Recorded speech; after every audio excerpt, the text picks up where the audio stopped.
get static shocks out here. Every time I walk out here, I get static. When I was a kid, my favourite thing to do was go touch all the fences and then zap you. Right. My wonderful white barber.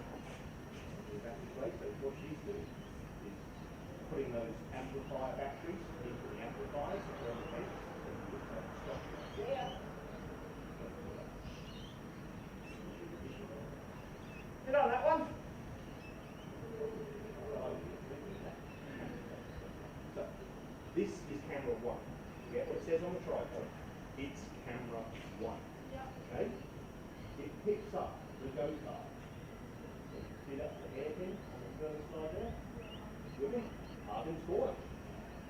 So as it comes up and out of the hairpin, just past the little lean-to, okay? Camera 1 picks it up there, follows it through the S here, down out here, and up through there. If camera 2 is not working, it follows it all the way out through camera 2, which is the scaffolding down the far corner of the seat. Okay?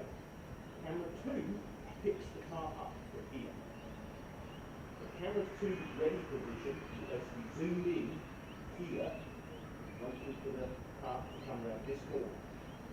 It then tracks it all the way up to camera 2's position and along the far corner to where the fun things are, or where the posters in the background. So camera 2 basically has this stroke and that stroke. Like this. Camera 3 is the scaffold in the middle of the thing. It does the most work. It picks it up from the bunting in the back, around that corner, through here, back down this bit, around camera 3, out towards the hairpin, and it loses it kind of as over the top of where camera 1 picks it up. Camera 4 is over there by the orange cone, and you've probably got the least to do. So I'm going to start you today because you've got the least to do. We've been using just a small shot. But I'll let you do that now, okay? So you pick up the car, go past camera 3, ribbon, come down here, go up there, past camera 3, and then heading into the hairpin and back out to where camera 1 put it up. So camera 4 basically sets it up into the hairpin and out the hairpin. Pretty simple. So we've been manning for the right shot.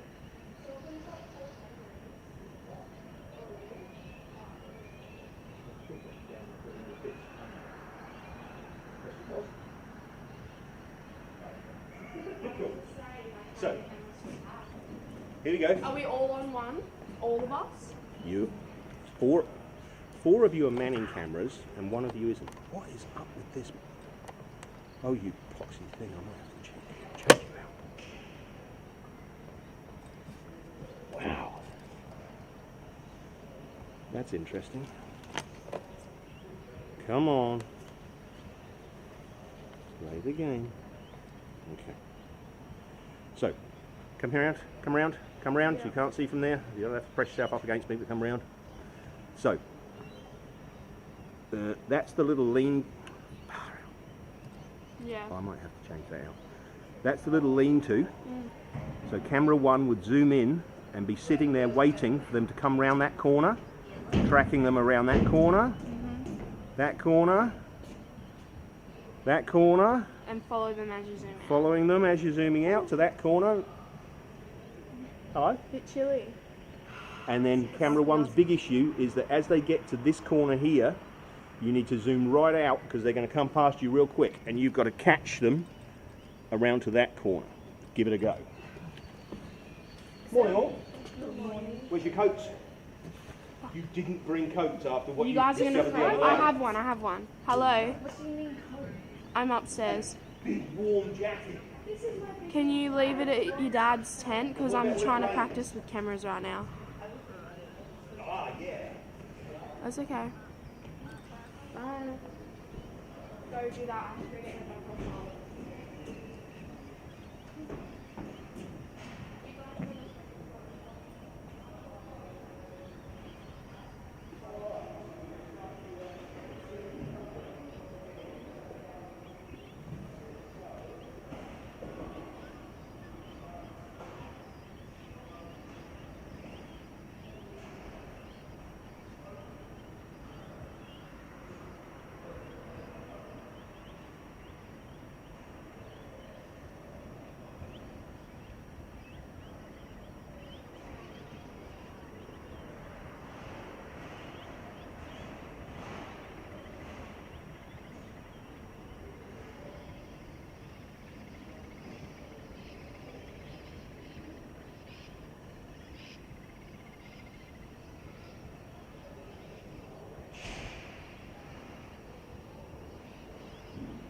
Morning, good morning, good morning, and welcome to day, what are we, 3 of the Australian Kart Masters honouring Ian Brown.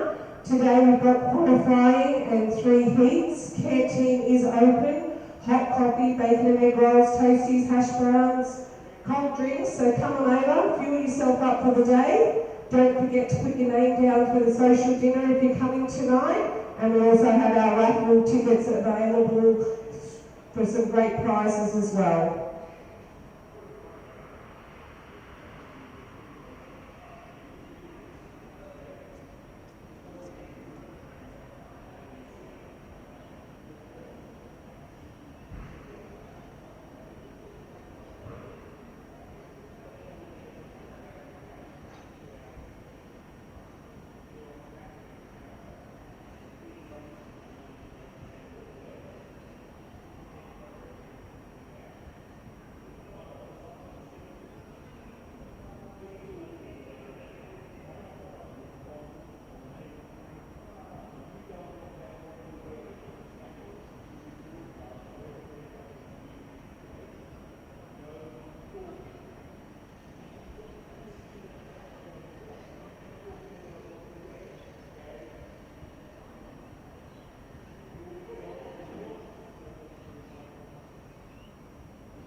Lucy?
don't have a chair. Guys, where'd you get your chairs? Were they already there?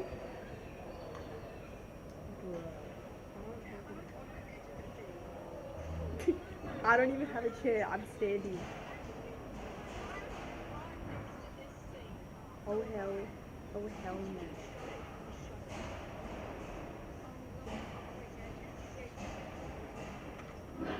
Guys, I see Paul. He's just right there. Guys. Over there. She's all the way on camera 4. I did. Oh, did I not? Oh no, I did. What does? I don't even have a chair. I see Rayleigh from here. They're helping her with something. Where? I don't even have any money. Me too. Do you think you'll let us? Ask him on the company. He's like right there. He's doing something. He's on the cameras. He's like right, he's over there.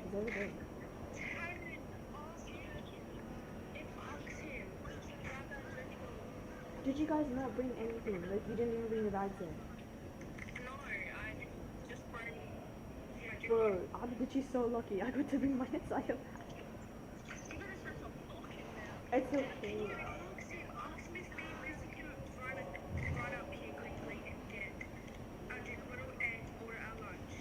I think he's gonna say no. I don't know what.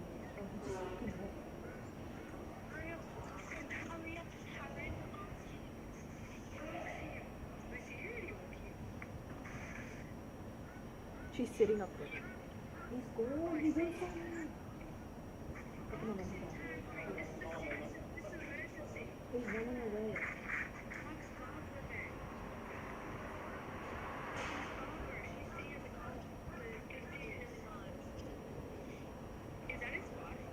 Who?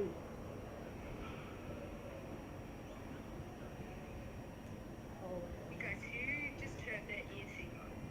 No, that was him. Yeah, that was hell. What's his problem? Can you ask him to turn around? He's gone. Ask Harbour then. The girl sitting at the camera, it's his wife. The one that's walking out to your right. Come and sit inside, it's only 7:30. Is it okay if the two girls, Lucy and Zalia, could come and get their drink bottles and order their lunch? Is that okay? Did they go without them? Pardon? Did they go without them? Yeah. Okay. She's gonna. Please, the girls can pass on and have time to let back.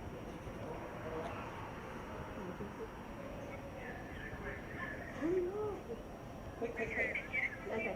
He said okay. I'm gonna leave my phone here, but I'm gonna hang up. Okay. Go. See you later.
Yeah, test, test.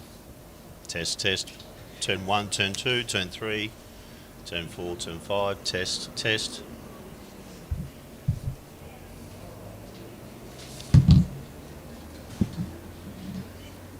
So that's all good, is it? You want me to put the, I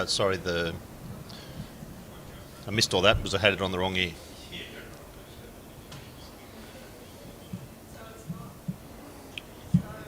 Yep. Yeah, I turned that, yeah, no worries, I saw, okay. All right, bye.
Well, good morning, ladies and gentlemen. Welcome to the CEX Raceway here at Coffs Harbour. What a beautiful morning we have. Just an announcement here from the officials. Can we have all drivers to the deck, please? All drivers to the deck. The official drivers briefing will commence in 5 minutes. So can we have all drivers make their way to the deck now? Drivers briefing will commence in 5 minutes.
on the file camera on the scaffolding over there. Is she up there? Wait.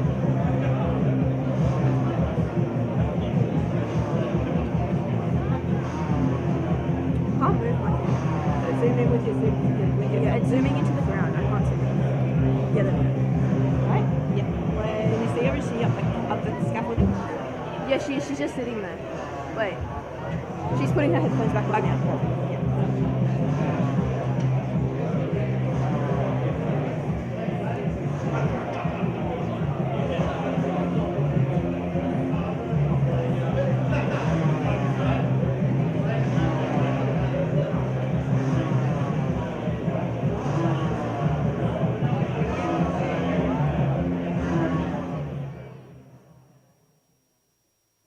Wait, answer me.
your headphones on because once those carts go.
Welcome, ladies and gentlemen, to the 2027, or 2026, I should say, Australian Kart Masters honouring Ian Brown. So we've just finished the driver's briefing and we'll be starting qualifying very shortly. So the qualifying here is the Hogan's Heroes Hot Shot Pole Award. So we awarded to every class battling out for the fastest qualifying time and a chance to take home these sought-after trophies that they have here. So if you haven't seen them, they look fantastic.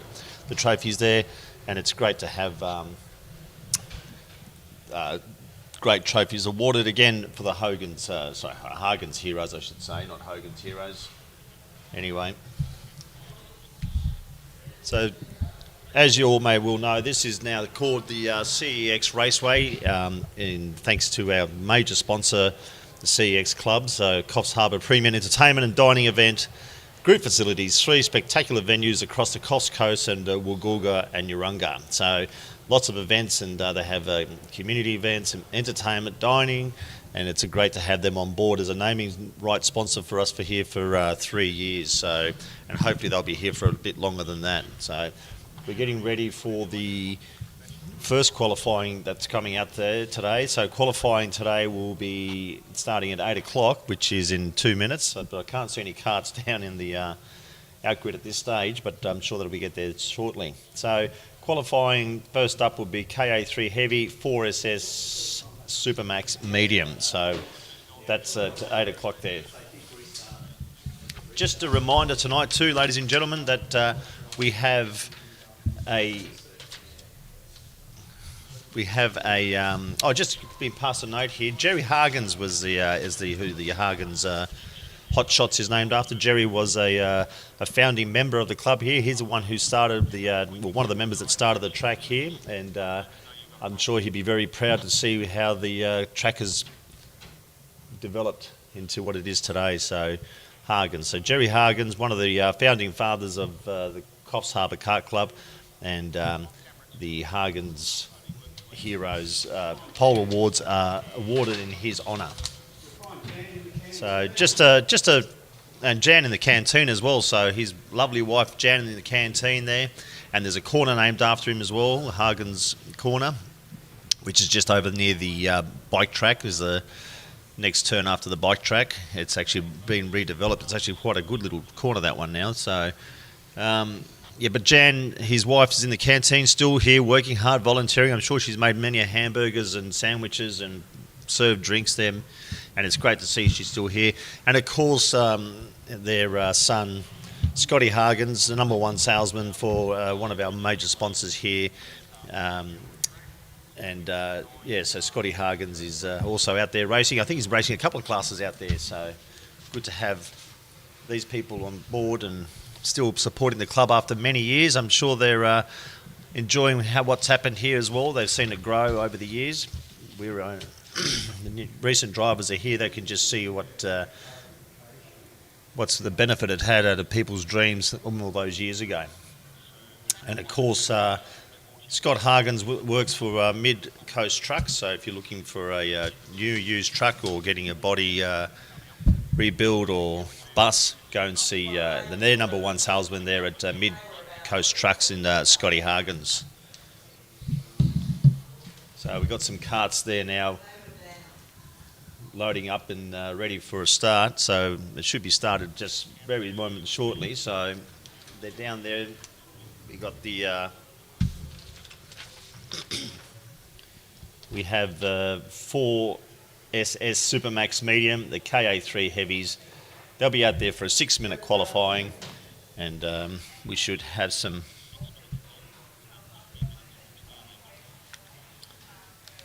So we'll be qualifying there to start very shortly. While we're waiting for them to get ready, so tonight, Saturday, we have a big event here, Saturday night dinner from 5:30. So drivers are free, families and friends and pit crews and whoever wants to come. It's $25 for adult, and children 12 and under at $12.50. So tickets available at the canteen. If you can let us know as soon as possible if you're coming, so we can organise catering. So that's fantastic. And actually there tonight at Saturday night, there's tonight's dinner, there's 5 $100 crisp notes that are going to be given out to anybody who attends. So that's randomly drawn. And that's donated by Team Garvini. Or Garvini. There's going to be bottles of wine from Divine Estate, so thank you to Divine Estate for their continuous support. There's going to be shirts, bottle openers, and other prizes. So if you're going to come out to tonight, it's going to be a great night, usually a lot of good fun, good time. And there also will be a bottle of Moe that's going to be raffled out there today. Talking about raffles, we got some raffles happening there today too at the canteen. So $10 for a ticket, or 3, you get for 3 tickets, it's $20. Cash or card, there's 7 prizes. That's going to be drawn tomorrow between heats 4 and the final. So some really good prizes there. I think there's some data loggers and all sorts of stuff there. So some really good prizes there. So make sure you make your way to the canteen and buy some of those tickets. Anyway, so they're getting ready here. So who have we got? I'll just get my computer up here, my live timing.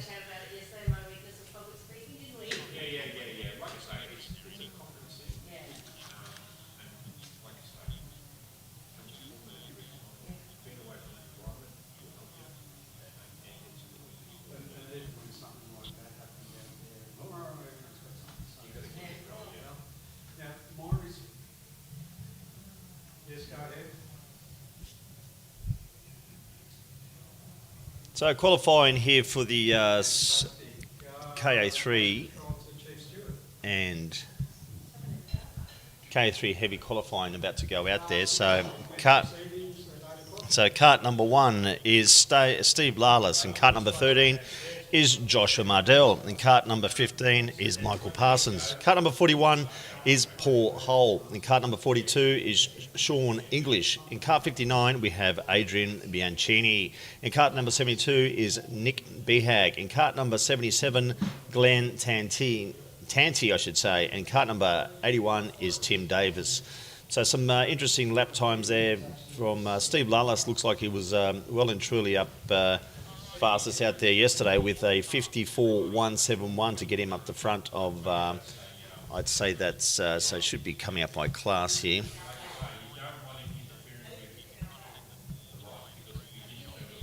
So Steve Lallas looks like he was fastest in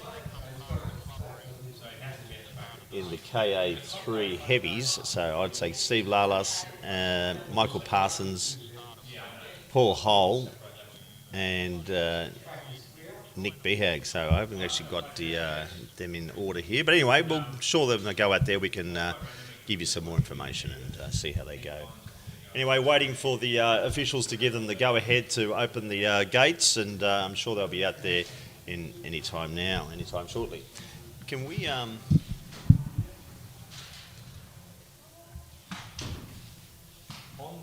So we're about to commence proceedings for the KA3 heavy. 6 minutes qualifying. Bring Marshall release the bus, please.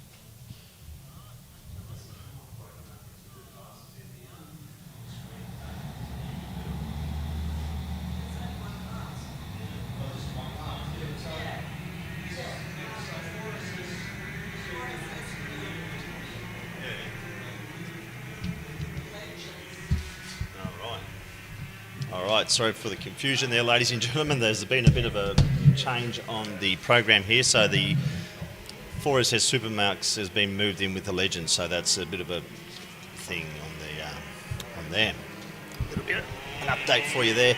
As they make their way out onto the track there for the first time. And we've got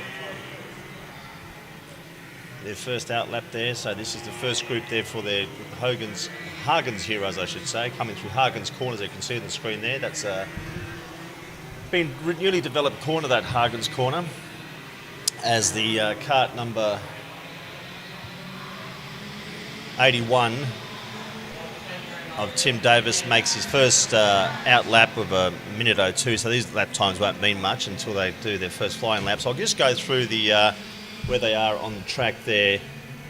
So they're coming through Hagen's corner is the cart number 81. That's the leader on the track. That's Hagen's corner down into the City of Coffs infield. So these are the names I'll be calling. So City of Coffs infield down into the motorbike corner, down to the motorbike back straight.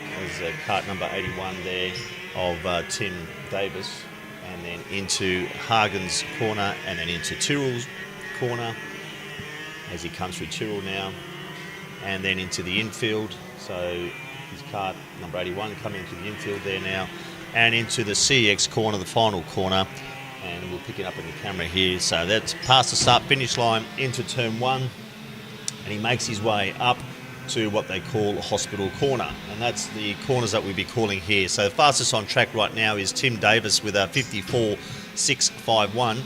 So 54.651 there for Tim Davis from leading the way. Next fastest at this stage is Nick Behag with a 55.114, so he's 0.4 of a second behind. A 55.9 for Steve Lallas. Adrian Bianchini there with a 55.9. Paul Hull with a 56.4. Michael Parsons with a 57.2. So as they come down there, so as Tim Davis is making his way into the infield for his second flying lap. So it's 6 minutes, as we know, ladies and gentlemen, for the qualifying here, the Hagen's Heroes, as Tim Davis makes his way past the start-finish line up towards Hospital Corner. Let's see if he's been able to improve his lap times at all this time round. And yes, this time is a 53.974, so he's been able to improve his lap time just slightly, so 53.974. So Tim Behag is, and the rest of the field have got some work to do here. With 0.6 of a second is what Tim Davis is ahead of the rest of the field. So Davis up front there, doing a great job. So at this stage, in position number 1, cart number 81 is Tim Davis, cart 72 of Nick Behag, cart number 8 of Steve Lalas, followed by cart number 41 of Paul Hull. 59 is Adrian Bancini in position number 5, Michael Parsons in position number 6 in cart 15. Number 77 is Glenn Tanti in position number 7. So it's all the 7s there for Glenn Tanti. Anyway, Tim Davis continues to put in some consistent laps. I'm not faster this time round, so 53.983 compared to 53.974 was his fastest lap time. But showing some good times now as an improvement is Steve Lalas with a 54.266, so he's only 0.2 of a second, or nearly 0.3 of a second behind Tim Davis. As we look at the leaders now, so all the carts coming down there. So we're following cart number, can't see that on screen there, but that, well, my screen's gone down now.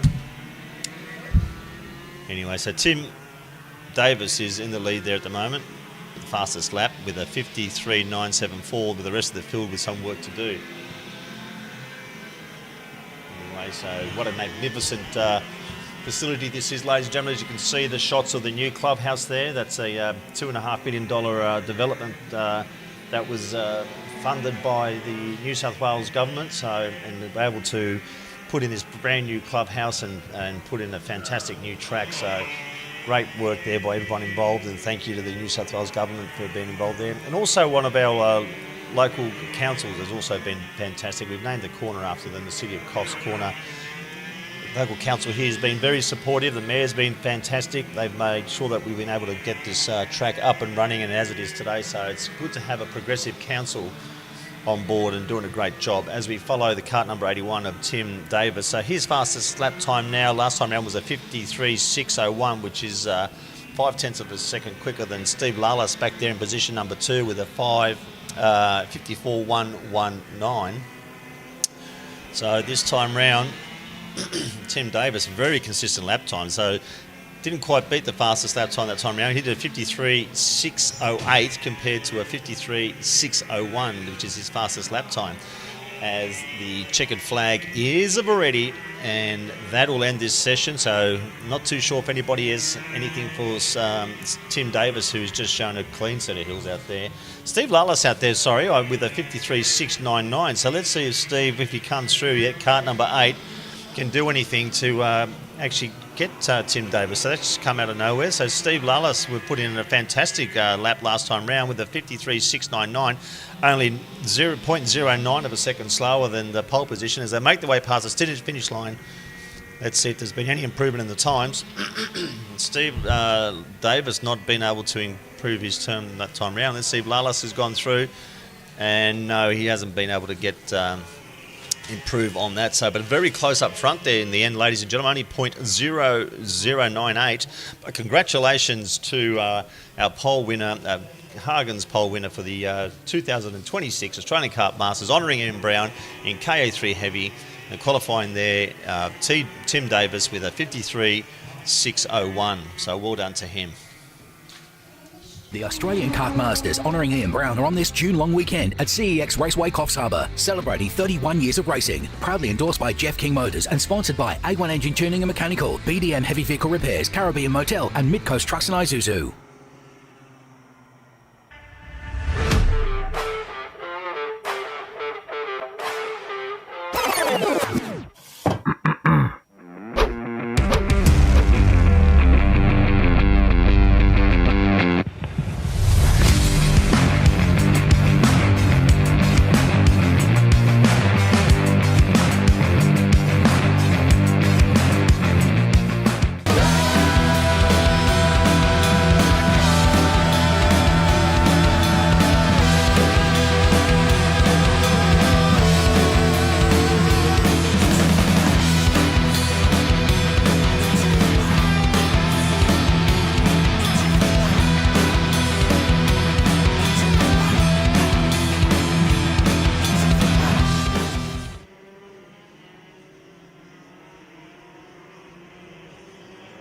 That's donated by affordable trophies, and they're out at Kempsey and they do a great job. So if you're looking for any trophies, go and make sure you see our friends down there at Affordable Trophies. But out here on field now, we got cart number 5 is Darren Dowd, cart number 7 is Brad Rees, cart number 8 is Tim Ball. Cart number 9 is Peter Bossons. Cart number 19 is Salvatore's. I'm going to get this right. Scapignotto. If I say your name wrong, let me know. Tim Sheedy in cart number 25. 29 is Andy Mann. 34 is Ross Fraser. 39 is Aaron Rab Jones. 51 is Chris Coombe. Anyway, fastest out there so far on the opening nap is Aaron Rab Jones. I think you'll be seeing his name up there towards the end of the day as well. So he's gotten out there to make sure he's up front and not being impeded by his anyone else to put in some hot laps as he makes his way there in cart number 39 into the Hagen's corner there. That's a newly designed Hagen's corner. So you can take 2 lines through there, so it makes for very good racing through that corner now. Into the infield is Aaron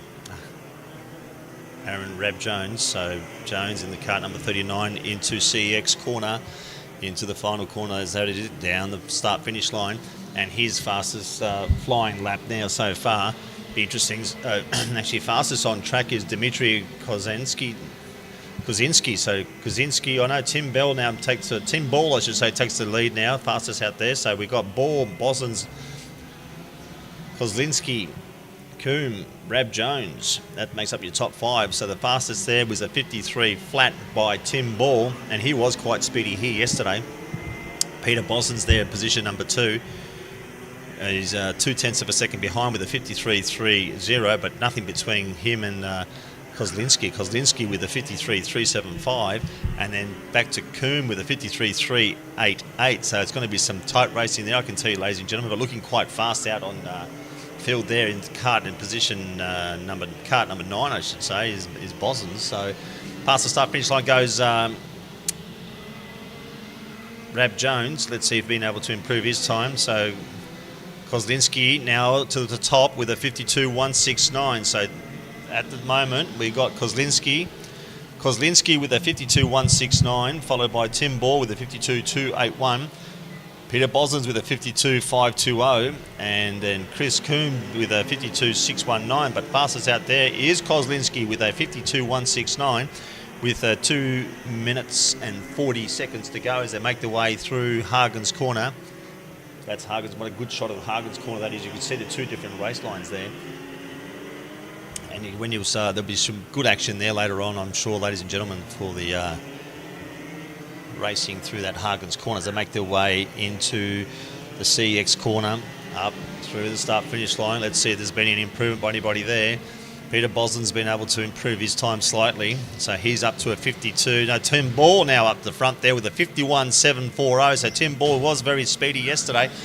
51.740. He is now 0.4 of a second faster than anybody else. Kozlinski with a 52.169, still his fastest lap time. Wasn't able to improve on his last lap. Peter Bosons with a 52.2.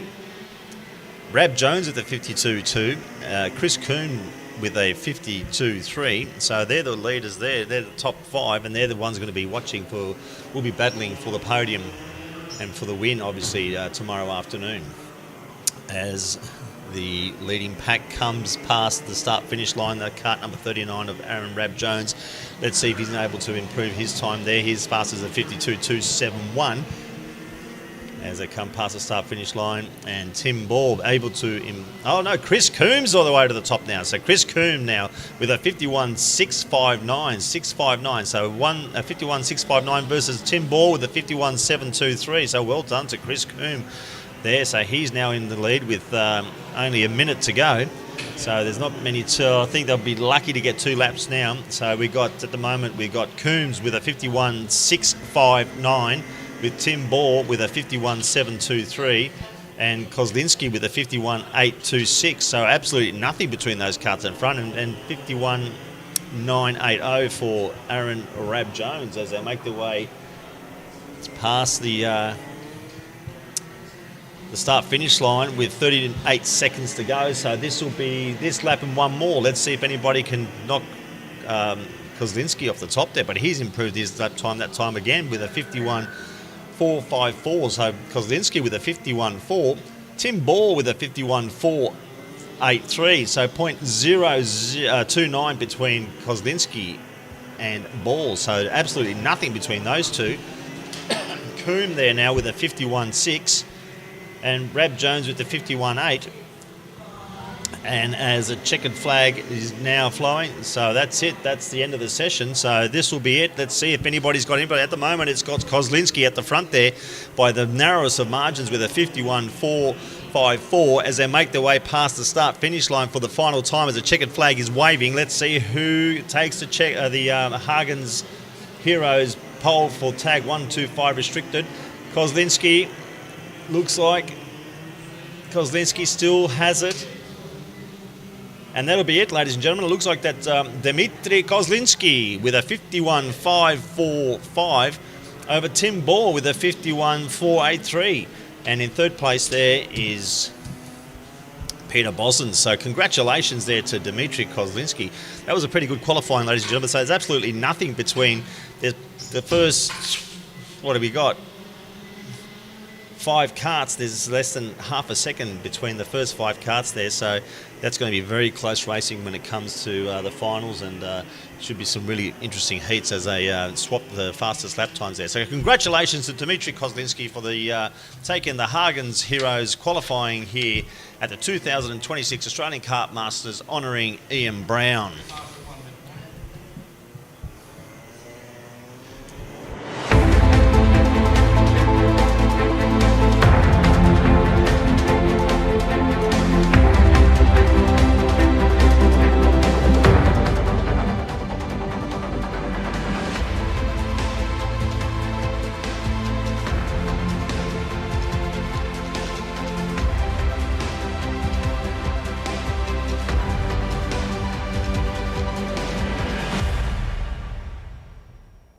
The Australian Kart Masters honouring Ian Brown are on this June long weekend at CEX Raceway Coffs Harbour, celebrating 31 years of racing. Proudly endorsed by Jeff King Motors and sponsored by A1 Engine Tuning and Mechanical, BDM Heavy Vehicle Repairs, Caribbean Motel and Midcoast Trucks and Isuzu.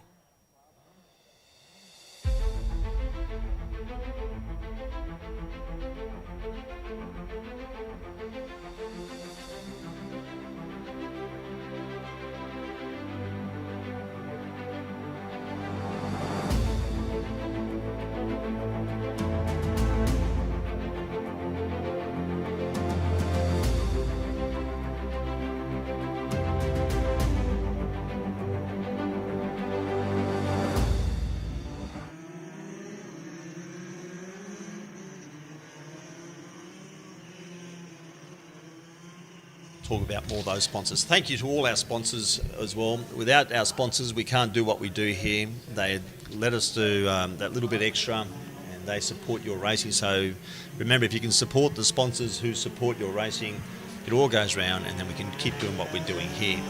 Anyway, DD2 Masters, what a great class this is. These DD2 machines are 2 speeds. They're direct drive, and they're a lot of fun to drive. This is a class that I drove here actually a couple of times myself in the years ago. It was the DD2s, and I think I made the podium a couple of times in the rain here. But anyway, in position number 1, kart number 1, Terry Hanley. Kart number 3, Kimmy Mathers. Kart number 6, Mid-Track Smith, I should say. Number 8 is Dan Hutchinson. Number 13 is Stephanie Duff. 14 is Scott Cleveland. 21, Adam Wood. 29, Troy Brethren. And fastest out there is Tessa Hanley, but that doesn't mean much with a minute 04, and we'll have to wait to make their way round for the fastest lap as the leaders come down through the city of Coffs corner into the motorbike track corner, down into Hagen's corner, into Tyrrell corner. So I'll be calling these corners during the races, ladies and gentlemen, and into the infield. This is actually, I've never raced here at Coffs Harbour. This is a real interesting bit, this infield. It's what Coffs Harbour is traditionally known for, is this infield and the bowl. And it's a tricky little corner. If you don't get it right, if you don't get that corner right, and then the final corner, that really stuffs your run up for the all the way to the bowl, and really kills your lap times. But fastest out there, Scotty Cleveland with a 50.713, followed by Troy Bretherton with a 50.731, so 0.018 between the two top drivers there. Back there in position number 3 is Hanley with 50.8, Dan Hutchinson with a 50.9, Kimmy Mathers with a 51 flat, Adam Wood with the 51 flat, mid-track Smith is not so mid-track, he's towards the back there with a 51.3, and Stephanie Duffy there with a 54.9. John Heath is not... don't you mention the war. So, as they make their way past the start-finish line, up to Hospital Corner, as you can see on screen there, Tessa Hanley is fastest out there now with a 50.109, and Scott Cleveland with a 50.125, so 0.016 between the 0.16 between Scott Cleveland and Hanley. Bretherton just behind them there with nothing in it really, with a 50.145, so it's an absolute tissue paper between all of them in as far as the lap times are going. Adam Wood just behind them with a 50.2, Kimmy Mathers with a 50.4, mid-track Smith with a 50.9.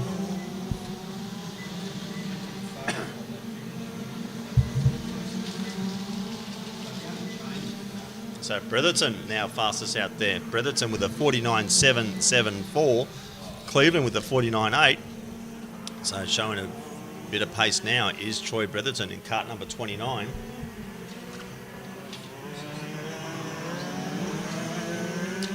As we follow Tessa Hanley down into Hagen's Corner. So we're just following Hanley there into Hagen's Corner as he makes his way through into the infield. Wearing that number 1 there, Hanley. I'm sure you want to keep that number 1 on his car. It's up past the start-finish line. Let's see if Tez has been able to improve his time. So he's about 3/10 of a second off the lead. Well, off the pole position. So fastest out there again was Bretherton. So he's been able to maintain his 49.739 lap time there. Adam Wood moving up the field now. Adam Wood just behind Bretherton with a 49.768. Scotty Cleveland with a 49.8. Mid-track Smith now living up to his name, coming up in position number 4 with a 49.907. Dan Hutchinson with a 49.9. Tessa Hanley's dropped way back there. He's not even the 49 yet, so he's in the 50.02. So he's, what's Tessa? He's 0.2 of a second, nearly 0.3 of a second off the lead as he makes his way past the start-finish line. Let's see if he's been able to improve his time there with 43 seconds to go. Still fastest out there that time is Bretherton, being able to improve his lap times with a 49.667. So Cleveland into position number 2 there with a 49.699. So 49.667 by Bretherton to a 49.699 to Cleveland. So absolutely nothing between those two, 0.032. Actually, then just back in position number 3 is Dan Hutchinson with a 49.730. And then Adam Wood there with a 49.743 as a checkered flag is already. So this will be it. Not too sure who's going to take the pole position. Absolutely nothing between those top 5 carts there.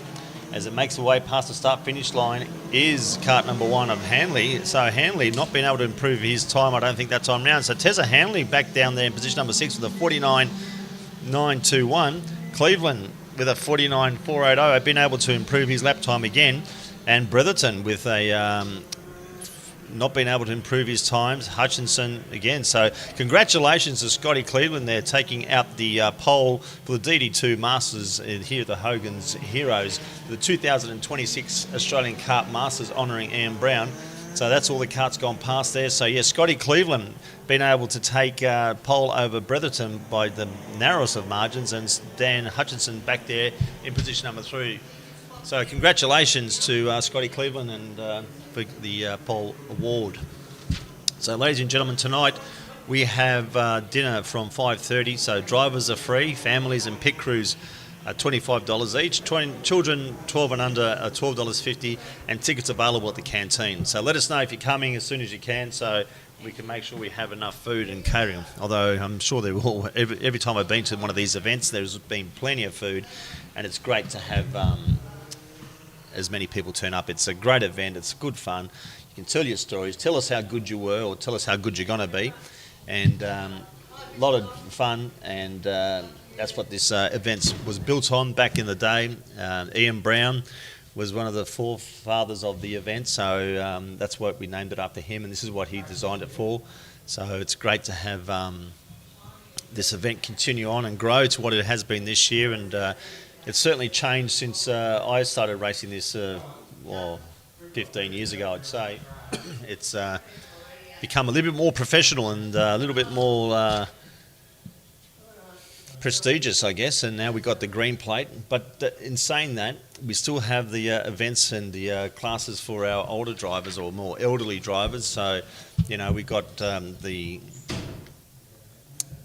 50s to 59s and 40s to 49s and 60 pluses and all those classes out there. So we still have all the good classes and all the events for everyone to have fun, and this is a great event. So if you've never been to one of these events, make sure you do, because because it's a lot of fun. It's still fierce driving. Everyone still has a go, and some of those old dogs are hard to get around.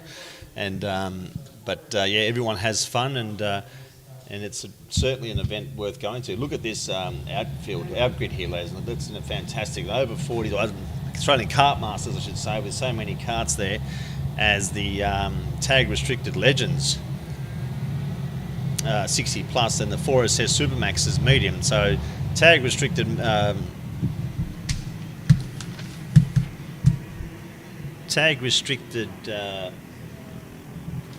Legend 60 plus is brought to you by the Caribbean Motel. So they're one of our sponsors. They've been a sponsor of ours for many years, and so if you ever come to the beautiful Coffs coast and you need somewhere to stay, there's only one place to come to, and that's the Caribbean Motel. It's one of our premier places, motels I should say. It's right across from the jetty. There's lots to do, lots to see, refurbished rooms, modern, clean. Just tell them that you heard it from here and they'll give you some good rates. So the Caribbean Motel.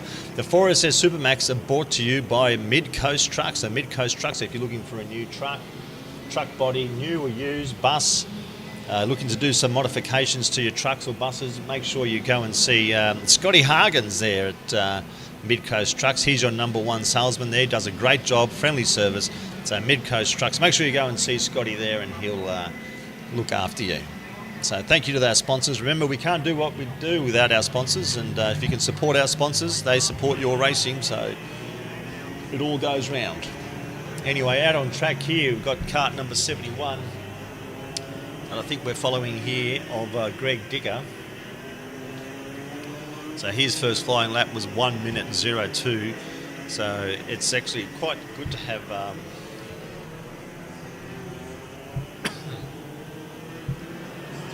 our senior drivers out there. So we've got 3 in the Supermax out there. We've got kart number 24 of Mark Walker, kart number 11 of Dan Irwin, and kart 48 of Scott Pearce. So fastest out there is... they're not out there, are they? Supermax is here. Oh, okay. Anyway, so Greg Dicker is fastest there in the tag 126 restricted legends medium. So this is the 60 plus drivers, ladies and gentlemen. So they're all your elderly ones. So then when they pull up, they'll have their walkers and walking sticks ready for them with their pet crews, along with their trolleys for their cart. So Greg Dicker out there fastest with a 53.613. Paul Baxter with a 53.860. So 0.2 of a second behind there. And Trevor Whitby down there. So good to see Trevor out here with a 54 flat. Where's my good friend, the oldest man in karting, my good mate Winston Haywood. So Winston Haywood is a great racer out there. Good to see him out here.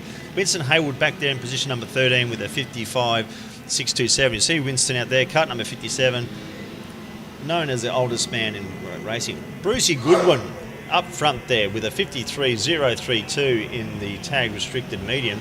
What a great job. So Brucey Goodwin, he's actually the owner of the Caribbean Motel. So it's good to have see him up front there. Maybe he can take out the Hogan's Heroes pole award here in the 2026 Australian Kart Masters honouring Ian Brown. Dan Irwin up front there with the 4SS Supermax. So Dan Irwin with a 58.529. Mark Walker back there with a 59.215, and Scott Pearce with a 59.353. Trevor Whitby now taking the lead in the Tag 125 Restricted Legends, so the 60s plus. I'm going to call it the 60s plus, I think. So the 60 plus, we got Trevor Whitby there with a 52.493, Greg Dicker with a 52.616, Brucey Goodwin down there with a 52.757. So doing a good job there. Any movement further to field, doing a good job there up front there is Trevor Whitby with a 52.493.12, so a tenth of a second in front of Greg Dicker. But doing a good job to be up front there is Bruce Goodwin. He is a local here, but yeah, it's good to see the locals doing well out here as anybody else. Dan Irwin continues to show the way in the 4SS Supermax with a 58.529 over Scott Pearce with a 58.818 and Mark Walker with a 59.078. So there's two classes out here. There's the 4SSs. You'll hear the 4SSs go past. They're the ones that sound like lawnmowers. Anyway, up front there, Trevor Whitby with a 52.242. Greg Dicker now drops to position number 2 with a 52.331. Rudy Farkas comes up with a 52.466. Brucey Goodwin unable to improve his position. He actually drops one back to 52.695. But up front there, doing a good job, is Trevor Whitby with a 52.242.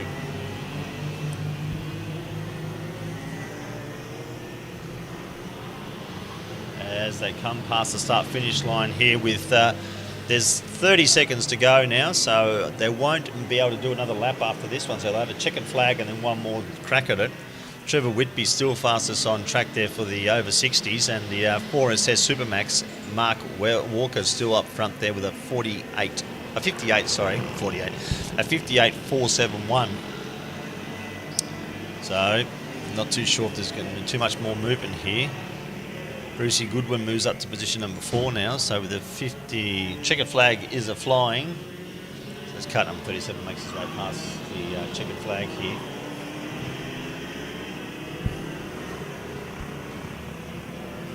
So we're following the kart number 24 there of Mark Walker, who's leading the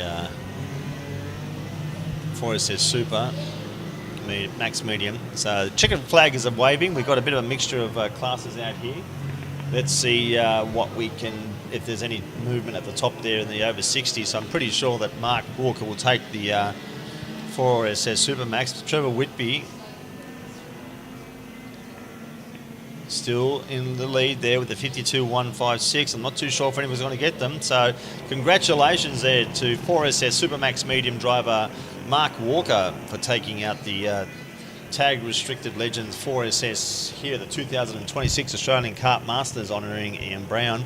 And of course the Tag 125 over 60s goes to Trevor Whitby. Congratulations to him. So should be some really good racing because the times are pretty close there. So congratulations Trevor Whitby for the over 60s 2026 Australian Kart Masters honouring Ian Brown.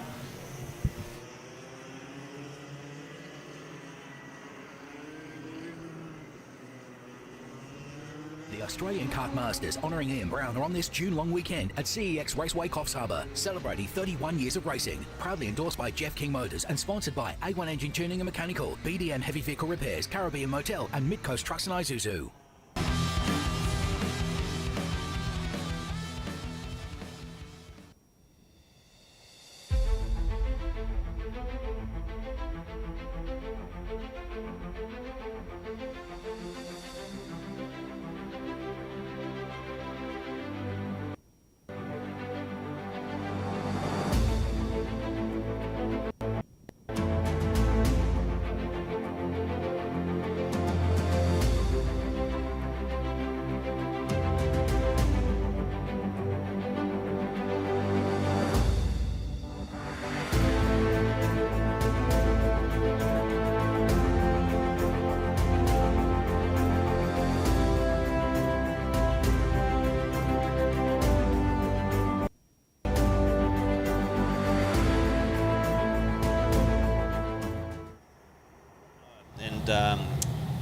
he's actually donated a pretty good prize there, which we'll talk about later for the dinner here later on tonight. 36 is Robert Potter. 41 is James Farmer. 43 is Brian Callaghan, I should say. 54 is Ken Doolam. 55 is George Cassis. 69 is Scott Hubner. 71 is James Morrison. So I think he'll be one to watch here because he's been very fast in this class. 74 is Scott Gray. 77 is Craig Clark. 83 is Scotty Hargens. He'll be one to watch as well, ladies and gentlemen. 91 is Robbie Daniels. 96 is Rob Whalen. 99 is Rick Jones. He'll be one to watch too, ladies and gentlemen. So 19 in this field here between the 50s and 59s.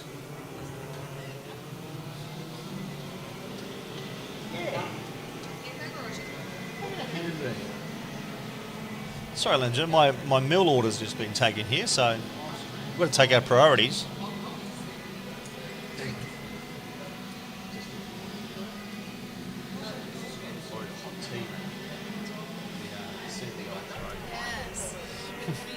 Yes, please. Anyway, so looking up a field here, ladies and gentlemen, this is going to be a very interesting, very competitive field. So there's some very fast drivers out here. We've got Morrison, Whitmore, Gray, Hargens, Johns, Farmer, Jones, all very fast. But the locals here in Morrison and Hargens and Gavin Whitmore, I know he'll be our furthest living local out there because he lives somewhere in far north Queensland, but he spends more time here than anywhere else. I think, and that's in the cut number 35 of Gavin Whitmore. As they make their way past the start-finish line for the first fast flying lap, and Gavin Whitmore up front there with a 53.077, so 53 flat, 0.3 of a second faster than Scott Gray. Scotty Hargens there with a 53.8. James Morrison with a 54 flat, so some work to do there. I'm sure that these are only just warm-up laps for a little more out there as they make their way down into the motorbike corner, into Hargens.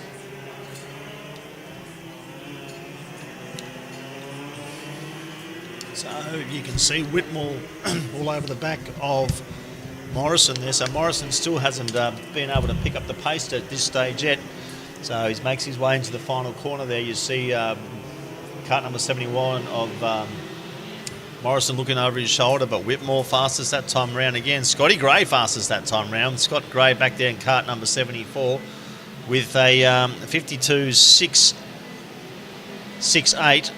Gavin Whitmore with a 52.861. Morrison really struggling out there at the moment with a 52.941, but I know they set their carts up to come on late, so Morrison trying to hold back the Whitmore, but this is only qualifying as we know, so I think you'd let Whitmore go past so he can put in some faster times, which he does there. Good work there by Morrison. So Whitmore now looking to make hay while the sun shines and get some fast laps in here with still 2 minutes and 35 seconds to go. But looking a bit sluggish out there is Morrison, so a bit surprising there. Not too sure what setup change they've made or whether they've made their carts come on late like they usually do. But fastest out there last time round is still Scott Gray. So Scott Gray with a 52.6 flat and Whitmore with a 52.63, and that's with overtaking. Farmer in position number 3 with a 52.7. Morrison, we can't say too much. He did let the driver go past him as we follow the leaders there, looking at our on-train there as they make their way into Hargens corner there. So Whitmore, you can see he's made a fair bit of ground, a bit of a gap back there to position number 2 on track of James Morrison, who is 4th fastest at the moment on track. So I'm not too sure what's happening with Morrison, but Whitmore I'm pretty sure will put in the fastest lap time this time round. But one to watch is still Scott Gray as they come past the start finish line. So Whitmore will go to the top, I'd say, this time round. Yes, Whitmore with a 52.249. Morrison with a 52.4, so a little bit more pace that time round with Morrison. As I said, they do set their carts up to come on late. So Morrison, they're now with a 52.4 versus Whitmore with a 52.2, but not far behind is Gray with a 52.5, followed by Hargens. So Scotty Hargens there in cart number 83 He'll be watching with the CRG cart there, so he'll not too sure where he is on track, but he'll be one to watch. He's knows his track very well, so does a lot of laps here, and knows how to. He's got the widest rear bumper bar of all the karts out there, so once he gets in front, good luck getting past him. So Whitmore, as he comes past the start-finish line now, doing a good job there, Whitmore.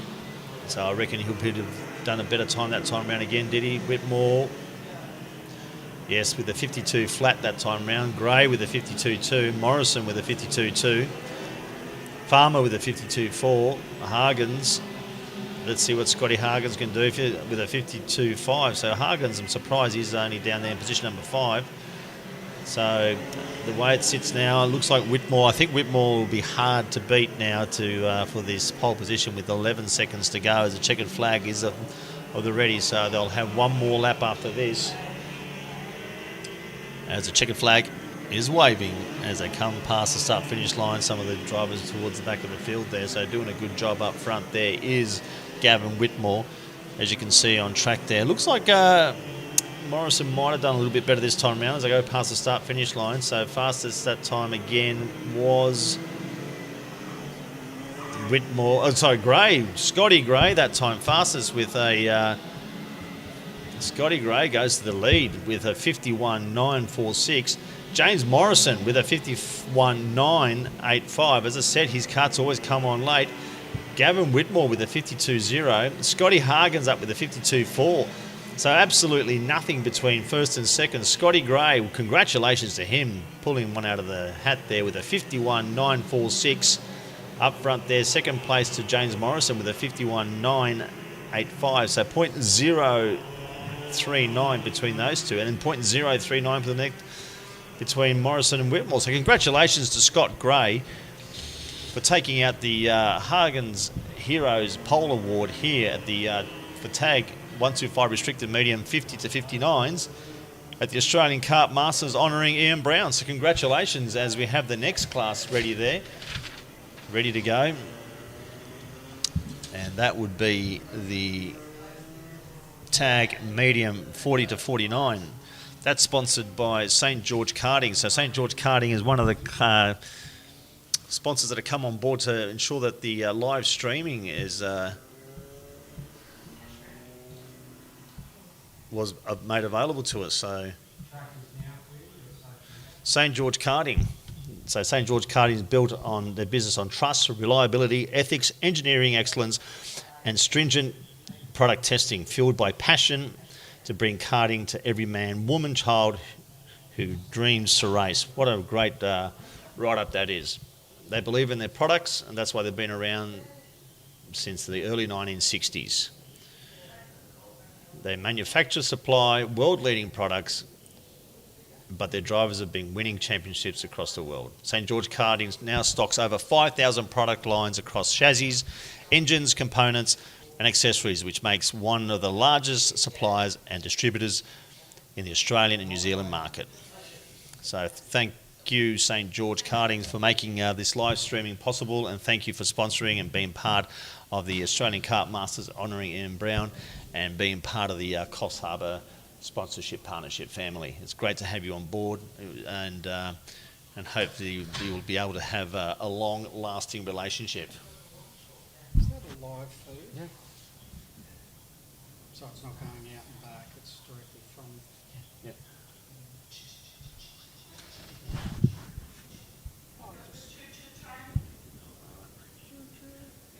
Huh? You're coming round Oh, yeah. out. So we have the shame train out there, ladies and gentlemen. So the shame train has picked up a cart, so we've just put a little bit of a delay. They call it the choo-choo train here, but I think the shame train is something that we all enjoy. So there's the driver sitting there up front in the little, what's that little Suzuki? What is it? Terios. A Suzuki Terios, which is donated to us by one of our club members. What's his name? Yeah, the Frenchman. Yes. Anyway, so the shame train's out there. So A1 Engine tuning, one of our sponsors, they fixed it up and got it going, and but one of our club members did supply that to us, and it's a great little car, and able to speed things up here. So yeah, it's the shame train. Yes, they were. I think we bought them from the Ipswich track. So interesting note there about the shame train. Anyway.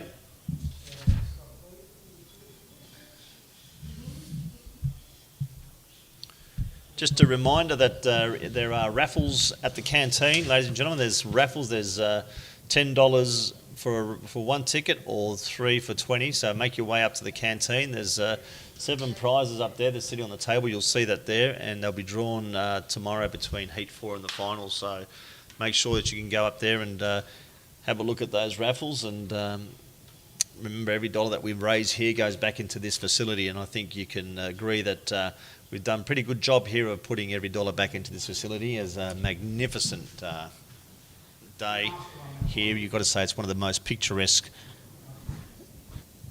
tracks that you'll find anywhere in Australia. It is truly world class, and if you have a chance to come here and race this, I don't think you'll find a smoother track anywhere. It's beautiful. It's technical in places. If you don't get the final corner right, you really do lose all your momentum up that back straight. But there are other corners that are very critical as well.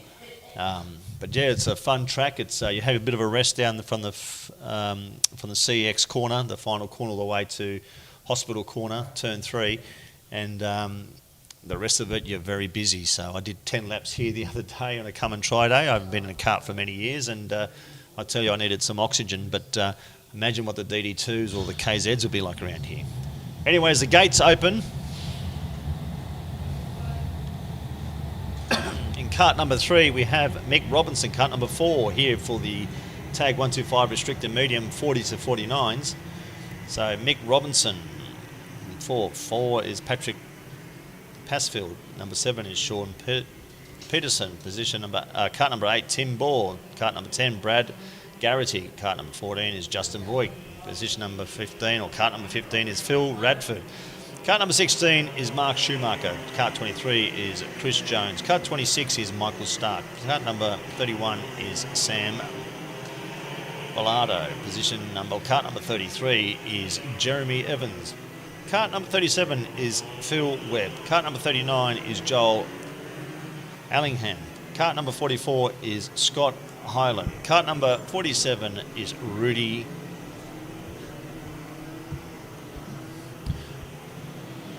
Coetzee. Anyways, they make their way past the start-finish line here. Tim Ball up front there. He was actually quite speedy here, so he did a good job. He's entered in a couple of classes here, so he'd be a busy man. Be pretty fit. And Tim Ball up front there in kart number 8. Leading the way, but the kart just behind him is of Jeremy Evans, and he's looking quite racy out there as well.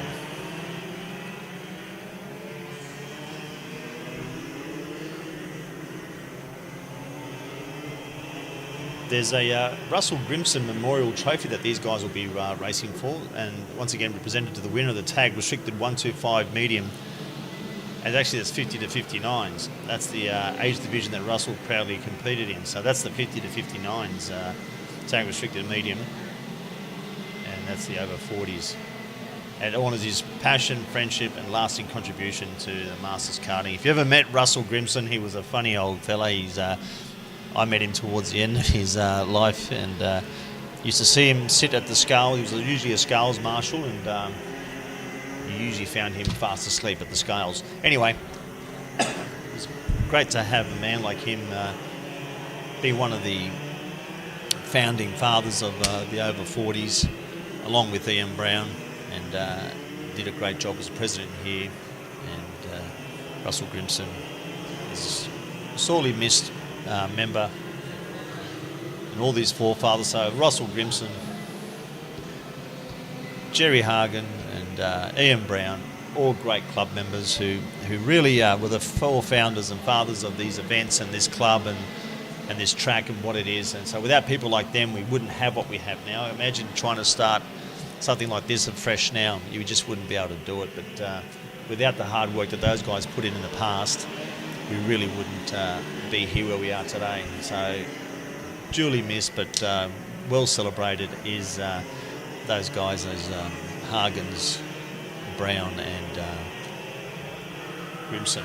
Anyway, up here at the tag 125 restricted medium for 40 to 49s. Up front there is Tim Ball with a 52.483.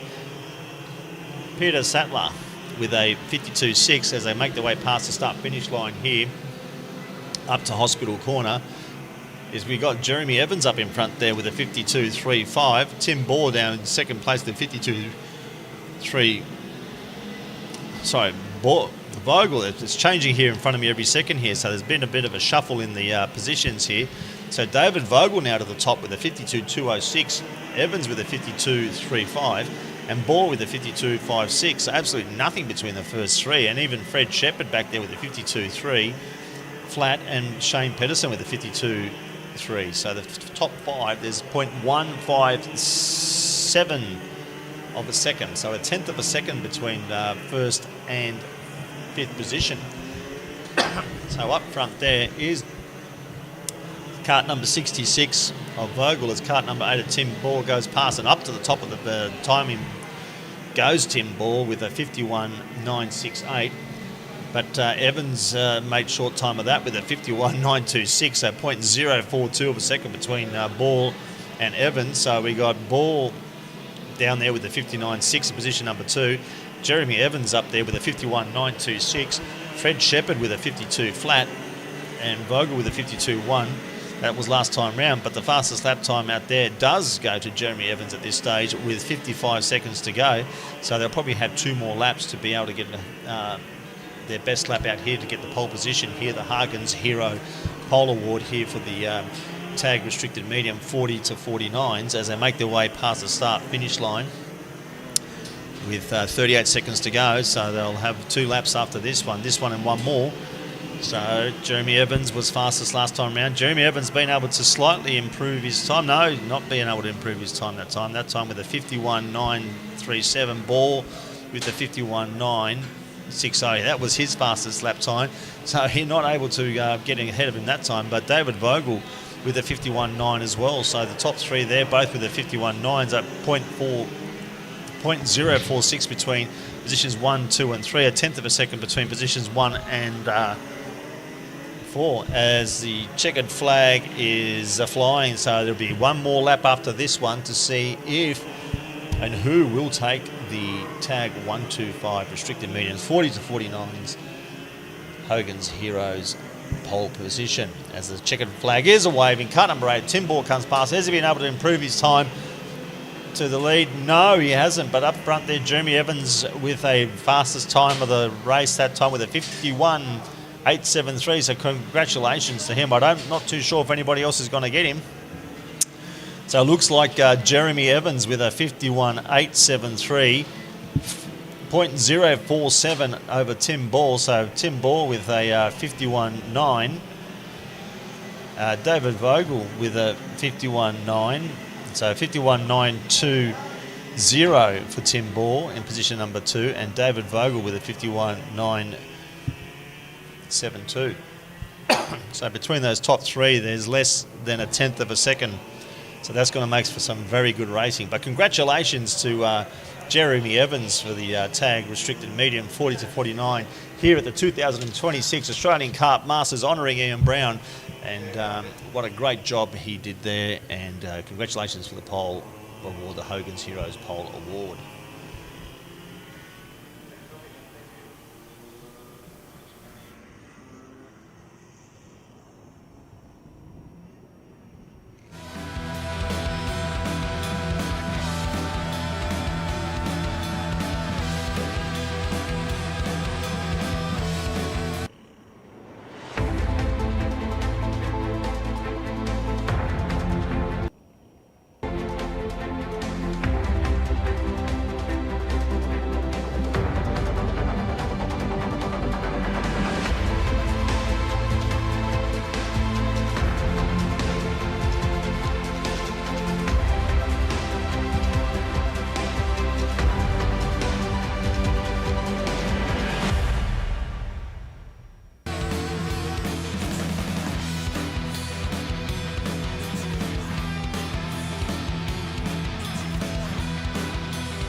So, ladies and gentlemen, we have those. No, that is not a bunch of lawnmowers leaving the outfield. That is the 4SS light and heavy.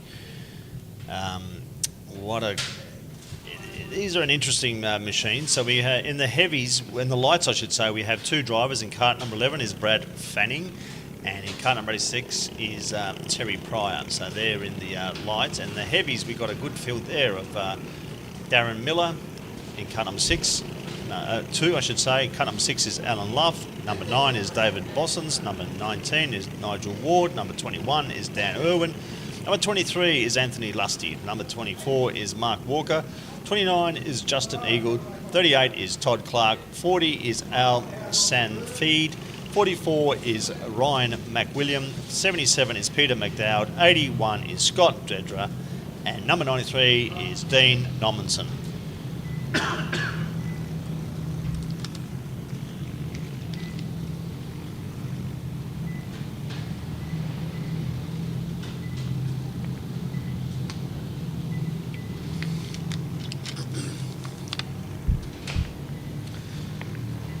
As they make their way for the first out lap of 1:14. It looks like the fastest lap time out there was cart number 19 of Nigel Ward. So Nigel Ward is a local here. He's one of our members and does a great job of helping around the place, and it's good to see him out front there. Let's see what lap times we can do out there with these carts. Can they make it under a minute? Let's see. Not too sure if the heavies will. The lights might. The lights, Brad Fanning in cart number 11 and 86 of Terry Pryor. They might be able to beat the 1 minute mark. So let's see if they make their way past for the first flying lap. Cart number 19, Nigel Ward, with a blistering lap of a 1:02.263. Absolutely flying out there, ladies and gentlemen. In second position is Justin Eagle with a 1:02.151. So 0.3 of a second behind. Dan Irwin with a 1:02.184, so nothing between second and third, and so on and so forth. So let's see what the flying laps are for our light competitors as they come past the finish line here. Actually haven't seen them yet. Terry Pryor with a 1:02.562, so he's actually slower than Nigel Ward, is that right? Yes. Anthony Lusty up front there, fastest at the moment in the 4SS Heavies with a 1:01 in cart number 23. So 1:01.703. Mark Walker with a 1:01.831. So a 1/10 of a second between them two. Justin Eagle there, position number 3. Dan Irwin in position number 4. As they come past, we're following cart number 6 there, who is Alan Luff.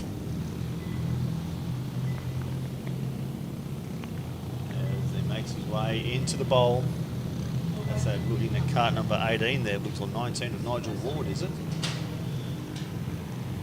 Into the bowl, into the City of Coffs corner. So City of Coffs corner, we named that. They actually were a sponsor last year of the this event. So, and they've been supportive of our club for making what we have here happen, and making sure we can get through some of the red tape. And we have a very progressive mayor here, and a progressive council, which is very rare and refreshing to see, and they were really worked hard to make sure that we could get this facility opened and helped out in a few different ways. So it was great to have the City of Coffs Council on board and really supportive of what we do here.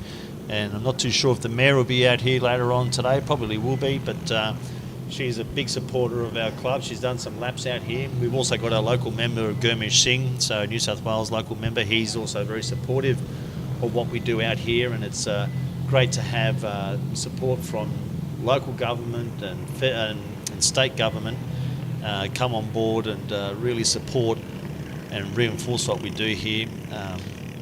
Karting can be seen as an elite sport, but what we do is when we go to town, like we're a travelling circus, as we know, but we do bring in a lot of people to towns and places like Coffs Harbour, and that increases the revenues into these towns, and especially in towns of hospitality and other places are doing it tough. It's great to have a group of people like yourselves and the people in the karting community come and support these places. It really does boost their economies and and it's much needed. So well done, and congratulations to Karting Australia and all the karting community for making these things happen, and also for the City of Coffs and New South Wales government working all closely to make sure that these events can continue and really boost economies. So well done. Anyway, looking up front here is kart number 23 is Anthony Lusty. He's done a 59. He's done a 59 too. We're in the 59s, ladies and gentlemen. We've broken the minute mark. Can we break the 59 second marks? I reckon we will, with a 59.2 out there for Anthony Lusty. Mark Walker with a 59.8, so 0.6 of a second as the checkered flag is we're flying. So Mark Walker, Dan Irwin and Nigel Ward make up the top four. Dean Nommenson doing a good job up there to position number 5 for the heavies. And in the lights, Terry Pryor with a 101.705. So he's actually slower than the fastest in the heavies. So that's quite interesting. So up front there is a checkered wagon flies. Not too sure if anybody's going to be able to do a faster lap time than a 59.204. Surely not. Anthony Lusty, as they all come past the start-finish line, there's not too much movement in the totem pole here.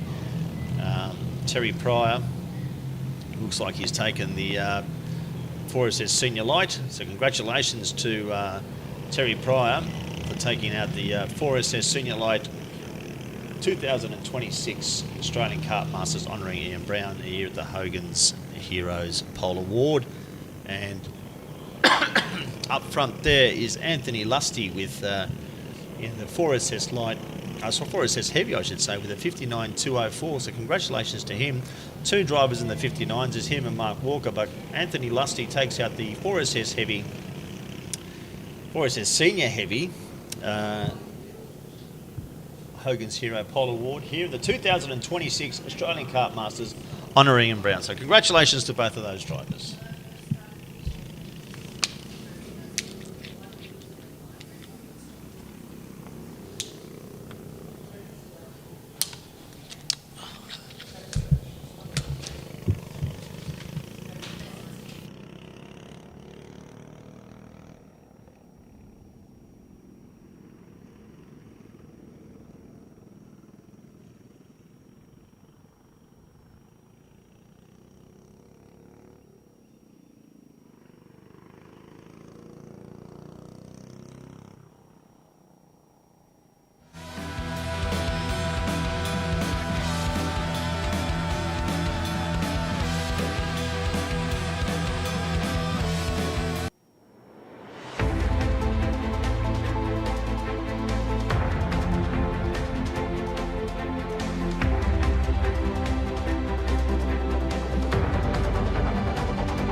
So yes, ladies and gentlemen, IKD are a proud sponsor of the Coffs Harbour Kart Club, and they've come on board to help bring the live streaming.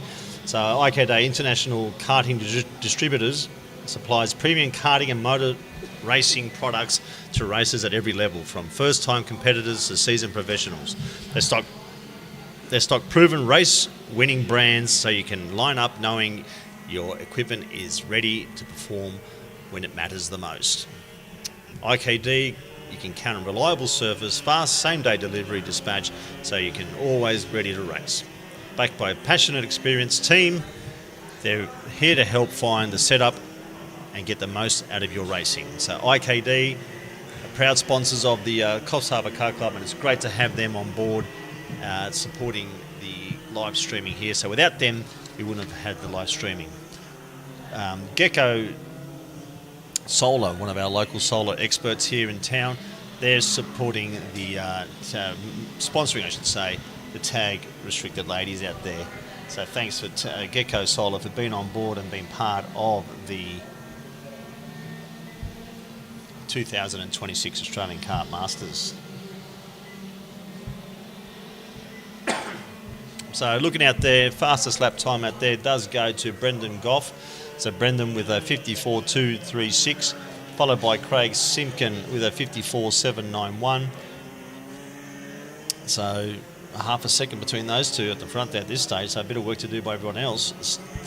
Stephanie Duffy up front there with a 56.4. Tessa Lusty there with a 57 flat, so half a second there as well between those two. And Jodie Normanson there with a 57.1. So as they make their way past the start-finish line, cut number 31 of Brendan Goff, as he makes his way up the straight to Hospital Corner. Brendan Goff that time round with a 53.743. Tim Davis with a 54 flat. So he's been able to pick up 0.2 of a second on Goff that time round. So let's see if he's just getting himself going. Craig Simpkin not too far back there with a 54.2. So here in the tag restricted heavy, Scoot there, Dalty Kirby in position number 5. He's been a regular here for many years, and he's supported this race for many years now. It's good to see him back. So well done, Scoot, and cart number 68 back there. So good to see him back there. But up front is Brendan Goff. So Brendan Goff with a 53.743. Tim Davis with a 54 flat. As they make their way past the start-finish line, let's see if there's any improvement on the times here. 53.473 to Brendan Goff. Tim Simpkins in position number 2 now with a 53.9, still nearly half a second behind. Let's see if our good friend Scoot there, Scoot, it's actually Scott, but we call him Scoot. Scoot Dalton Kirby there with a 53.6. Let's see if he can move his way up there. Andrew Tester down there in position number 7, doing a good job as well. But up front there, car number 31 of Brendan Goff, as he makes his way into the infield here. So Brendan Goff in the infield here, coming down to CEX corner, or the final corner, down past the start-finish line. Let's see if he's be able to improve his lap time. He gives a thumbs up there to the fans up in the camp balcony. So 53.473, 54, not able to improve that. 53.473 is his best time. That time round was at 53.479, so absolutely nothing between those two laps. You'd be exactly the same, identical times. There's Scott there going past in cart number 68. Scoot, you saw him there in that all-black cart. Do you think he'll be up for the best dressed cart award in his all-black, no decal? I don't think so. Anyway, up front there, Brendan Goff, Craig Simpkins. He's only 0.2 of a second now, so Craig Simpkin been able to find a little bit of pace there that time round, and Tim Davis there with a 53.8, so 53.6 to Simpkin, so 0.2 of a second between Goff and Simpkin, with 37 seconds to go here on the timing, as Goff goes past the start-finish line, able to improve his lap time that time round with a 53.273. Tim Davis with a 53.4. So only 1.5 tenths away this time round. So been able to close that gap a little more substantially from where he was at the beginning. So well done there to Tim Davis. Let's see if he'll be able to do something with the checkered flag about to fly within 5, 4, 3. The checkered flag is a-flying, so cart number 25 makes his way past there. So in the ladies there, we've got Stephanie Duffy up there with a 53.485 over Teresa Lusty with a 53.9, so still 4/10 of a second, and Jody Nominson back there with them too, who have also been supporting this race for a long time. Brendan Goff makes his way past the start-finish line. Takes a checkered flag. Let's see if he's been able to improve his time that time round. Yes, he has with a 53.182. Tim Davis not able to improve on his time there, so Tim Davis past the start-finish line. And let's see if Scoot can come past here in number 68, or has he gone in? Oh, he's pulled in, so that's it, ladies and gentlemen. So congratulations to Brendan Goff with a 53.182, taking out the tag restricted heavy 2026 Australian Kart Masters here, honouring Ian Brown, taking out the Hagen's Heroes Pole Award. And in the ladies, done a great job up front there is Stephanie Duffy with a 53.485. So, you know, she's going to be mixing it up in there faster than the fourth position driver in the men's. So she'll be up there lapping it up with those drivers there. Teresa Lusty also showing some pace and doing a good job out there also. Certainly won't be last on track is Jody Nominson. So Jody Nominson out here, one of our biggest supporters of this event and our club. So it's good to see drivers like Jody and Scoot coming back and supporting this great race and being part of this event. So congratulations to those drivers, and we look forward to some really good racing there later on today and tomorrow. So, ladies and gentlemen, this is what we've been here for. This is what we're coming for. This is the KA3 Masters. This is what they're all coming. This is the green plate. This has shown a lot of interest out here, and they're next up on track here. And that's brought to you by A1 Engine Tuning.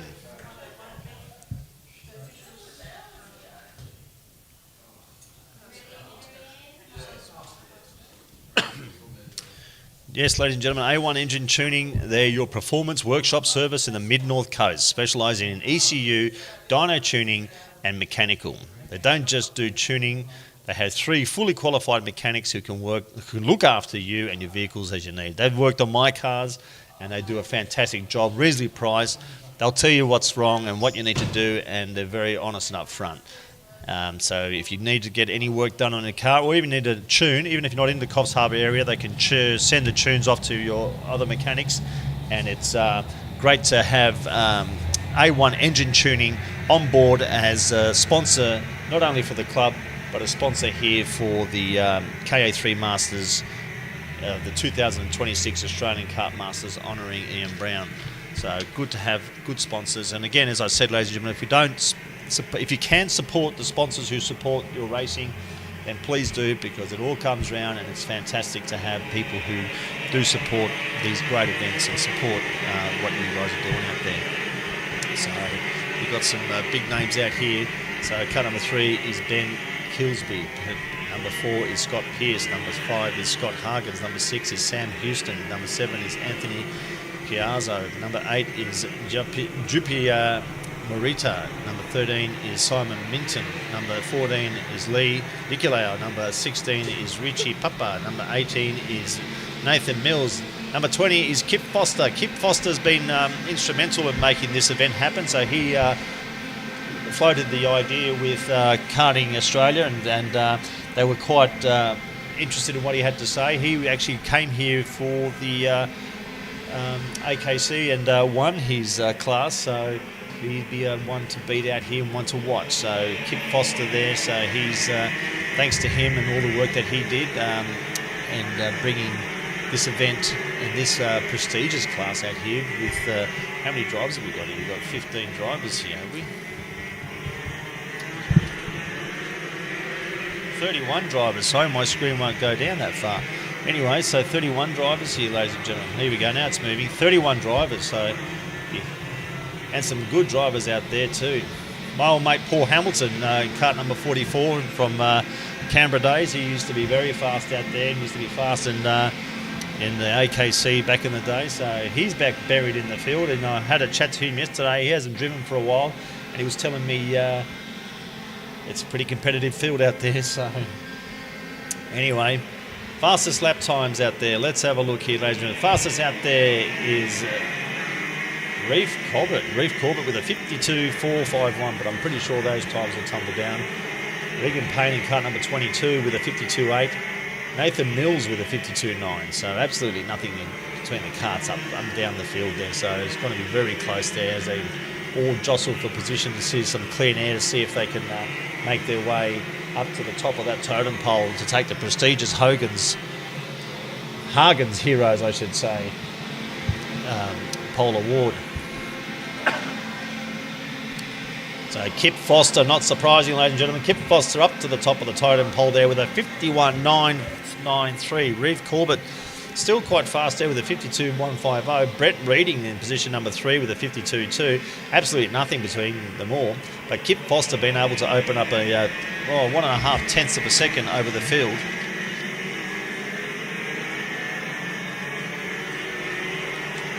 So Kip Foster in cart number 20. Doing a great job up front there as the field makes its way into the infield. A little bit of a move on the inside there by cart number 86 as they make their way, 66 that was, of Reeve Corbett trying to make a bit of room so he can get some lap times in there, but very fast times there by the carts up front. Absolutely nothing between them. So Kip Foster with a 51.661. Reeve Corbett with an overtaking move, still pulling out a 51.953. So Reeve Corbett's one to watch out there. Regan Payne doing a good job out there. Where's one of our other drivers that we expect to be up there? They still haven't been able to make their way up there. Where's my old mate Hamilton?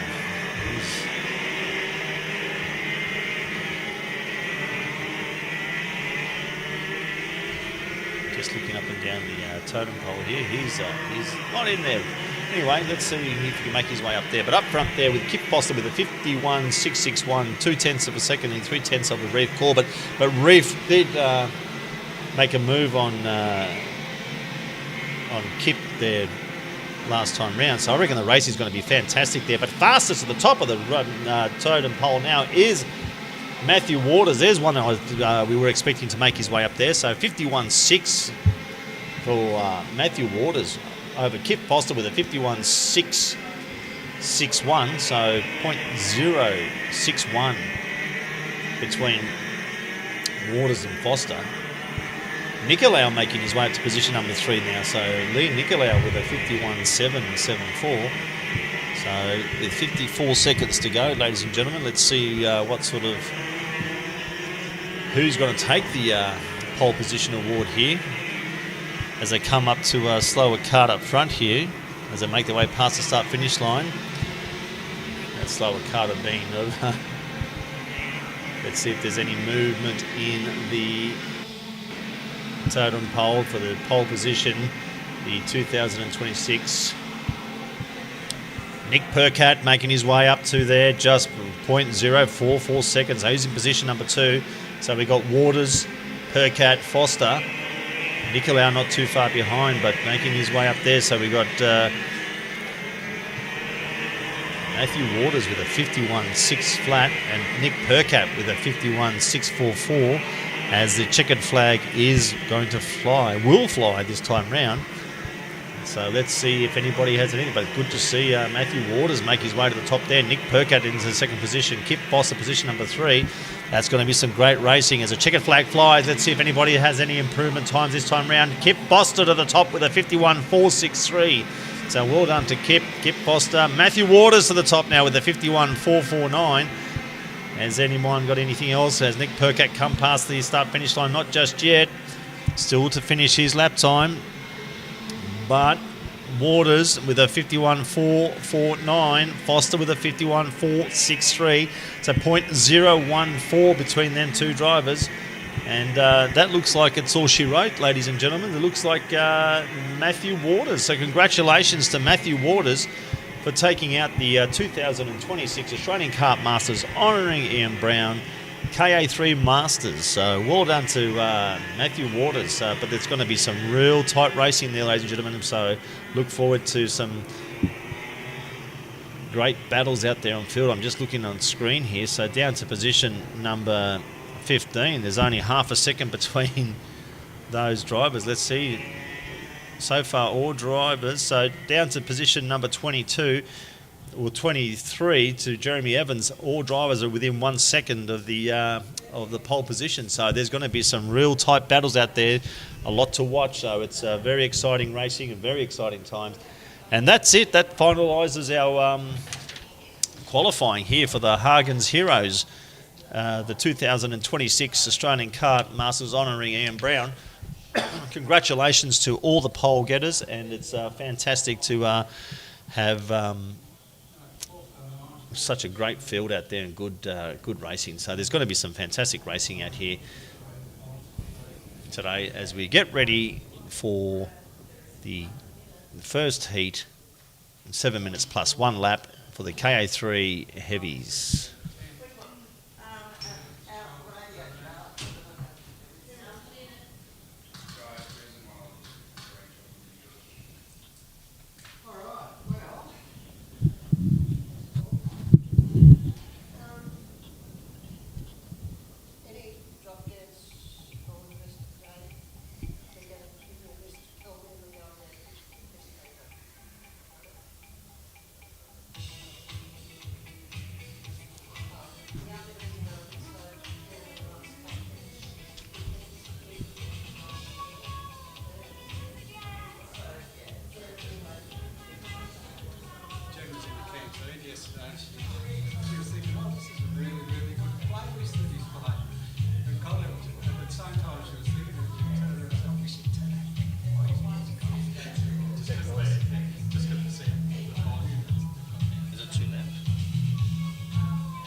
Are we that far ahead?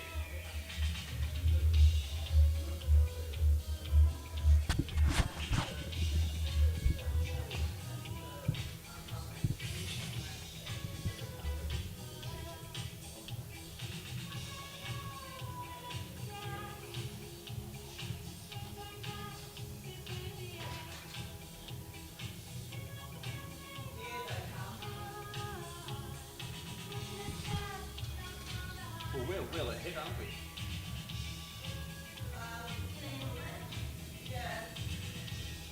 Keep it up our sleeves.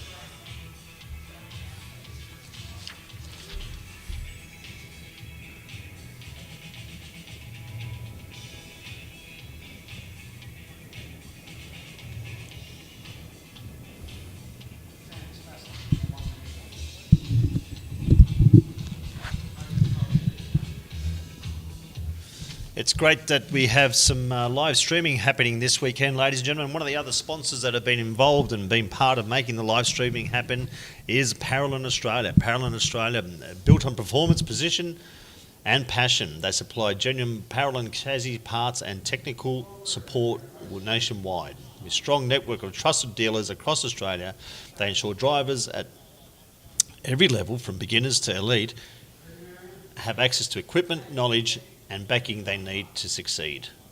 More than just a distributor, Parallel Australia is committed to building a genuine karting community. They proudly support drivers, teams and dealers across the country, providing guidance, product knowledge and ongoing backing to help strengthen the Parallel presence in every level of competition. Their focus is simple: deliver world-class product, provide professional support and foster connected high-performance karting communities across Australia. So Parallel Australia, ladies and gentlemen, it's great to have them on board, and without them, we wouldn't be able to have the live streaming. So congratulations and thank you to Parallel Australia for being on board and being part of the 2026 Australian Kart Masters honouring Ian Brown. Anyway, so back on track here, ladies and gentlemen, we have the first heat. So it's 7 minutes plus 1 lap. And in position number 1, so pole taker is Tim Davis. So kart number 81. Position number 2, kart number 8 is Stephen Lalas. Position number 3, kart number 72 is Nick Behag. Position number 4, kart number 59 is Adrian Bianchini. Position number 5, kart 15 is Michael Parsons. Position number 41 is Paul Hull. Position number 77 is Glenn Tanti. Position number 8, kart number 42 is Sean English.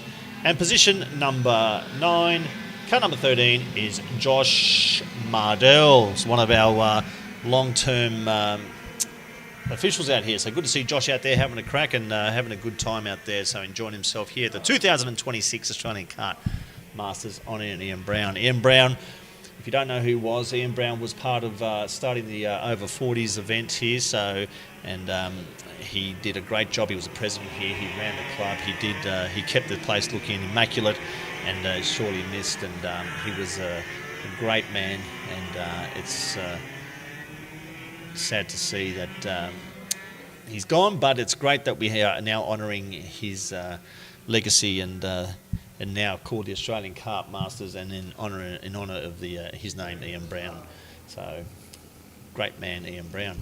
Anyway, back to the racing. Curtis Strata Group is the sponsor of this race, so for all your Strata needs, Curtis Strata Groups, make sure you see them as they make their way into the CEX corner for the race start. So good start there by kart number 81 of Tim Davis as they make their way up into the hospital corner. So they're about 4 karts wide up into the corner there, and they come out of there cleanly at this stage. Oh no, we have a turn there in the middle of the corner there.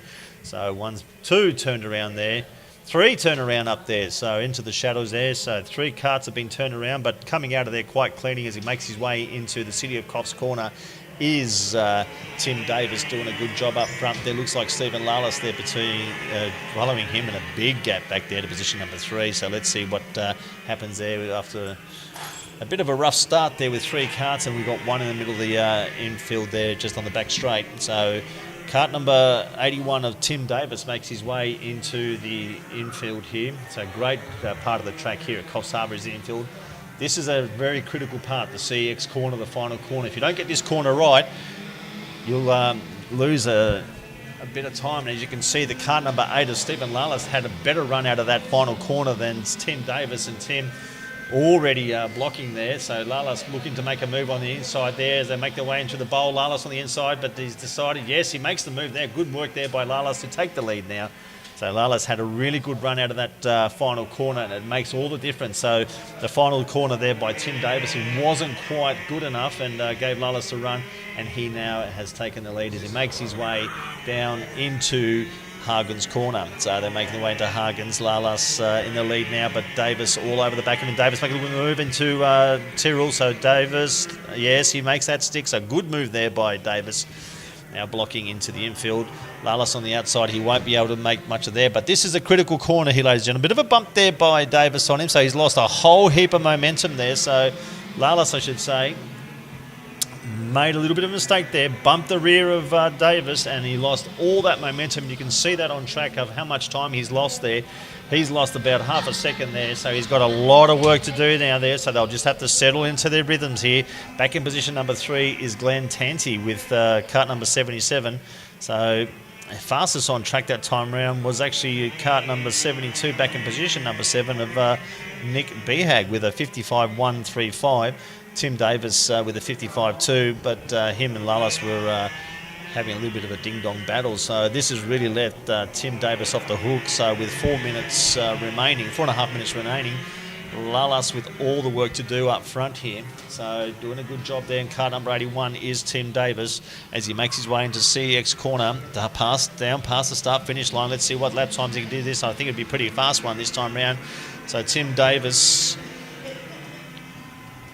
with the fastest lap as predicted with a 53.811, and Lalas with that big mistake he made last time round.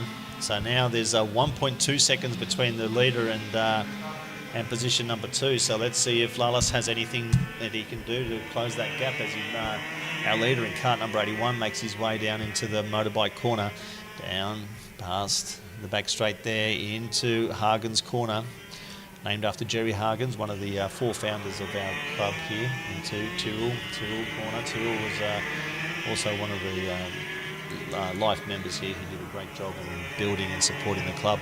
Anyway, back to the racing up front there. Looks like Lalas might have been able to close the gap. It was 1.2 seconds last time round. Tim Davis up front there. So Tim Davis fastest with 53. No, fastest was Steve Lalas, and it looked like that on track 2. Been able to close that gap ever so slightly, still 1.2 seconds behind the leader. All that Davis has to do is just cruise on by, just keep going as they make their way through the city of Coffs corner.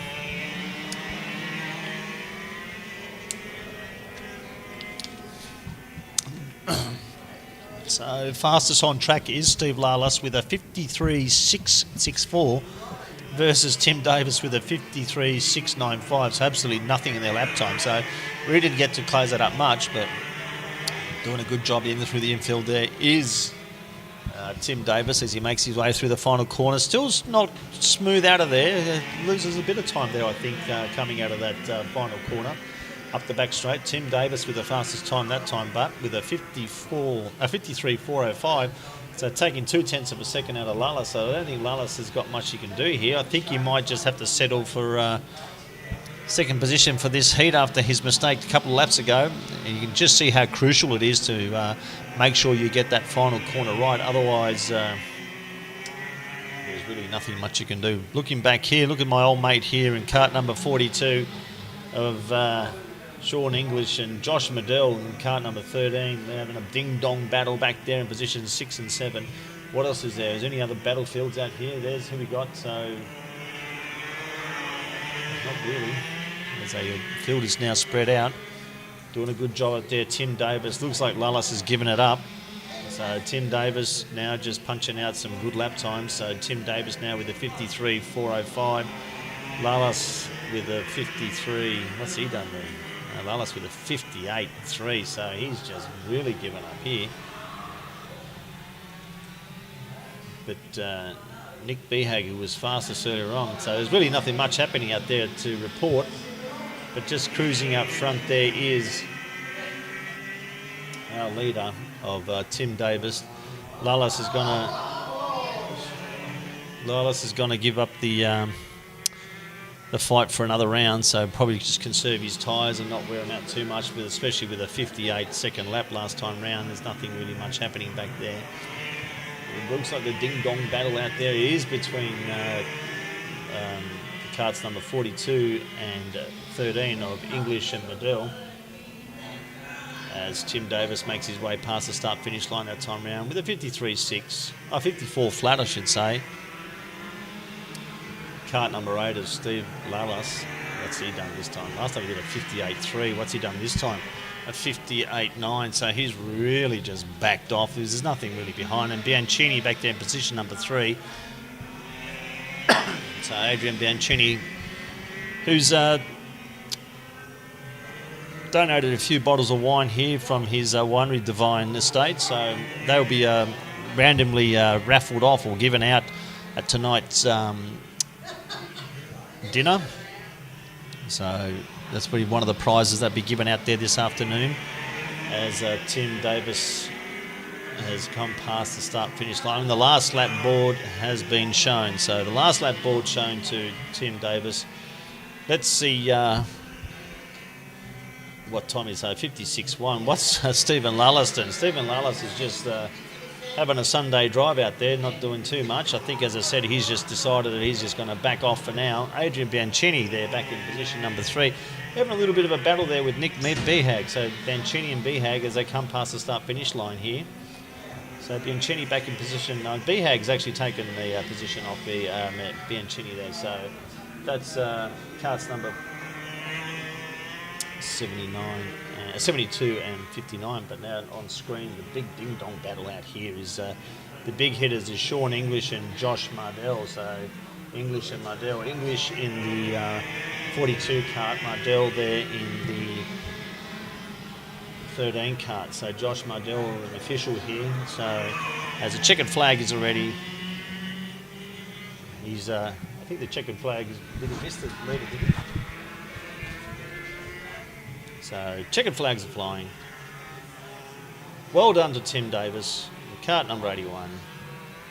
Position number 2 goes to Steve Lalas.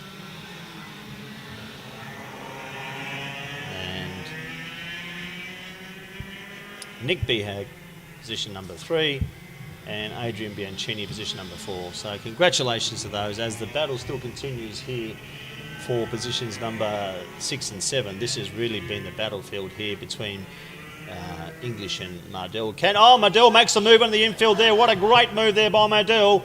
Takes position number 6. Well done. Got him under brakes. I don't know if he missed the brake pedal or what happened there, but he got him under brakes there and passed the start. Oh, puts a big hand in the air. Well, congratulations. Well done. I think that's his first overtaking move. Anyway, well done there to Josh Mardell taking position number 6. Anyway, congratulations also to Tim Davis for winning the race.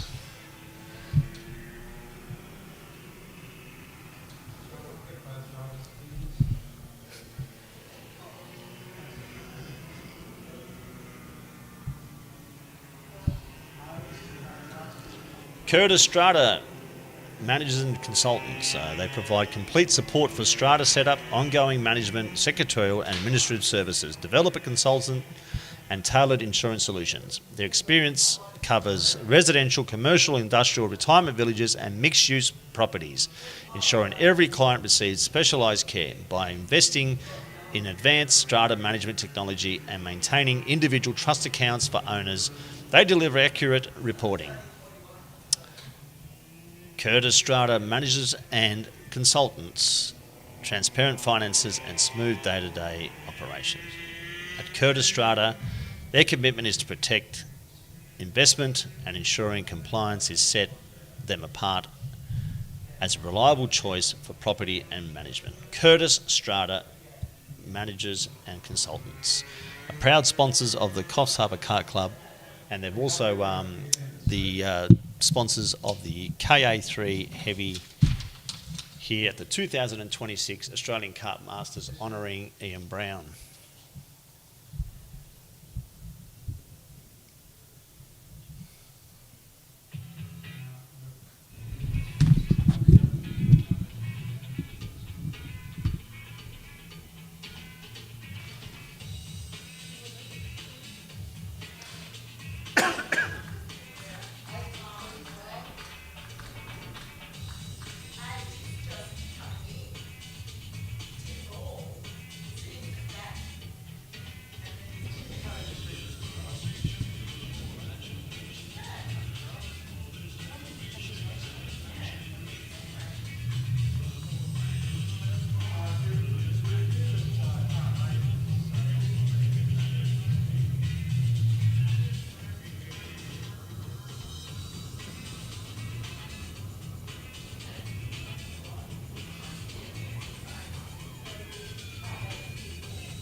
So, ladies and gentlemen, next up we have the Tag Restricted Light. So, Tag Restricted Light is brought to you by DPE Kart Superstore. So, DPE have also come on board as one of our sponsors to supply our live streaming. So, based in Melbourne, Australia, DPE has a modern design, manufacturing and warehousing facility. They supply the highest quality that is achieved and maintained by DPE's unique combination of modern technology, engineering, ingenuity and clever design, provided them with unapparelled platform from which design and manufacture some of the world's best karts and karting products. DPE Technology not only designs, manufactures Arrow karts, but it's also Australia's distributor of many renowned karting products.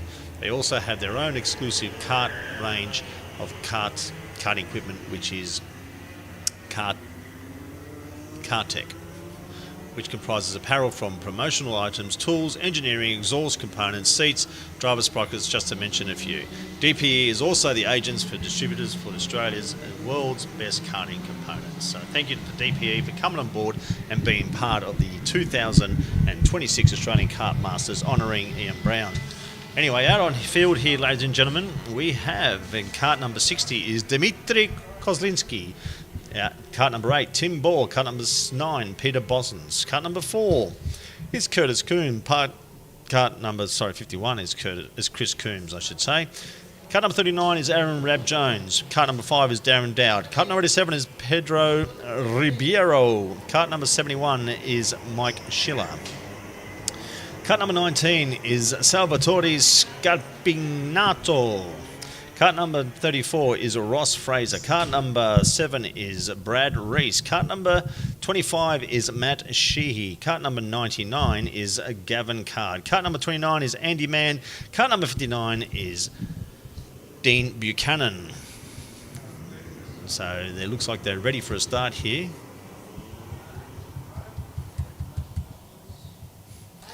As they make their way to the start-finish line. So Dmitry Kozlinski with a 51.454 as it makes a good start. Good start there for position number 3. Is there back there was Peter Bosens by the looks of it. And he makes his way to position number 2 there. So keeping the lead as they make their way into the bowl is Kozlinski. But looks like Bosens is right on his tail. It looks like Bosens is going to make a move, but he's going to be on the wrong side of the track as they make their way in the city of Coffs Corner. And doing the crisscross there. So Bosens looks like he's taken the lead there. Is that the kart number Bosens? What a great little run there by Bosens to take the lead there. But looks like he's Peter in front there. So good work there. So Kozlinski was under all sorts of pressure there from the start and muscling his way to the lead and now opening up a fair bit of a gap is that kart number 9 of Peter Bosens. So what a great start there by Bosens as he makes his way through to the CEX corner, down past the start-finish line, up to the back straight, into Hospital corner, into the bowl. So what a great job there by Peter Bosens. What a great start that was. In fact, in position number 3, he muscled his way through, followed the leader through of Kozlinski, and now Kozlinski has to settle back into position number 2. A bit of a gap already, 7/10 of a second between positions 1 and 2, but the battlefield out there is positions number 2 and 3 between Ball and Rab Jones. So, well, Coombs, Ball and Rab Jones it'll be actually. But up front there, doing a good job, showing a clean set of hills at this stage, is Peter Bosens with a 53.687 last time round as he makes his way into the infield for the first time of the race, or second time of the race, I should say, into CX corner, down past the start-finish line, doing a good job up front there is Peter Bosens in his cart number 9 as they go past the start-finish line, up through the back straight, into Hospital corner. What was the gap that time? So being able to do a little bit faster that time was Dmitry Kozlinski with a 52.160. So being able to take a 10th out of the leader that time round. So is Kozlinski on the march here? Maybe. It looks like that on field. They've certainly have opened up a bit of a gap to second, third, fourth, fifth and sixth there of Rab Jones, Ball, Coombs and Scarpinato. Anyway, looks like the Kozlinski is certainly on the march here. That gap you can see on field is really closing as he gets come into the infield here now for the third time with 4 minutes and 30 seconds to go. Down into CX corner, but you can see on field there, ladies and gentlemen, that Kozlinski has been able to shut the gate on Bosens by substantially. It was 0.6 of a second last time round, 0.6 of a second. This time round, taking 0.2 of a second out of the leader of Bosens. So it's going to be on here this lap, if not next, as they make their way into the bowl. So good racing up front there by Bosens, but Kozlinski not giving up this race just yet, wanting to take the lead back after being muscled out there by a fantastic start by Peter Bosens at the start from position number 3. Up front there, doing a good job now, Peter Bosens, but he's going to have Kozlinski all over the back of him very shortly as they come into Hagen's corners down into Tyrrell. So a little bit of a wobble there from Bosens as he makes his way out of Hagen's. And they're coming to the infield now, so doing a good job there. Now this is a critical corner, ladies and gentlemen. If they get this right, he'll get the good run out of here. They're both pretty equal. I think Bosens had a better run that time round out of that final corner than Kozlinski. But Kozlinski being able to close that gap by another 10th of a second that time round. But fastest on track is Aaron Rab Jones with a 51.491. But looking up front there, ladies and gentlemen, as I take my eyes off the field, so the action, I should say, we have Bosens up front as they make their way into the City of Coffs corner. So down into, out of the exit of the City of Coffs into the motorbike corner, down the back straight there. Bosens looking over his shoulder. He's going to have a lot of company very shortly there by Kozlinski. Bosens was faster this time round, this part of the circuit last time round. Let's see if Kozlinski can clean that up as they come into the infield. Kozlinski doing a good job up front there, closing that gap. It's a lot closer this time round. Bosens, Kozlinski dropped a bit of a wheel there that time round, so that's given a little bit of a gap, let Bosens off the hook there a bit. So it's still been able to do a little bit faster, but fastest on track was Tim Ball as Kozlinski looks to make the move into the bowl, into the and makes it stick, but crisscrossing outside, but Kozlinski has the inside line, so Bosens will be on the outside, but Bosens again crisscrosses on the inside, so good move into there by Bosens and Kozlinski, so good racing up front there. A lot of action happening everywhere, but closing up onto these two is Rab Jones, and Tim Ball is actually fastest on track out there with a 51.462.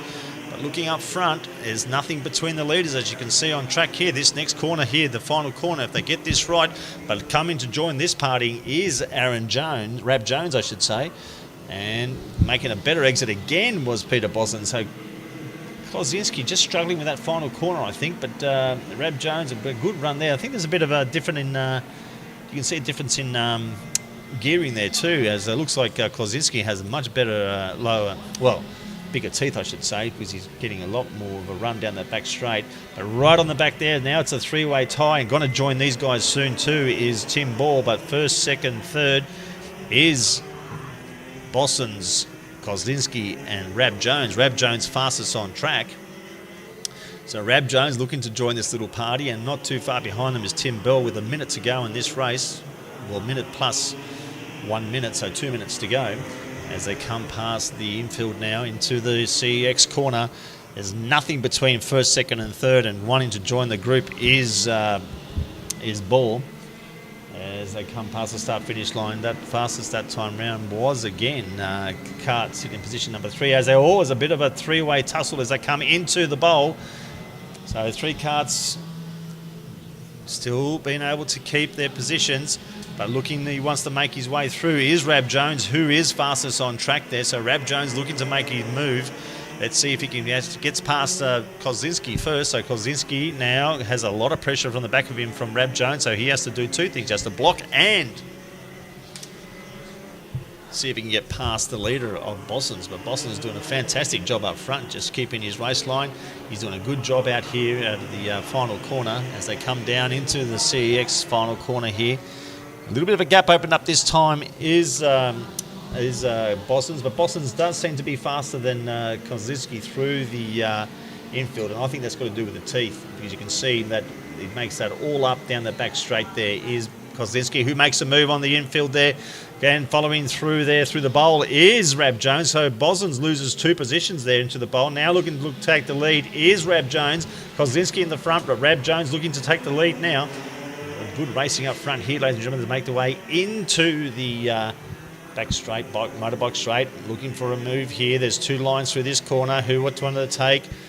Looking very racy now is Rab Jones, as the checkered flag is already. So who's going to take it? Still anybody's race, but looks like Kozinski might have done enough. Oh, we've got a great move in there on the inside there by Peter Bossons. So Bossons takes position number 3, but looks at 1, 2, 3. What a great race that was. Oh, very upset with that move is Rab Jones, who did make his way to position number 2, but looking to take the win.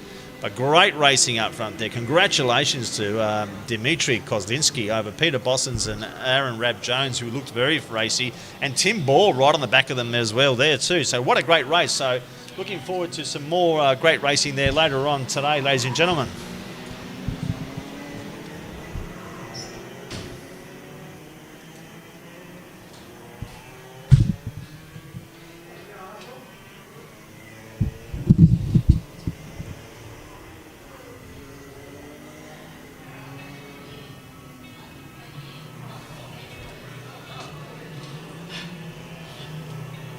I'm going to lose my voice. Huh?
Hello? Yeah, I'm just commentating.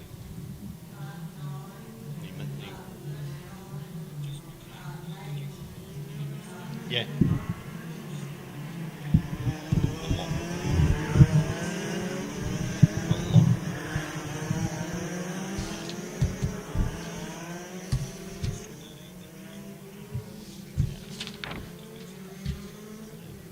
I'll give you a call later on, just the race better start.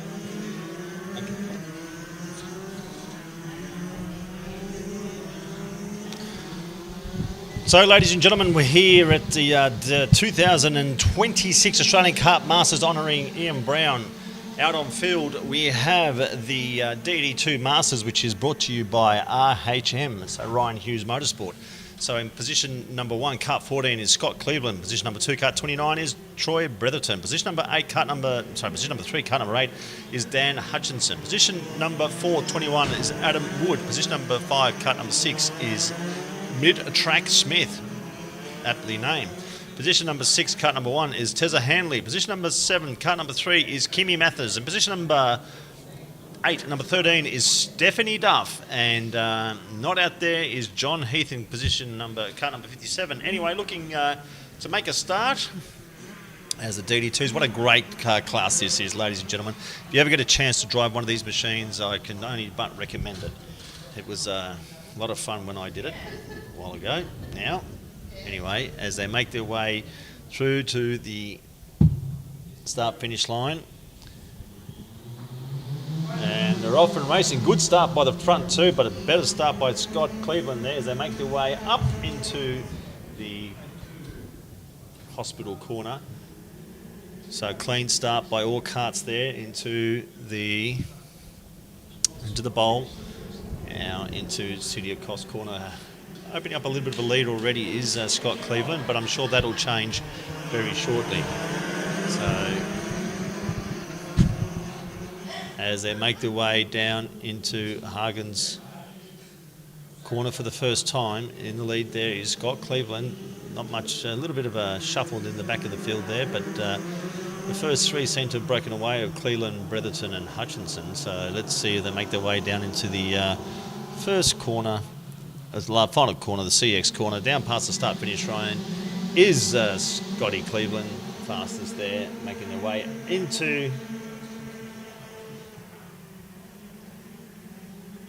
the hospital corner into the bowl. So let's have a look here. So being able to open up half a second is Cleveland over Bretherton. Hutchinson then back in position number 3. Hutchinson dropping back down into the clutches of Hanley. So Hanley looking racy now. So having a look there back in positions number 2 and 3. That's what the battlefield is now. But the gap between first and second seems to have closed a little bit there this time round too. So Cleveland that time with a 51.2 and Bretherton with a 51.6. But Bretherton looking a bit more racy now in kart number 29 there. So Bretherton on the tail of our leader of Scott Cleveland. So Cleveland making past his start-finish line for the second time. Bretherton looking over his shoulder and doing a good job up front there. But fastest on track was Bretherton, as we could see. So he's been able to close that gap by 0.2 of a second as they make their way into the bowl. Looking up front there now as they make their way into the City of Coffs corner.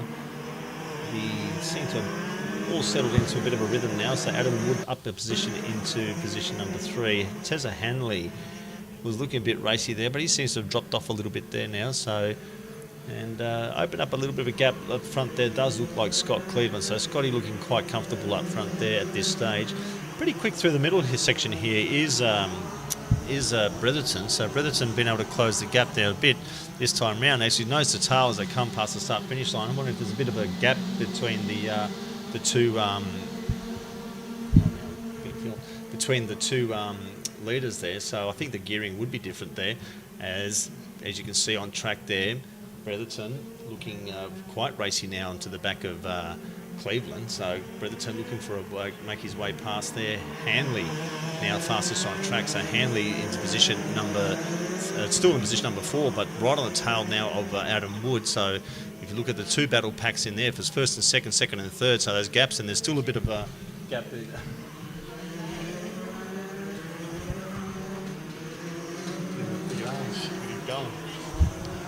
So looking back into position number 1, so nothing between us. A bit of movement in the track here. Ooh, looking for the inside there. Car number 29 with a good exit out of the final corner. Making the move on the inside there. Can he make the move stick? Yes, he does make the move stick there into Hospital Corner. Now he's got to block him into the bowl. So let's see if Bretherton can keep that lead. It looks like he can. So what a great move there by Bretherton into the... he had a great exit out of the final corner, which is the most important corner, I think, of this track. You have critical corners, and that final corner there, the CEX corner, is a critical corner as they make their way into Hagen's Corner here. So, as you can see on track there, ladies and gentlemen, there's going to be a party for first position. We've got 1, 2, 3, 4 nose to tail. So we got Cleveland, Bretherton, Wood and Hanley up front there. So Hanley is the fastest on track of all of them. So it'll be interesting to see how he goes. But keeping a clean set of hills now, showing his way past there. It is Bretherton up front there. Bretherton up front there. So, but Cleveland, he's not going to give it up too easily. He still wants that lead, as he's going to have a little bit of company there by Adam Wood and Teresa Hanley. So what a great race up there. Making a move on the inside. Good move there by Cleveland on Bretherton by the looks of it. So as they come through, but Bretherton, Cleveland is not going to have any of that. He's taken that position back. So there's a change for position there twice in 2 corners there. So good move, good racing up front there. This is a great class, ladies and gentlemen. DD2s. And these guys are masters. They've been racing for a long time, these guys. So anyway, up front there, position number 1 is Bretherton. Making a good move on the inside there was Hanley on Wood. So it looks like Hanley has now taken position number 3, and he's on the march to see if he can get on the back of the 2 leaders there. So good move there by Hanley, who is fastest on track there. Hanley with a 49.3676, and making a move up front there. Oh, not close enough. A little bit of a touch there was Cleveland on the back of Bretherton, so he's backed out of that as they make their way into the city of Coffs Corner. So looking back there, it's nothing, too much curve that time by Cleveland by the looks of it, but still looking quite racy. So Bretherton may have made his way to the front there, but he's not been able to get it away from Cleveland, so there's nothing in between them. Oh, making a good move, trying to make a move there was Wood back on Hanley, but Hanley being able to keep that position.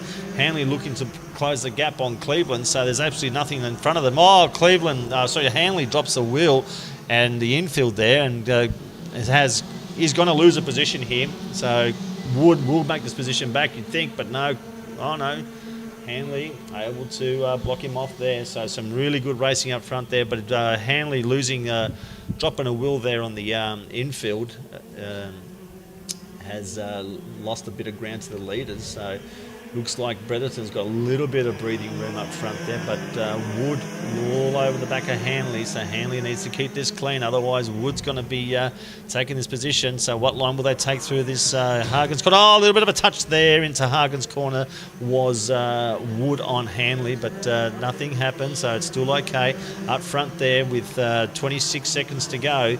So they'll have this lap plus another one. Is Troy Bretherton doing a good job up front, so good racing up there. So Hanley's still fastest on track there, but not that time round. A big gap drop there from Hanley to, so what's that, a second that Hanley's dropped to Cleveland with a few mistakes that he's made there, and now he's got a lot of pressure. But coming up joining the Hanley and Wood is Kimmy Mathers and Dan Hutchinson. They're starting to close the gap on the back of those 2 guys there, so it's really close racing all the way through here, ladies and gentlemen.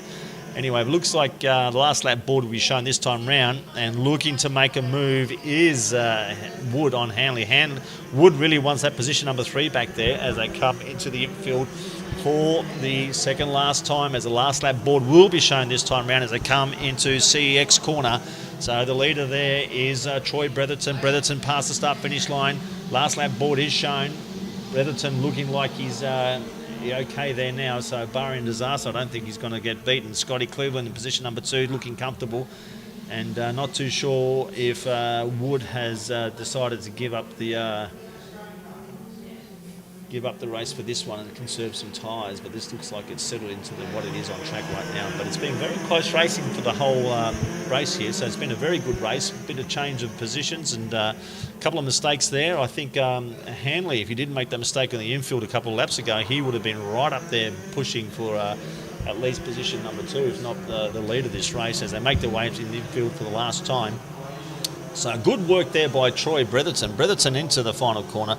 Congratulations, well done, winning Heat 1, 2026 Australian Kart Masters, honouring Ian Brown, DD2 Masters, brought to you by Ryan Hughes Motorsports. So congratulations there to Troy Bretherton and to the other drivers too. What a great race that was.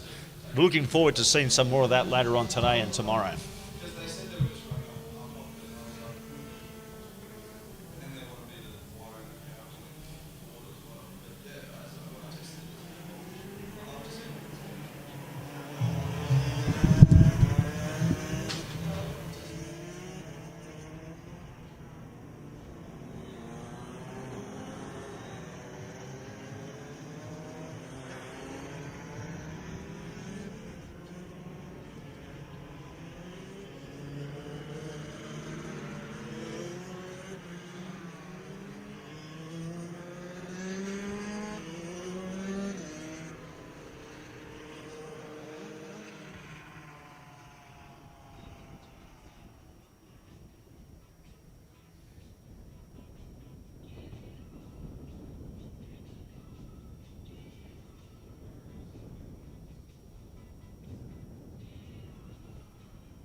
Is Tag Restricted Legend 60 Plus and 4SS Supermax. So that's brought to you by the Caribbean Motel. So if you're looking for accommodation, make sure you come to the Caribbean Motel here at Coffs Harbour. Premier Premier motel facilities you'll find anywhere. So 23 modern rooms, 3 levels, across from the jetty there. Lots of things to do. And so the Caribbean Motel, a proud sponsor of the Coffs Harbour Kart Club and the Tag Restricted Legends and 4SS Supermax. So in kart number 24 in the Supermax medium is Mark Walker. Kart number 11 is Dan Irwin. Kart number 48 is Scott Pearce. Those are the 3 races. So in the Tag Restricted.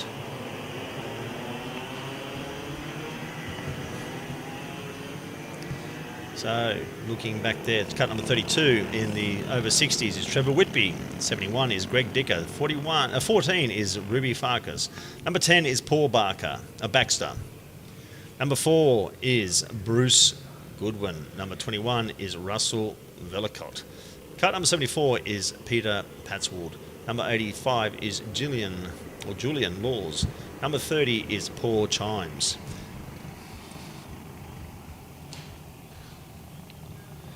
42 is Pete Robertson. 89 is Brian Tablemore.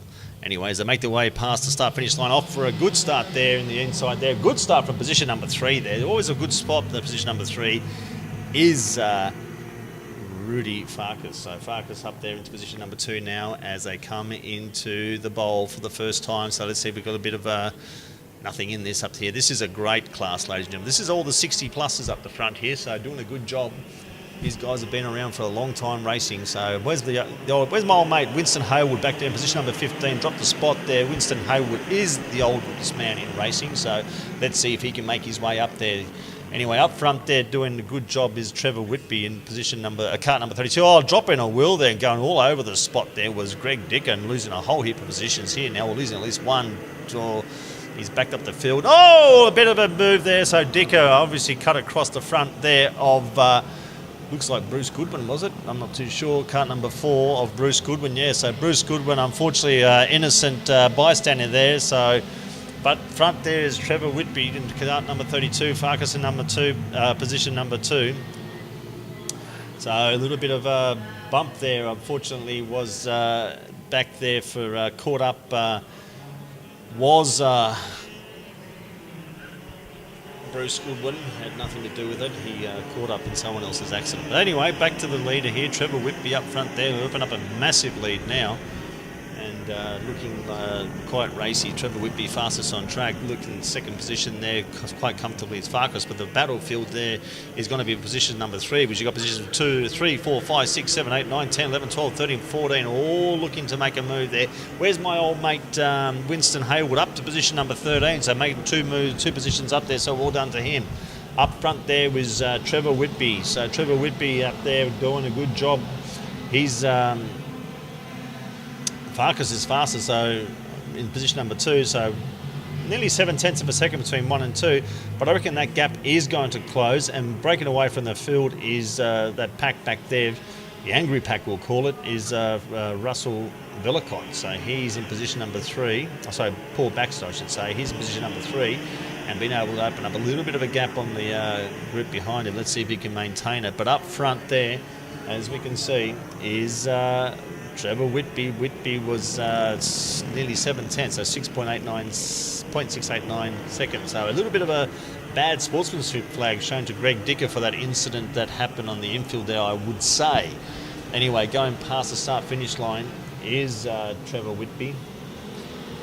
So Bino, he's fastest this time round with a 52.546 versus a 52.552, so nothing between first and second.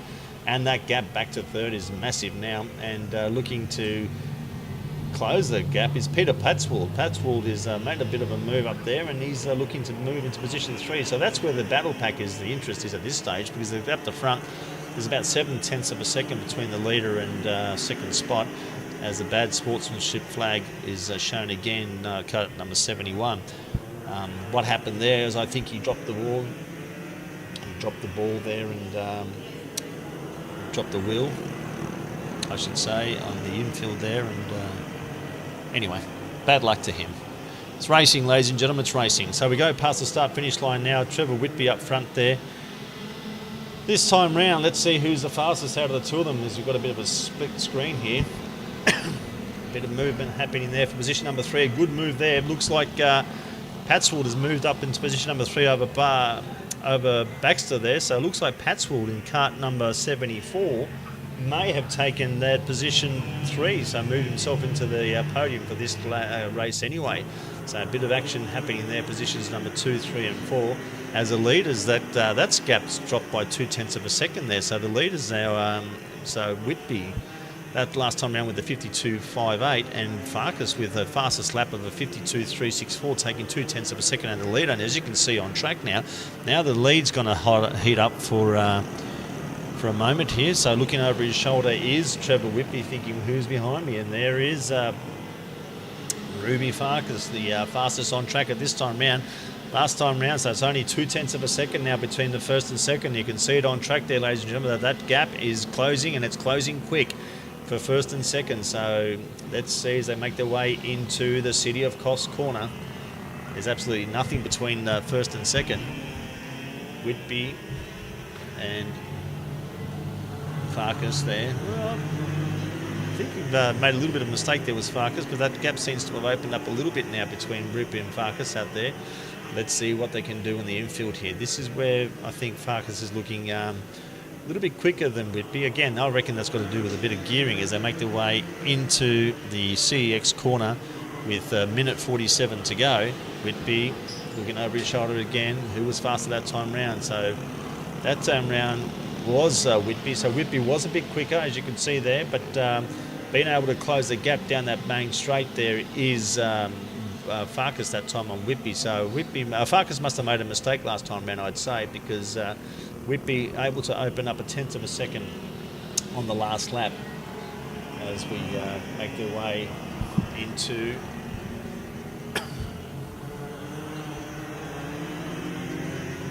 Hargan's Corner. Whitby is still looking quite comfortable up front there. Looking back a field there into positions 3. So Patswood's still got Velicott all over the back of him there. So that still hasn't been settled, the positions 2 and 3, with 52 seconds to go as they go past the start-finish line this time round. So 52 seconds plus a minute, that is, ladies and gentlemen. But looking a lot closer this time round is Farkas on the back of Whitby, and Velicott's been able to get past Baxter back there. So Velicott got past Baxter, so back Velicott back into position number 3. Where's my old mate Winston? Winston's made up a couple more positions. He's up there in position number 11. The oldest man in racing, Winston Hayward. Fastest man on the track in Kart 71 is Greg Dicker. He'll be kicking himself after that mistake he made earlier on in the exit of Hargan's Corner. Anyway, looking up front here, where have we got? We pick up the leaders.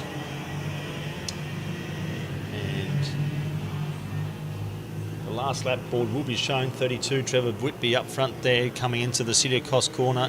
And he'll be taking the last lap board here. So there's some interesting racing. They're all a bit of a move back in the field there. So kart number 10 making the move on Velicott. So looks like, what have we got here? So 74. Kart 74, Patswood is now into position number 3. So a little bit of a tussle for positions back there. Greg Dicker keep on making the fastest lap time with a 52.136 back there, but it's all too little too late for him. So Patswood moves up into position number 3. Baxter up there into position number 4. Where's my mate Winston? Winston up another position. Winston Hayward into the top 10. So good on Winston. Oldest man in racing is Winston Hayward, I've heard. So well done to him, as the last lap board still shown as the leaders make their way into the final corner. What a great job there. Trevor Whitby, good start. Good work there by Ruby Farkas as well, because he made a really good start there earlier on. And now this is a real good position. It's a big battle here for position number 3. So the final step of the podium is going to be interesting, because it's going to be anybody's. So Patswood takes that position number 3 over Baxter. So congratulations there. Where'd my mate Winston Hayward end up? Here we go. Looks like he ended up in position number 10. So no, drop back to 11, because Greg Dicker got him. So well done to Trevor Whitby for winning that race. So congratulations to Trevor Whitby, Tag Restricted Legends 4SS. What happened to the 4SS race? We didn't call that. 4SS was Mark Walker. Mark Walker with a 57.393. So congratulations to Mark Walker. Fastest on track was Dan Irwin, actually. So nothing between all those guys at the front there too in the 4SS medium. Anyway, congratulations, Trevor Whitby. We look forward to seeing the rest of that race there. So that was brought to you by RHM. So for all your karting needs, that was brought to you by the Caribbean Motel, I should say. So Caribbean Motel, if you're looking for any accommodation whenever you come to Coffs Harbour, make sure you go see our good friends there at the Caribbean Motel. Coffs Harbour #1 premium motel. 23 renovated rooms, sea views, across from the jetty there, lots of restaurants, bars, clubs. So make sure you go and stay at the Caribbean Motel whenever you're here in Coffs Harbour.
So, ladies and gentlemen, this class is the tag medium 50 to 59s. So, they're also racing for the Russell Grimson Perpetual Trophy. So, Russell Grimson was part of the club here many years ago. I think I remember Russell, as I said before, asleep at the scales. That's where we usually found him. So he was very good and efficient at his job there. But he's a great guy, Russell Grimson. Did a good job. He was part of the over 40s, part of the club, making it happen. So the Russell Grimson Perpetual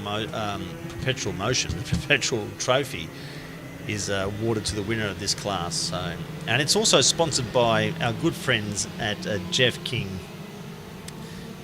Motors. So Jeff King Motors have been a supporter of the Coffs Harbour Kart Club for many years, and a big supporter of the over 40s for many years. So Jeff King Motors, they got Mitsubishi, MG, Volkswagen, Subaru, JAC. So if you're looking for a new used car, make sure you go see Jeff King Motors. So proud sponsor of the Coffs Harbour Kart Club, and been a major sponsor of the over 40s, now known as the Australian Kart Masters, honouring Ian Brown. Kart number 74 is Scotty Gray on pole position. 71 is James Morrison. In position number 3 is Gavin Whitmore, kart number 35. 83 is Scott Hargens. 41 is James Farmer. Number 5 is C. Johns. Number 18 is Mark Robinson. Number 99 is Rick Jones. Number 91 is Robbie Daniels. Number 55 is George Cassis. Position number 11, kart number 11, is Sean Glassoff. Position number 12, kart number 36 is Robert Potter. Position number 43, kart 43 is Brian Gallagher. As they make their way to the start-finish line, looking quite racy there. This is going to be a good race, ladies and gentlemen. What a great start there from the kart number 35 of Gavin Whitmore. Position 3 has been starting very well all morning this morning, ladies and gentlemen. So some good racing there, a little bit of a bump and grind. Oh, we got one over there, so I'm not too sure. I think that'll be a red flag, ladies and gentlemen. I'm not too sure, but probably would be. No, I'd say. Looking at the replay there in the midfield there, so there's a bit of a bump and slow, a little bit wheel on wheel there from Kart, and off he's going. But ladies and gentlemen, it looks quite spectacular. But can I just tell you, seriously, the modern karts these days and the modern equipment, the way that we have our safety equipment is second to none. So it's a red flag is shown there, ladies and gentlemen. So obviously someone's gone over, and there's an injured driver. It was good to see those be able to walk. It's a full course yellow, is it? So full course yellow. We've got a driver down there. So these accidents do happen, ladies and gentlemen. The driver seems to be okay. We'll have the ambulance out there for a while, in a minute, I should say. So, yeah. But as I was saying, you know, the safety, it's a red flag has been called, as no surprise there. But as I said, ladies and gentlemen, the modern day karting safety equipment and karts are a lot safer than they used to be. They do look spectacular, these crashes, and believe me, I've had, as you see the replay here, it's, so over he's gone. He's hurt his back there, but as you can see, he's got full helmet and suit and gloves and rib protectors. So, you know, it does look painful, and it probably is going to be a bit painful, but the way the drivers are protected this day and age, it is quite safe. So we hope that the driver's okay out there. The ambulance will be making its way out to the track there. Yeah. So it's unfortunate there. The drive. This is actually going to be a good class, good racing. Accidents does happen. Motorsport is dangerous, ladies and gentlemen. So this is a red flag situation. So they'll re-grid them up in formation, single line formation, and they'll when they're ready to restart, restart them. Unfortunately, that's these things do happen. So a bit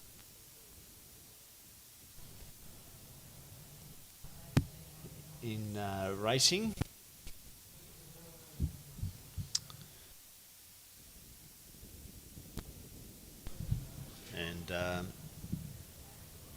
He's laying there. I think it's he's moving. So, and we did see him get up and walk off the side of the track. So.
What's that? Or I have to grab the vest just to bring the grid down to the grid.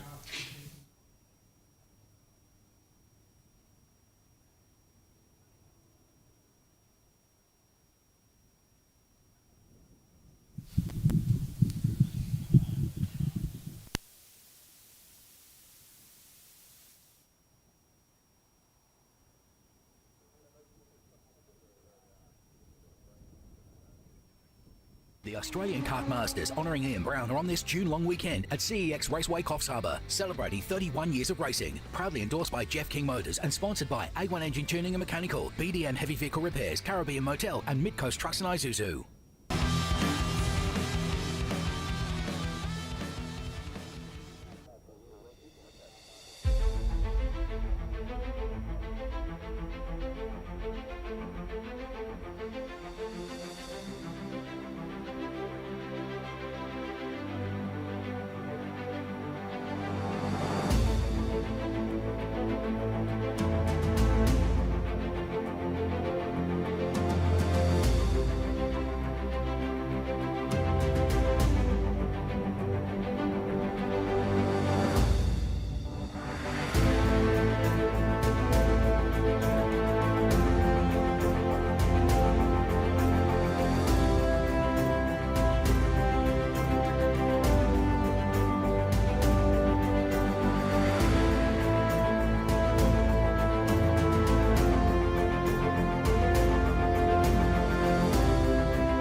change my battery. It's on 28 minutes before it dies.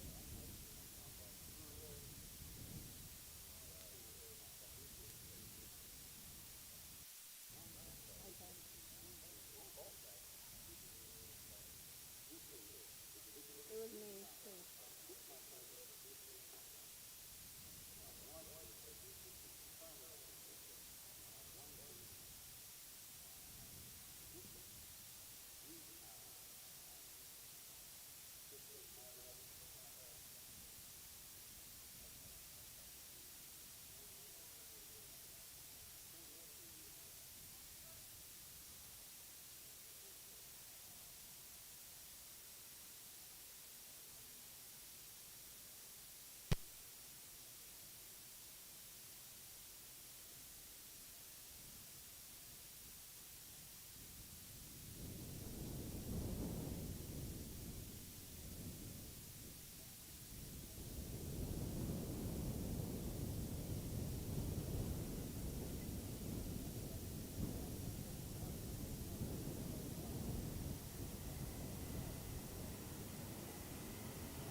As they make their way through the CEX corner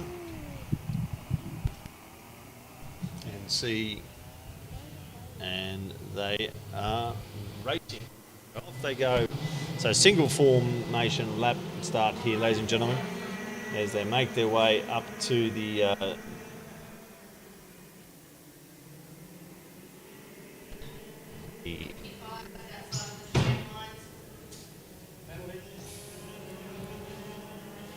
into the city of Coffs corner they come now. So a little bit more of a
do I do that? 1 2 1 2 1 2.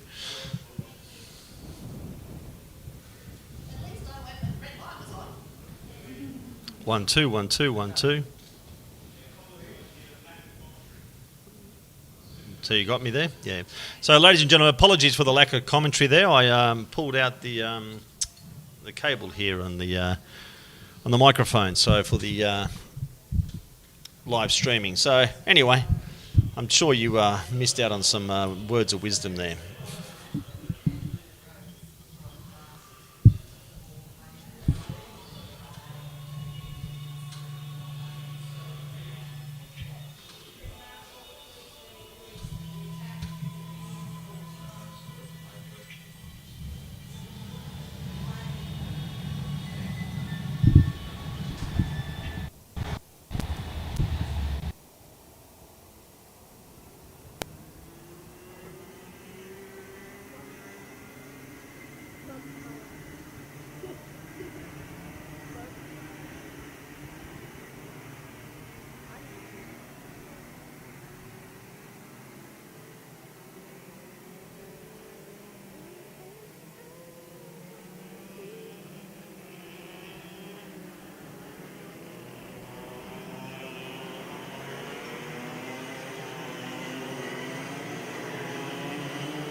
Position number 6, cart number 7 is Shane Peterson.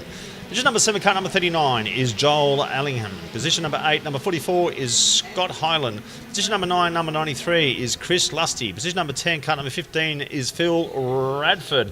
Position number 11, cart 10 is Brett Garrity. Position number 12, cart 16 is Mark Schumacher. Position number 13, cart number 3 is Mick Robinson. Position number 14, cart 14 is Justin Voigt. Position number 15, cart 60 is Dave Reed.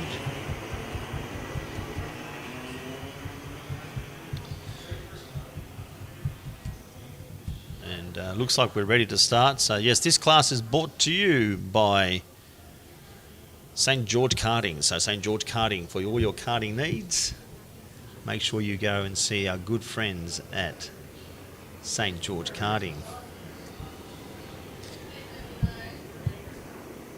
They've built their business on reliability, ethics, engineering, excellence, and every man, woman and child who dreams to race. So St. George Karting stocks over 5,000 products across the chassis and other things. Alfred Racing here, back at the front there. So a good start there by cart number, looks like 33 of Jeremy Evans. So did Evans take the lead there? I can't see through the smoke here. Looks like it might have a little bit of a bump and grind at the back there. One's turned around, one going backwards. Number 23, he's fine there. But up front, looks like, does look like cart number 33, Jeremy Evans, who made a great start there. As they make their way into the Huggins corner, and there's a bit of a tussle of positions, number 2, 3, 4, 5, 6, 7, 8, 9. So as they come into the infield for the first time. And yes, it's cart number 33 of Jeremy Evans with a great start there. Looking at a replay here. No. Anyway, up past the start-finish line.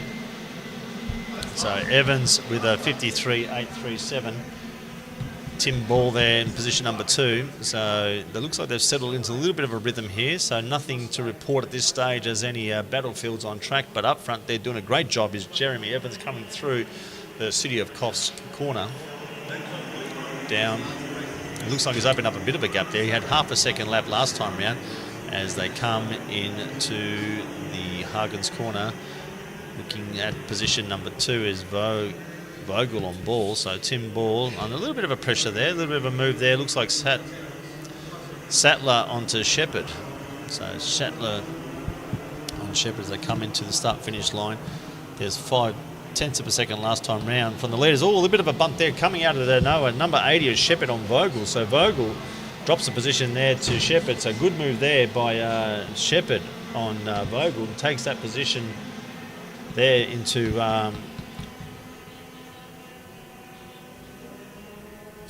Hospital Corner, but up front there looks like the positions 1 and 2 have broken away into a bit of a rhythm, so half a second still between Ball and Evans. Back there into position number 3 is Vogel, Shepherd, Pedersen, Sattler, so it's anybody's race back there as they all battle for position number 3, that final step on the podium for this race. Up front looks like Kart number 8 of Tim Ball has closed the gap on the leader there. So Ball, let's see, last time round it was 0.5 of a second. This time round, as they come past the start-finish line, you have 2/10. Tim Ball looks definitely woken up there, and his kart's starting to come on, and he's picked up a couple of tenths of a second, so only 0.3 of a second. So the lead's starting to hot up here a little bit, and position number 3's cleared there. So Fred Shepherd, after his good move last lap, has been able to clear that group there. But up front there, still certainly not over, as you have Ball looking to get past Evans. So Ball fastest on track last time round with a 52.125, and Jeremy Evans with a 52.3.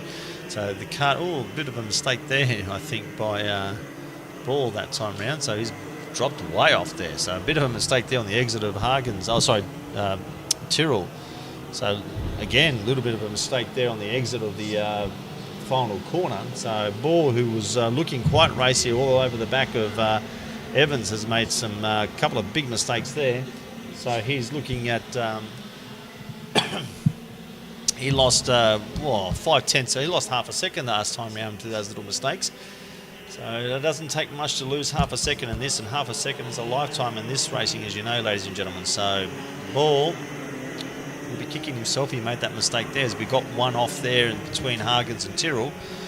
And Ball looking, I think he's closed that gap up a bit, but he has certainly made a mistake on the exit of Tyrrell last time round. And anyway, but last time round it was 0.8 of a second between Ball and Evans.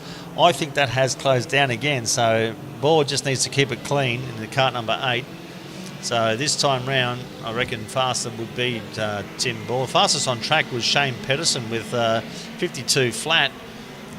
Ball was able to pick up a 0.1 of a second on Evans last time round. So, but yeah, fastest in position number 5 is Shane Pedersen with a 52 flat. So well done to Shane.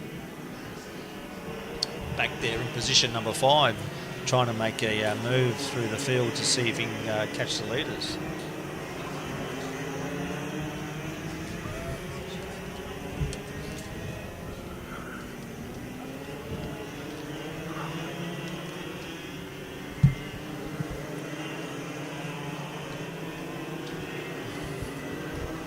So, looking back,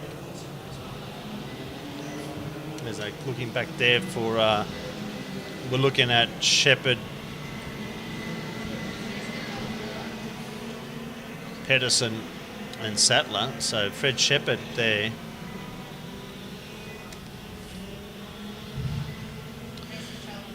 Fred Shepherd done a great job to move up into position number 3. So well done to.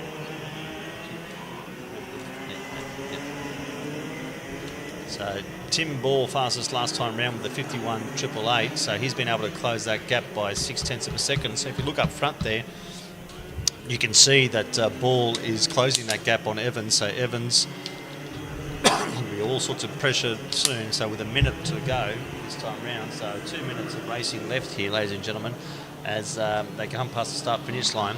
Last time round there was 0.6 of a second between Ball and Evans. This time round, that gap has closed substantially. So looking there is 2. Picked up 0.4 of a second on there. So the lead pack is looking quite hot. The fastest lap of the race as well with a 51.7. So Ball, barring mistake, will look like to take the lead here with only a couple of laps to go. So Ball up in front. Second position, looking to get up in front, I should say, of Terry Evans. Evans has just kept a clean race all the way through. Evans has probably noticed that he's got company there, so last time round there was 0.2 of a second. That gap looks pretty close there as they come past the start-finish line. Sorry, into the infield. It'll be interesting to see what the gap is when they come past the start-finish line is what I'm getting at. So they come past the final corner now, down past the start-finish line, drops a little bit of a wheel there, was Ball again. So Ball makes a little mistake there, unable to close the gap on Evans. Evans with a 52 flat, and Ball with a 52 flat. So Evans is woken up to Ball's antics there to see if he's can get past him, but a lot closer this time round as they come into the city of Coffs corner is Tim Ball on Jeremy Evans. So some good racing up here. It's also some good action back there for position number 3 with Shepherd and Peterson. Anyway, up front there, Ball, I don't think he's close enough to do anything. He's dropped back here a bit. So looking here as they come to the infield for the final time. Good job there by Jeremy Evans to keep Tim Ball, who just made too many mistakes. I think if Tim Ball had kept it cleaner, he would have done a lot better. As they come past the start-finish line, position number 3, no, side by side, number 7 takes that Peterson over Shepherd, I should say. So well done, position number 3 there. Good racing there. There's a bit of work to do to clear up the track here. We've got some karts around the track. So well done to Jeremy Evans for taking out the Heat 1 for the tag restricted median, 40 to 49s.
So there's some great prizes being handed out tonight at the dinner. So if you're coming into Saturday night dinner tonight, so it's from 5:30. Drivers are free. Families and pit crews and friends are adults $25. Children at 12 and under are paid $12.50. So great value, good food there. If you've ever been to one of these events, you'll know how fantastic it is. Tickets available at the canteen. Can you please let us know as soon as possible, actually before lunchtime, that you're coming or not, and how many are coming? That'll be great. So there's going to be some great raffles there tonight. So tonight, Team Garvini, I can't remember, there's Queenslanders. So Team Garvini are given 5 $100 crisp notes. So they're given out randomly to people who attend tonight's dinner. There's bottles of wine, beautiful bottles of wine from Divine Estate, so thank you to them. There's also going to be shirts, bottle openers, and other prizes. So that's given out tonight randomly to people who attend Saturday night dinner. There's also going to be a bottle of Moe given out there. So if you enjoy a bit of Moe, be here for tonight's dinner. So be a great night, good event. You can tell all your stories you want. Tell us all about how good you are or were or going to be. And it'd be a good time to celebrate. Also, Juppy's, how do you pronounce his name? Jumpy. How do you pronounce that? Is it? It's also John Pye's birthday today, so one of our races here, John Pye's birthday. He's turning, he'd be over 35, so not too sure how he's old. So happy birthday to him. So we'll be celebrating his birthday tonight at the Saturday night dinner. Also, ladies and gentlemen, we don't know, it's only, racing, we come here, we do our best, but there's another 2 trophies that have been donated by Affordable Trophies, and that's they're going to be decided by the officials on the 2 best. These 2 trophies are the best presented team and the best presented kart. So some pretty good karts out there. I went through the pits earlier, and there were some really good teams out there, good pits out there. So there's some really cool trophies being presented there as well. Also, don't forget, there's a raffle here, some really good prizes there. So look on the Facebook page, you'll see what the prizes are there, or just come to the canteen and see them for yourself. So it's $10 a ticket, or $3, 3 tickets for $20. Cash or card, 7 prizes. They'll be drawn tomorrow, so make sure you make your way out here for the dinner tonight, and go and purchase some of our raffle tickets as well. So next up, ladies and gentlemen, as I said before, no, it's not lawnmowers going. It is an actual race class. It is. Could I please have cart number 1 from DD2? Attention the pits. Can we please have cart number 1 from DD2 Masters? Cart number 1 from DD2 Masters up to race control. Thank you. Anyway, so yes, a lot of things happening around here. So make sure your pits look good, make sure your karts look good, because you're in a chance of winning a really cool trophy there.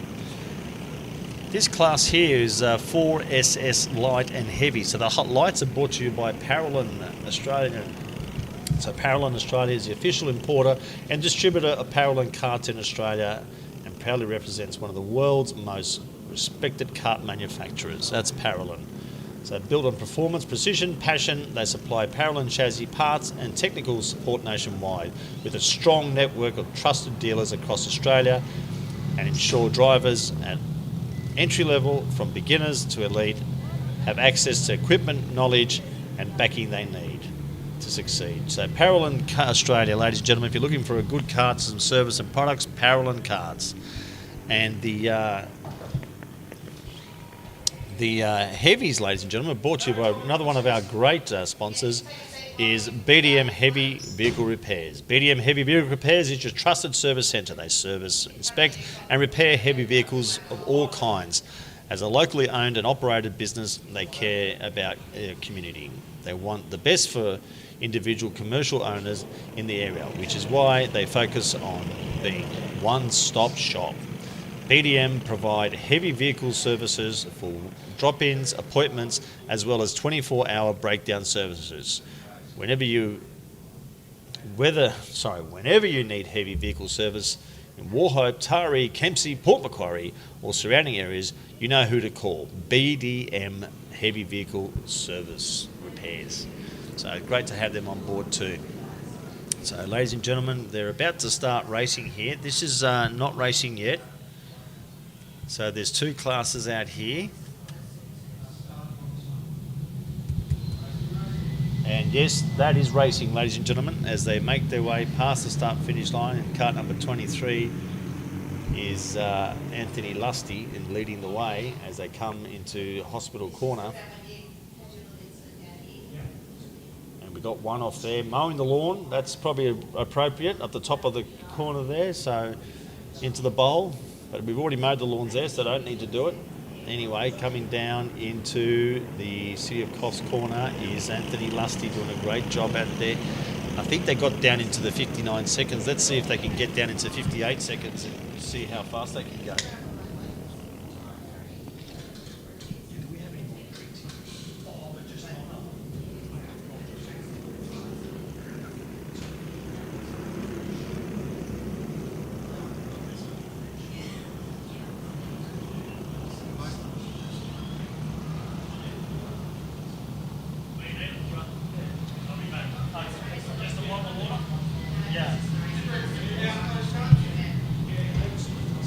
So doing a great job out there front there is Anthony Lusty with a 1:01. He has opened up a bit of a gap there, as you can see on track there, to Justin Eagle. He's the 2.3 second lead. So 2.3 second lead to Justin Eagle with a 1:03 flat compared to a 1:01 flat.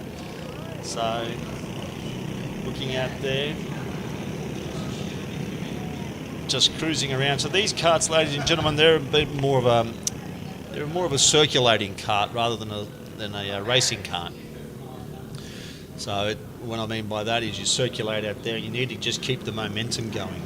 So if you lose any momentum in these carts, you lose a whole heap of time. I've did a little bit of endurance racing when we had two of these wonderful speedy machines on the back of the cart, and if you lose a bit of momentum, like a bump or take the wrong line, you lose about 10 seconds. Thanks. So it's all about momentum. So Anthony Lusty up front there is showing the momentum, already down into the 59.1, so he'll be down into the 58s for sure. In second position is Justin Eagle with a 1:05, so he's 3.6 seconds behind the leader. Position number 3, moving up a position there, is Mark Walker. Position number 4, car number 19, is Nigel Ward, one of our locals here. Good club member. Dean Nommenson, also a regular visitor to the track, and obviously a big supporter of this event back there in cart number 93. In cart number 21 is Dan Irwin, in position number 6. So position number 7 in car number 81 is Scott Dedra. So Scotty comes to these events quite often as well. In position number 8, cart number 6 is Alan Luff. Position number 9, cart 77 is Peter McDonald. Yeah. Number 38, position number 10 is Todd Clark. In position number 11, cart 44 is Ryan McWilliam. Position number 12, cart number 2 is Darren Miller. Position number 13, cart number 9 is David Bossons. Position number 14, cart number 40 is Al Sanford. And that pretty much wraps up your field there. So we got 3 minutes of racing to go, ladies and gentlemen, and we've completed 3 laps. It's 17.3 degrees out there according to the temperature. It's a beautiful sunny day. If you ever have an opportunity to thank any of our volunteers or officials, make sure you do, because they're the ones who make the racing happy. Without our officials, without our volunteers, we don't have any racing. So make sure you're able to, if you ever see one of our volunteers out there, or even if you go to the canteen, they're all volunteers in there. Make sure you say thank you, because they do a very hard job to keep us fed and hydrated. So it's good to have good people, and this club has that in spades. So looking up front here, Anthony Lusty's opened up his lead by 6 seconds, and he's into the 58s. He's a 58.816. Will he be able to get into the 57s? So 57 seconds. No one else is in the 58s. We got Mark Walker in position number 3, who's done a 59. Nigel Ward with a 59.4, so he's quite speedy out there in position number 4, cart number 19. So that's a bit of a battle pack that's happening there, ladies and gentlemen. So battle pack is the carts number positions 2, 3, and 4. Let's just keep an eye on that and see what we can see what's happening. Cart, just attention the pits, attention the pits, attention the pits. DD2, cart number 1. DD2, cart number 1. To the tower, please. DD2, cart number 1 to the tower. Anyway, back to racing here. So it's actually, as I said, it's all about momentum. So if you look at they're making their way through the city of Coffs corner here. Carts number 29, 24 and 10. Nigel Ward there. So he's done a lot of laps around here. He used to have a twin engine kart then. He used to be quite fast. Wouldn't turn corners, but it went good on the straight. So anyway, so a bit of a battle pack there as our leader opens up a 7-second lead over the pack here. Oh, a good move on the inside there by kart number 19 of Nigel Ward into position number 2. But as I said, it's all about momentum as they all bump their way through the middle of the track there. And them looking at his helmet is Mark Walker. As we look at the replay there, a little bit of a bump and a bump. And yes, but it's all about momentum, ladies and gentlemen. If you lose, as soon as you lose momentum, this is what happens. So you look at back positions 2, 3, 4, and now they have another person who's joined them.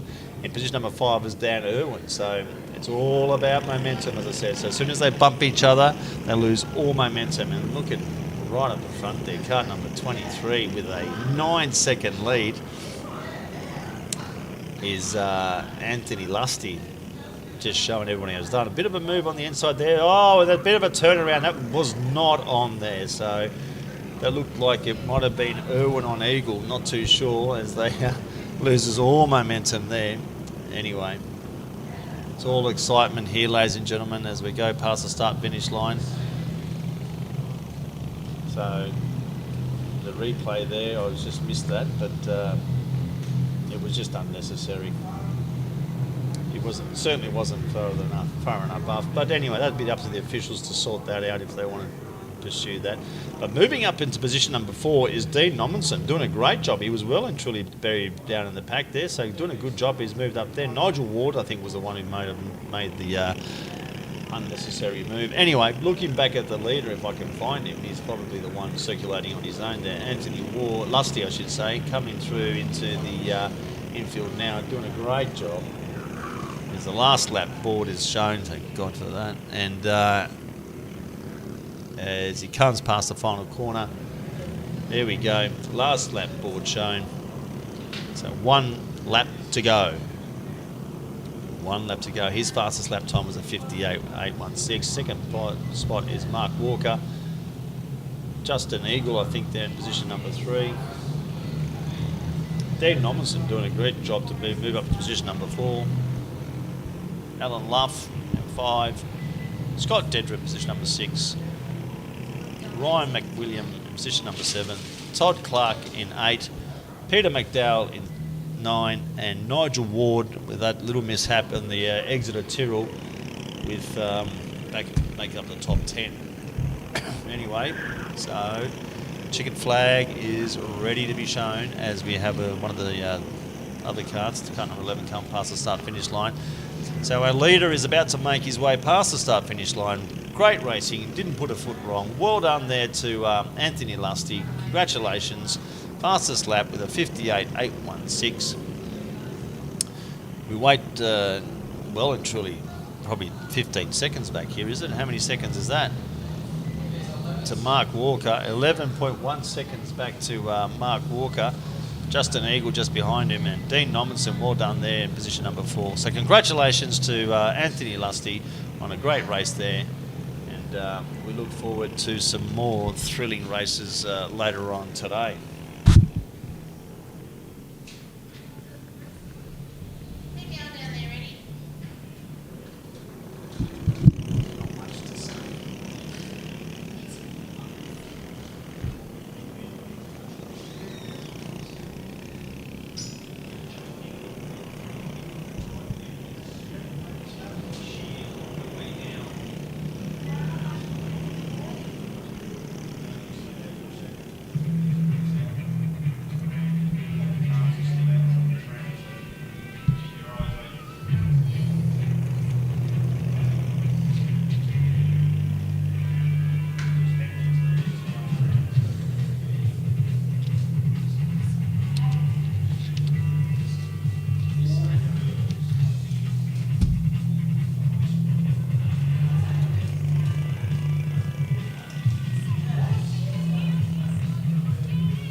Attention in the pits, attention in the pits. DD2 Masters, cart number 1, Terry Hanley. Can you please make your way to the control room? DD2 Masters, cart number 1, Terry Hanley. Please make your way to the control room. This is call number 3. Call number 3 for Terry Hanley. Please make your way to the control room. The officials would like to have a discussion with you.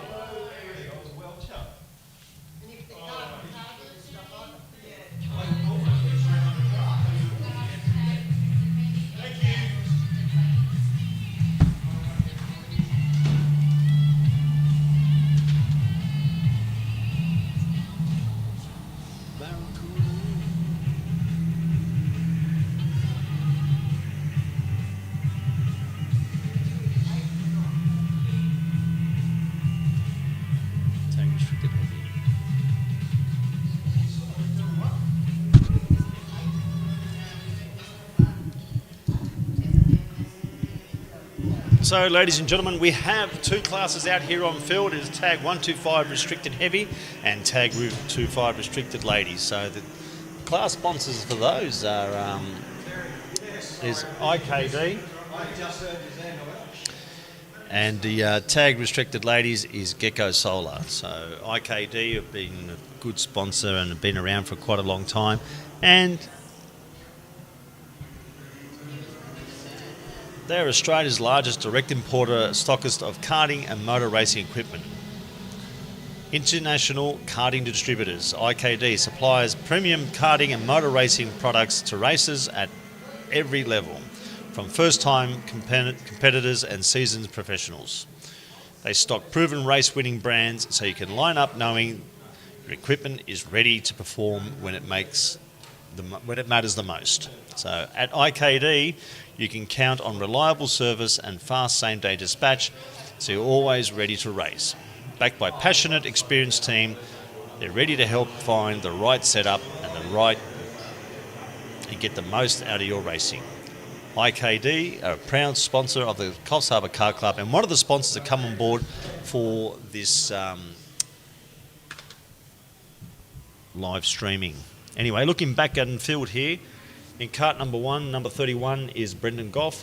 Position number 2, 81, Tim Davis. Position number 3, 24 is Craig Simkin. Position number 5, cart number 68 is Scott Dalton Kirby. Position number 6, cart number 13 is Jared Shales. Position number 7, cart 25 is Andrew Tester. As they make their way past the start-finish line, and we're ready for a good start there. Well done, good start there, bottom position, and the cart number 31 of Brendan Goff. As they make their way into the bowl for the first time. Already with a good start there is Golf over Davis, and Davis over Simpkin. So Simpkin doing a good job there in position number 3. Scott Dalton Kirby, Scoot Dalton Kirby, one of our long-term racers here, also doing a great job out there. So up front there, open up a bit of a gap already is Brendan Goff as the carts settle into a bit of a rhythm here. And position number 1 is Golf, Davis, and looking back at the ladies, and who's brought to you by Gecko Solar. So if you're looking for a solar setup, a good move on the infield there, cart number 81 on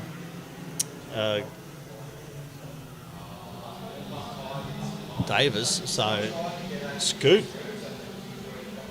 Dalton doing a great job moving up to position number 3. Well done to Scoot up there, but showing a clean set of hills is Brendan Goff. So up front there, Tim Davis. So in position number 2 is Scott Dalton Kirby, I should say, doing a good job too. So to see him on the podium, because he's been a big supporter of this event for many years. So well done to him, and great to have him back out here. Anyway, up front there is Brendan Goff, just showing everybody how it's done. He's already got 1.6 second lead over the field. Second place is Tim Davis, followed by position number 3 of Dalton Kirby. Scoot. Back there in position number 5 is Craig Simpkins. So as they come past the start-finish line, a little bit wide there on the exit was Tim Davis. They dropped a bit of a wheel. That'll make him a little bit vulnerable, but still got a big gap back to Dalton Kirby. So looking up front there, doing a good job is Brendan Goff as we follow Tim Davis around here. They're in position number. Oh no, well, depends what the cameras are doing. Anyway, so looking back outfield there, Brendan Goff with a 1.6 second lead last time round and a fastest lap of a 53.9. So doing a great job. It looks like position number 3, the one that's going to be hotted up. That's between Kirby and Simpkins there. So Kirby, Simpson, and another card in between as they come down past the start-finish line.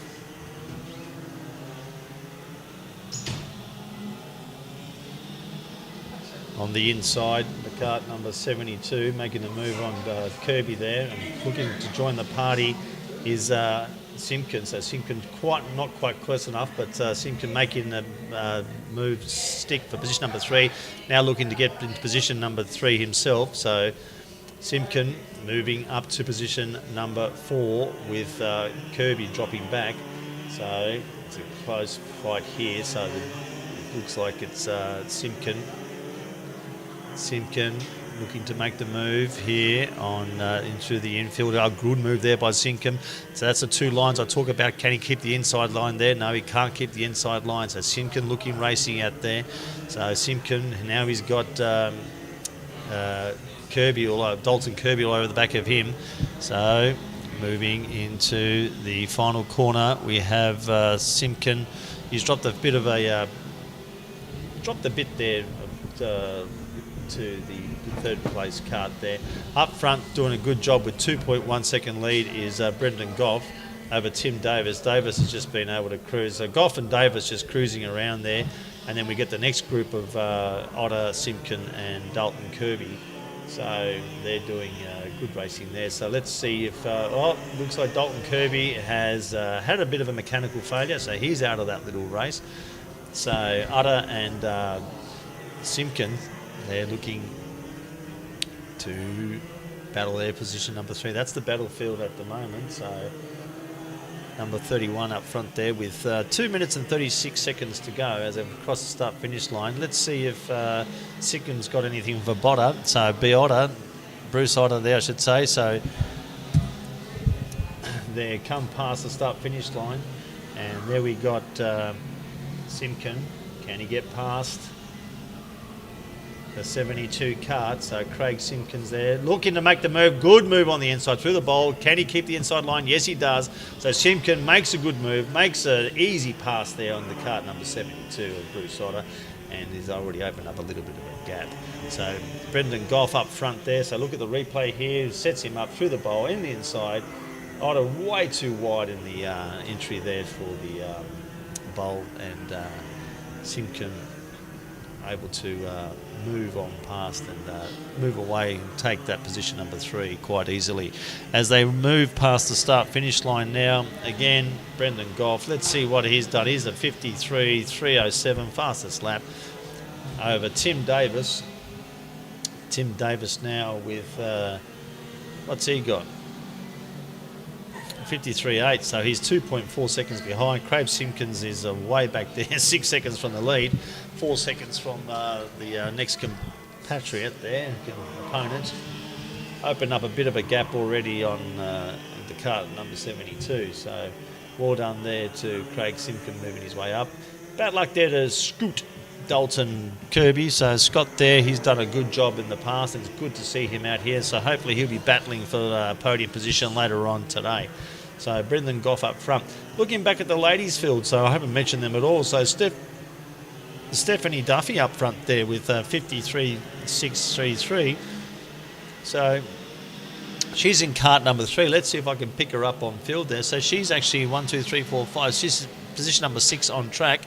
So she's battling there now for with cart number 13 of Jared Charles. So making a good move up the back straight there. Looks like she's picked up that position there. So well done there to Stephanie Duffy, who's moved up to position number 5 on track there. So congratulations to her. Good move. So second position in the ladies is Jodie Nominson in cart number 90. And then Tracy Lusty there in cart number 23, also doing a great job. So if you look at cart number 3 on track there, doing a good job for the ladies, is Stephanie Duffy. it'd be good to have a bigger field next year. So we're trying to build this field. So if you know any lady drivers over there over the age of 35, maybe just don't ask them their age. Just let them race. So she's actually doing a good job, and she's moved up to, if I go here, all results. So Stephanie Duffy's looking with a 53.286, so doing a great job out there. Actually, Stephanie's just posted the fastest lap of the race, so with a 53.266, so well done to her, moving up the field there, making her way through the pack. So well done to Stephanie Duffy there with a 53.266, fastest lap of the race, and trying to hunt down, but ran out of time here as a checkered flag flies. Congratulations. Kart number 31, and Brendan Goff gives his kart a bit of a pat. Tim Davis, position number 2. And well done to Stephanie Duffy there in position number 5 on track, but number 1 for the ladies. So congratulations, good work, and we look forward to some. It'll be interesting to see how Stephanie goes later on in the as more heats go past, and how she can get through the field.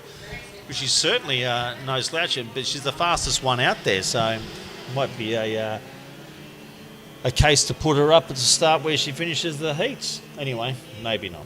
Anyway, congratulations to everyone involved, and thank you to our sponsors of IKD and Gecko Solar for that one. Next up is the first heat of the KA3 Masters, which is they're racing for the green plate, and we look forward to some exciting racing there, because the qualifying was excellent.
So, ladies and gentlemen, here we are, the Australian Kart Masters, KA3 Masters, racing for the green plate. This is our premier event here this weekend. It's obviously brought a crowd, and can I say, it's been some pretty exciting qualifying. So if the qualifying is anything to go by, I think the racing is going to be fantastic. Now, this class is brought to you by A1 Engine Tuning, your performance workshop servicing the Mid-North Coast, specialising in ECU, dyno tuning and mechanical. They don't just do tuning, they have full qualified mechanics and can look after all your vehicle needs. As I've said, I've used them many times and they do a great job. So good, honest people. So congratulations and thank you for being another great sponsor of the Coffs Harbour Kart Club. This is a great class here, ladies and gentlemen. I won't be able to read all the names, but let's go through it quickly as we can. Absolutely nothing between the first 10 drivers. Kart number 1, position number 1, Kart 23 is Matthew Waters, doing a great job to take the pole. Kart number 2, position number 2, Kart number 20. Oh no, ladies and gentlemen, we've had a little bit of a disaster here. Kart number 23, the pole sitter did not use the cut through as everybody is instructed to do. Even the cadets know not to do that. But anyway, so no start. We'll have to do get the reform there. So Kart 23, position number 1. And now they've stuffed my... Can you reset that? Can you reset the screen? Oh, sorry. So that was... that's not a start. They have to reform here. So back to as we were. So...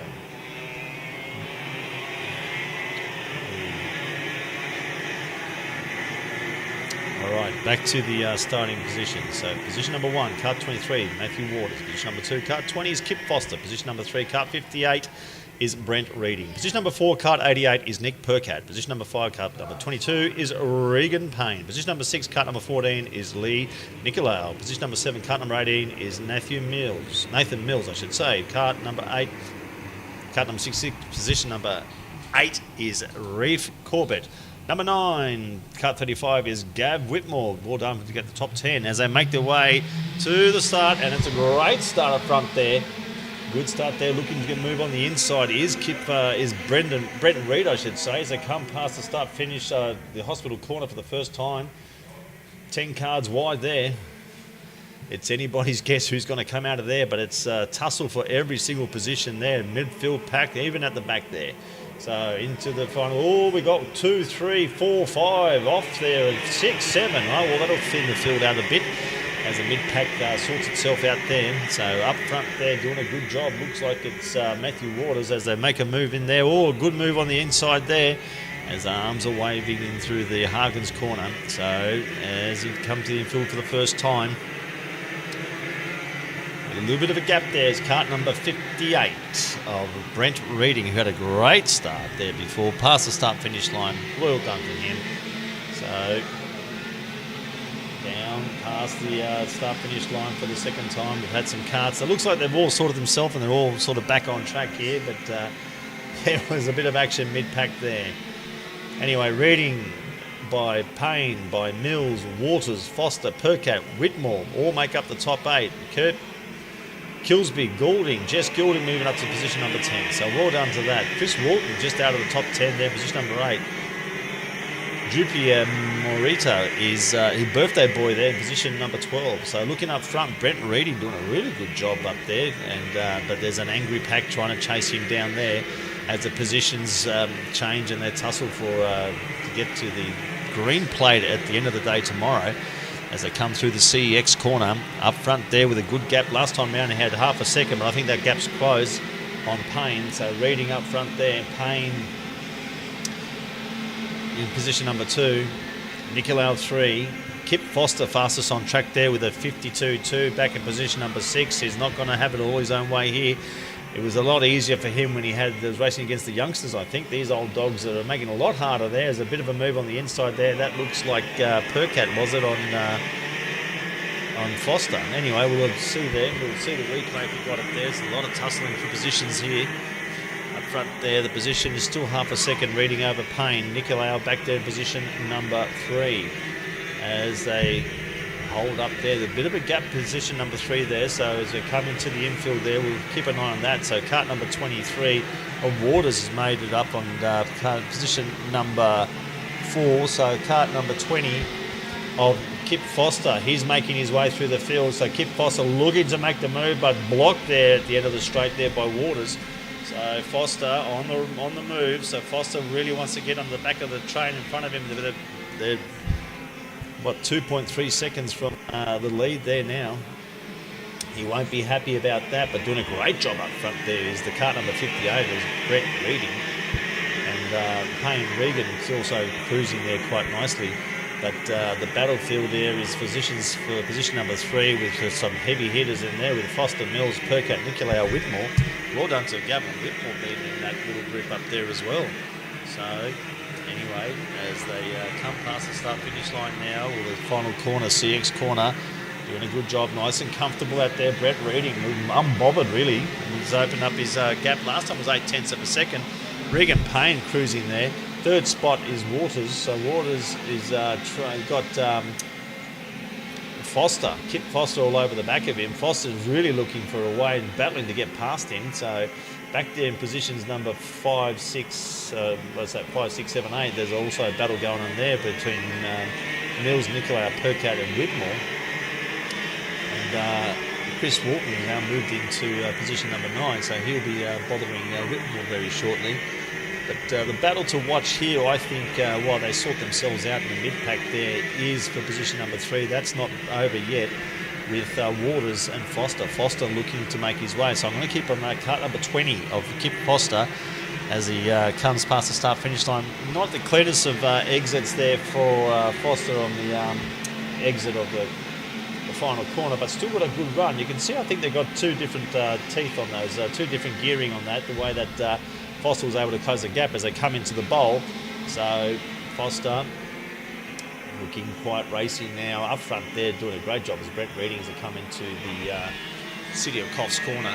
Down into the motorbike corner there. Here we got Foster. I'm looking at Foster on the back of Waters. So Waters trying to keep that position, trying to close the gap to Payne, but which seems to be doing that. So Payne, the gap between Payne and Waters seems to have crushed, so to speak. So Waters really catching up to the back of Payne, but he's got to keep Kip Foster at bay at the same time. So maybe they're just working together at this stage to try and get onto the back of position number 2 with 1 minute 33 to go plus 1 lap.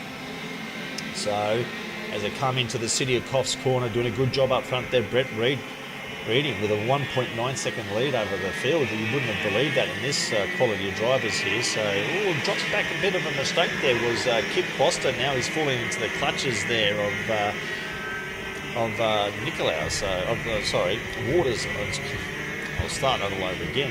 Waters made a mistake, and Foster now all over the back of Waters. So a little bit of a mistake there, too much curb by Payne in the infield there, so he's going to be quite vulnerable. A little bit of a mistake there by Kart 23 Waters earlier on, and now you've got Foster looking to make the move into the City of Coffs, into the hospital corner, and does a great job, but Waters looking to make a move back into the bowl, but not close enough. So good move there by Foster on Waters. So now Foster really on the march there. See if he can get in position number 2 with the. I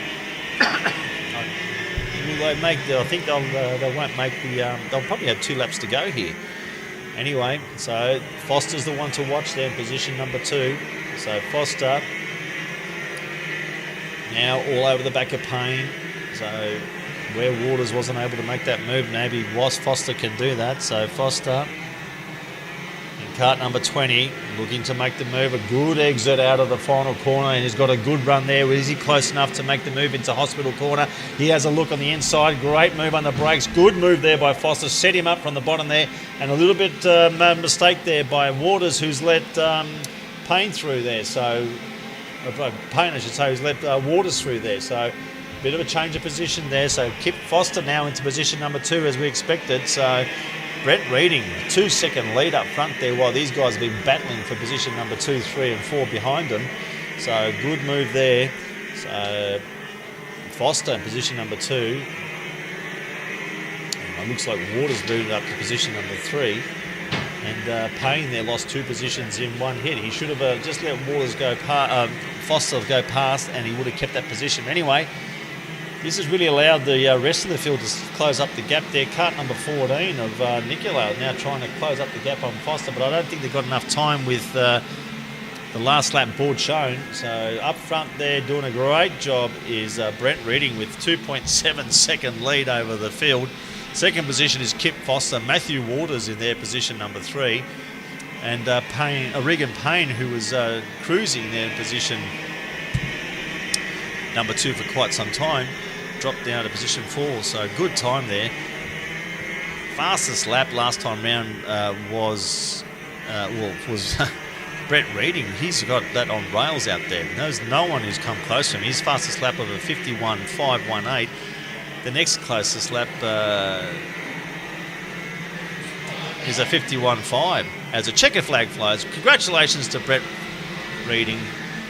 Kip Foster, position number 2, coming from back in the field, and Matt Waters, position number 3. Gavin Whitmore, back then, position number 9, doing a good job. Chris Walton making his way from deep in the field up into position number 7. So congratulations to all the racers. Great racing. We look forward to some more excitement there later on in the heats.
The Australian Kart Masters honouring Ian Brown are on this June long weekend at CEX Raceway Coffs Harbour, celebrating 31 years of racing. Proudly endorsed by Jeff King Motors and sponsored by A1 Engine Tuning and Mechanical, BDM Heavy Vehicle Repairs, Caribbean Motel and Mid-Coast Trucks and Isuzu.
Ladies and gentlemen, we're back to Heat 2 now, so we're back to the start of the heats, and KA3 Heavy is brought to you by Curtis Strata. So Curtis provide complete support including strata setup, ongoing support management, secretarial and administrative services, developing consulting and tailored insurance solutions.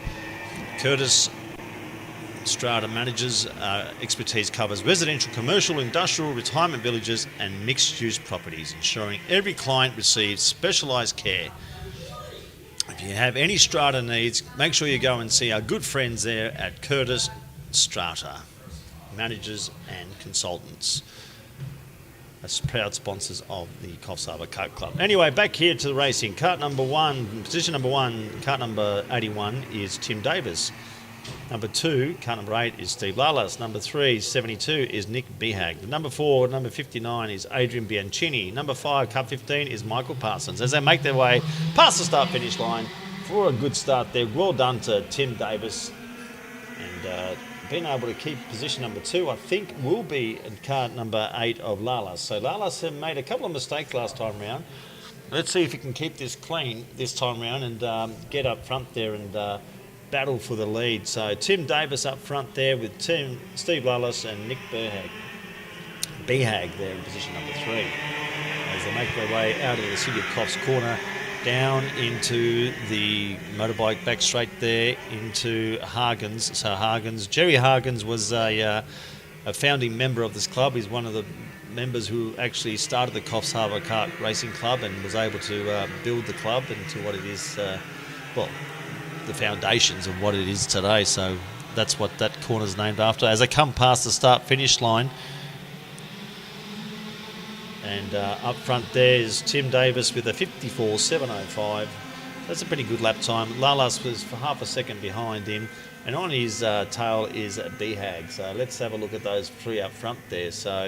But Lalas is going to, looks like he's well and truly closed that half a second gap as he's all over the back of Davis into the City of Coffs corner.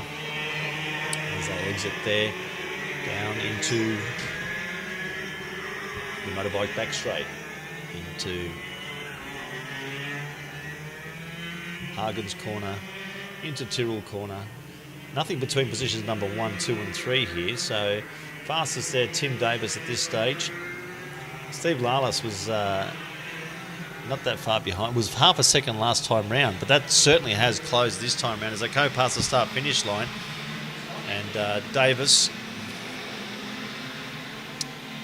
fastest lap time round was Steve Lalas, and you can see that, but he's lost a bit of ground that time round that lap. Behag just behind him with a 53.9, but you look on field, Lalas must have made a mistake there again because he's dropped well off the back of Davis. It was half a second or 0.4 of a second last time round, and now that's you can see on track there that's certainly opened up. Lalas just needs to concentrate on his consistency, I think, because his lap time last time round was a 53.7, which is his fastest. So anyway, but certainly dropped off here. Tim Davis looks like he might be the fastest this time round because he's well and truly opened up a gap onto Lalas there. So I'm not too sure what's happened as they come past the start-finish line, up the back straight into Hospital corner. Tim Davis was fastest at 53.1. And he's opened up the gap to 1.1 seconds. So that gap was half a second, opened up to 0.4 of a second last time round. And this time round, it's 1.1. So with a 53.7. So he actually, as you can see, lost a second that time round. So he must have made a mistake there somewhere. But cruising around there, doing a great job in the 81 kart is Tim Davis with not much to bother him. Positions 2 and 3 seem to have sorted themselves out, with Lalas now opening up a gap on the kart number 72 of Nick Behag, who was right up behind him last time round. Let's see if Lalas has been able to close the gap this time round. So Tim Davis that time. So now that gap has actually opened up even more, so 1.46 seconds. So not much happening up front there. Last time round we called the battle between the two big boys back there in Modell and English. So they're facing for position last. Let's see, there's not much action there either. Anyway, so Mardell that time round with a 1 minute. He's doing 4SS laps. Is he in a 4SS? Not too sure. Anyway, looking up front there, kart number 81, Tim Davis, with a 53.131, his fastest lap time. He's got no bother from anyone here. Positions 4 and 5 is where the battle is there between Parsons and Hull. Not too sure if they can do anything about that. Parsons and Hull back there. What lap times are they? They're going around in 54 1s and 3s. Fastest lap is a 53. So Tim Davis up front there with a 53.131 is well and truly faster than anybody else. Lala's now 1.7 seconds behind, and Behag there, position number 3, 1.8 seconds behind Lala. So they're now just circulating out here, ladies and gentlemen. So, but doing a good job up front is Tim Davis, although he did take a little bit of a too much ripple strip there in the infield as they come past the start-finish line. Lala's been able to pick up a little bit of time on him that time round. So Steve Lala's now only a second behind Davis. So Davis must have made a mistake, or he's just relaxing, because Lala's been picked up half a second on him that time round, I should say. So not too sure what's happening there, where Davis is a little bit of a battle for last place here as they come into the last corner. Our good friends here, Josh Mardell and Sean English. Cam Mardell, actually, he made a pass last time, so not too sure if he's able to do another pass this time as they come past the hospital corner. Mardell there all over the back of English. So English and Mardell battling there for positions 8 and 9. So Mardell all over the back of English. This is good racing. This is what the over 40s was all about. This is what it was founded on. And now the Australian Kart Masters honouring Ian Brown. So this is what it was all about. This sort of racing, a lot of fun, people enjoying themselves and having a good time out there. But yeah, a bit of a battle there for positions number 8 and 9, 42. So Josh Mardell, as he comes into the infield, a little bit wide there was English into the infield. Mardell taking a good line side by side, but it was on the wrong side of the track as they come into the final corner. CX corner come there, so English covering already. Mardell, let's see if he can has a bit of a run on him here, but no, I think they didn't quite get the exit he wanted to be close enough to him. But coming through now is Mardell, trying to get past and move his way into position number 8 back there. So it's opened up a little bit of a gap that time, English. So English that time round. So English last time round was a minute flat, and Josh with a 59.9. So nothing between those two back there.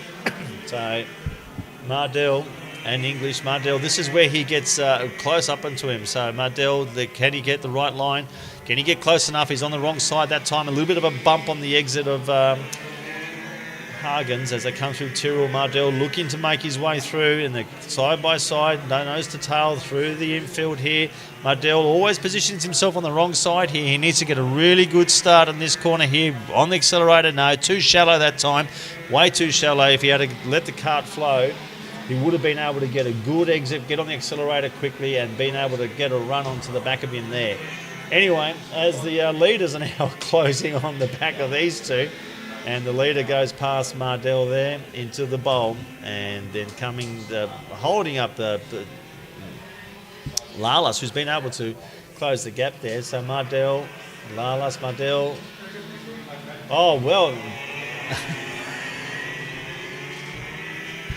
So, ladies and gentlemen, Sean English was able to help Steve Lalas out a little bit there by holding the leader up a bit, unintentionally. You know, it's the job of the carts passing them to take the right angle. But looks like that Tim Davis has done enough to keep Lalas at bay. He takes the shallow line there to make sure he doesn't have a run on him back there. So congratulations, well done Tim Davis, taking the win over Steve Lalas. The gap actually closed quite substantially. It was out to 1.7 seconds at one stage.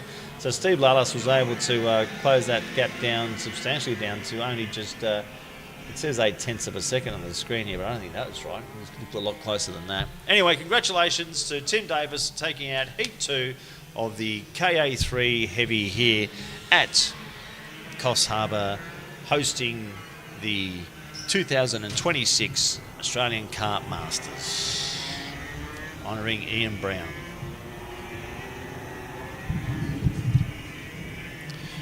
So, ladies and gentlemen, don't forget that tonight we have a wonderful event, the dinner. So if you haven't got your tickets already, please make your way to the canteen and book yourself in. Drivers are free, but if you want to bring your pit crew, friends, or anyone else, children 12 and under are $12.50, and adults are $25. Tickets available at the canteen. They're going to have some wonderful prizes, giveaways at the canteen this weekend as well. So we have 5 crisp $100 notes by Team Garvini. So Team Garvini, they asked me to, I don't know if you know Gavin Whitmore and his crew down there. They asked me to play one of their favourite songs, or the song that you know typifies what they're all about down there.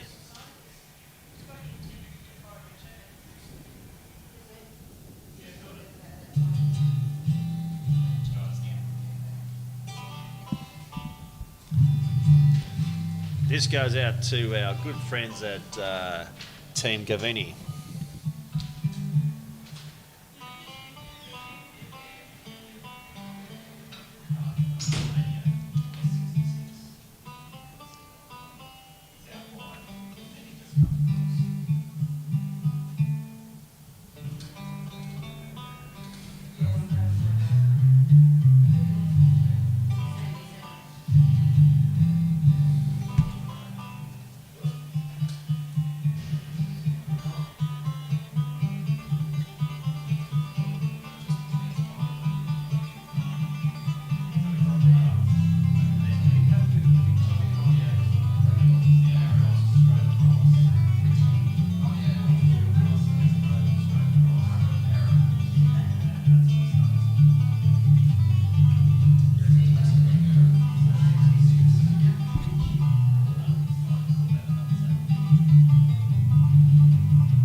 Yes, ladies and gentlemen, that goes out to our good friends from far north Queensland there at Team Gavini. So thank you for them for supplying. Actually, they're supplying 5 $100 crisps notes. And I don't know if that's the modern ones that they have here, but they're $500 notes, and then 5 of them, or 5 $100 notes, and that's going to be randomly given out to people who attend the dinner tonight. Also, bottles from Divine Estate, so we're looking forward to some of those beautiful bottles. They'll be given out today as well. Thank you to our friends there at Divine Estate for supplying that. And also other prizes, so be shirts, bottle openers and other stuff there. And then if you like a little bit of Moe, the bottle of Moe will also be given out there. So that's tonight. If you haven't booked your dinner, make sure you let the canteen know, because that's one of the great events and part of the over 40s now, the Australian Kart Masters honouring Ian Brown events that they have here. So going out to, we got tag restricted heavy. Is that right? Tag restricted light and heavy, I should say.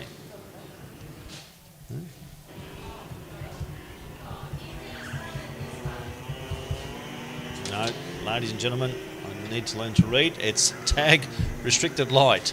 Tag restricted light is brought to you by DPE, so they're doing a great job. It's great to have DPE on board here. Based in Melbourne, DPE Kart Technologies not only designs and manufactures Arrow Kart racing karts, but also Australia's distributor of many world-renowned karting products. They also have their own exclusive Kartech range for karting equipment, which comprises of apparel, promotional items, tools, engine and exhaust components, seats, dry sprockets, just to mention a few. DPE also agents for distributors for many of Australia's and world's best karting components. So it's great to have DPE on board, and thank you. With DPE, one of the sponsors who came on board to help bring the live streaming. So thank you to DPE, and it's great to have you guys on board, and proud sponsor of the Coffs Harbour Kart Club here at the 2026 Australian Kart Masters, honouring Ian Brown. Now, out on track here, ladies and gentlemen, kart number 60, position number 1 is Dmitry Kozlinski. Position number 2, kart number 8 is Tim Ball. Position number 3, kart number 9 is Peter Bossons. Position number 4, kart number 51 is Chris Coombs. Position number 5, kart 39 is Aaron Rab-Jones. Position number 6, kart number 5 is Darren Dowd. Position number 7, kart number 87 is Pedro Ribeiro. In position number 7, position number 8, kart number 71 is Mick Schiller. Position number 9, kart number 19 is Salvatore Scarpanato. Anyways, they make their way past the start-finish line for the start. There's a good start there by kart number 6. A little bit of a positions number 2. The position on board, make it stick as for the time. Nothing between positions 1, 2 and 3 there as they come into the City of Coffs corner. Up front there is Kozlinski. So Kozlinski over Ball over Bossons. So as they come into Hagen's corner, nothing between karts 1, 2, 3, 4. So Chris Coombs looking to come into the infield for the first time. We're making a bit of a move there late. A little break was kart number 9 there of Peter Bossons on kart number 8. We lost me again, have we?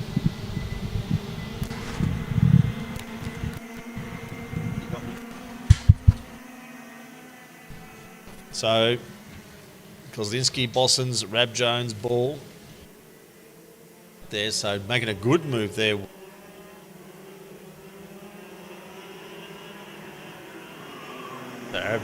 Aaron Rab-Jones moves up to position number 3. So doing a good job there. Up front, Kozlinski. So Kozlinski, as he makes his way through into the infield now. But looking back further afield, I don't think Tim Ball's happy to be sitting there in position number 4. He wants to be getting back up there. So Rab-Jones will be in his sights now. But Rab-Jones is no slouch out there. He'll be won't make it easy for him as he does a little bit of tuning of his engine there. Looks like it's a Rotax, so he must be lifting the cover off his so.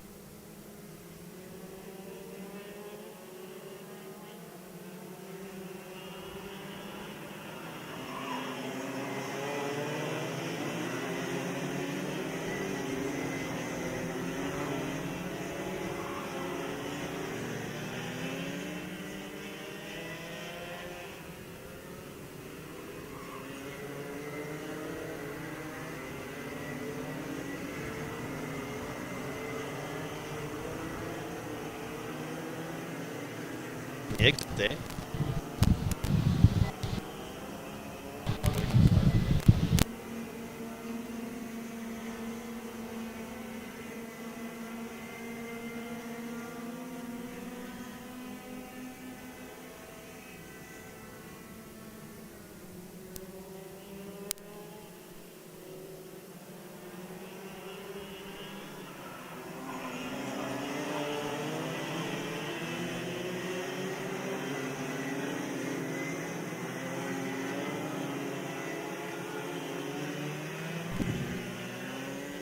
Sorry, ladies and gentlemen, we have a bit of a technical problem here with the microphone, I think. It could be user error. So we can't you can hear me here on track, but you can't hear me live streaming. And it was one of my best work out there too. Now I don't know if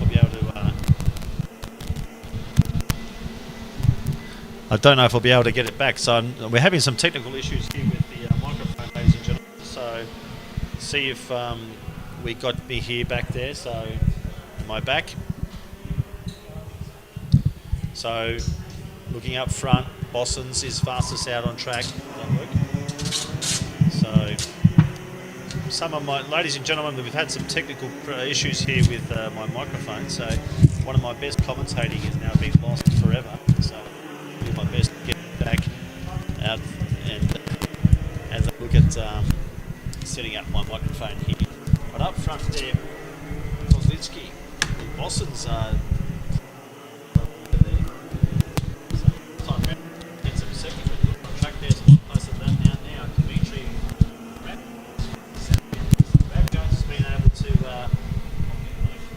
off the attacks there from our Tim Ball. Sorry ladies and gentlemen, I'm just having some microphone work done here and it's just distracting me. I'm very easily distracted, you know. Anyway, I think I might be back. Ladies and gentlemen, so some good racing up here now. So Bossons, who was about half a second behind, is now right on the tail of the leader here. So Bossons on the back of Dmitry Kozlinski. So Kozlinski has got a little bit of company happening here with 2 minutes and 1 lap to go. On the back here, so Kozlinski doing some good lines here. Bossons. Last time round was 0.2 of a second between the two of them. This time round there's still 0.2, but fastest on track was Bossons with 51.113. But Kozlinski with a 51.134, so he was quite racy out there. Rab Jones was a bit slow. He must have made a mistake because he dropped a bit of time to the all the drivers around him. So that's just opening up the door for Tim Ball. See if he can get on the back of him again there. So Tim Ball can make a run. Looks like Bossons has made a little bit of a mistake because he's dropped a bit of time at the back there too. As they make their way into the Tyrrell corner. So up front there, so 2 battle packs. It's for first and second, third and fourth. So looking closer now, looking a bit more racy. Ball was open. They given an invitation to come back at him there. So Ball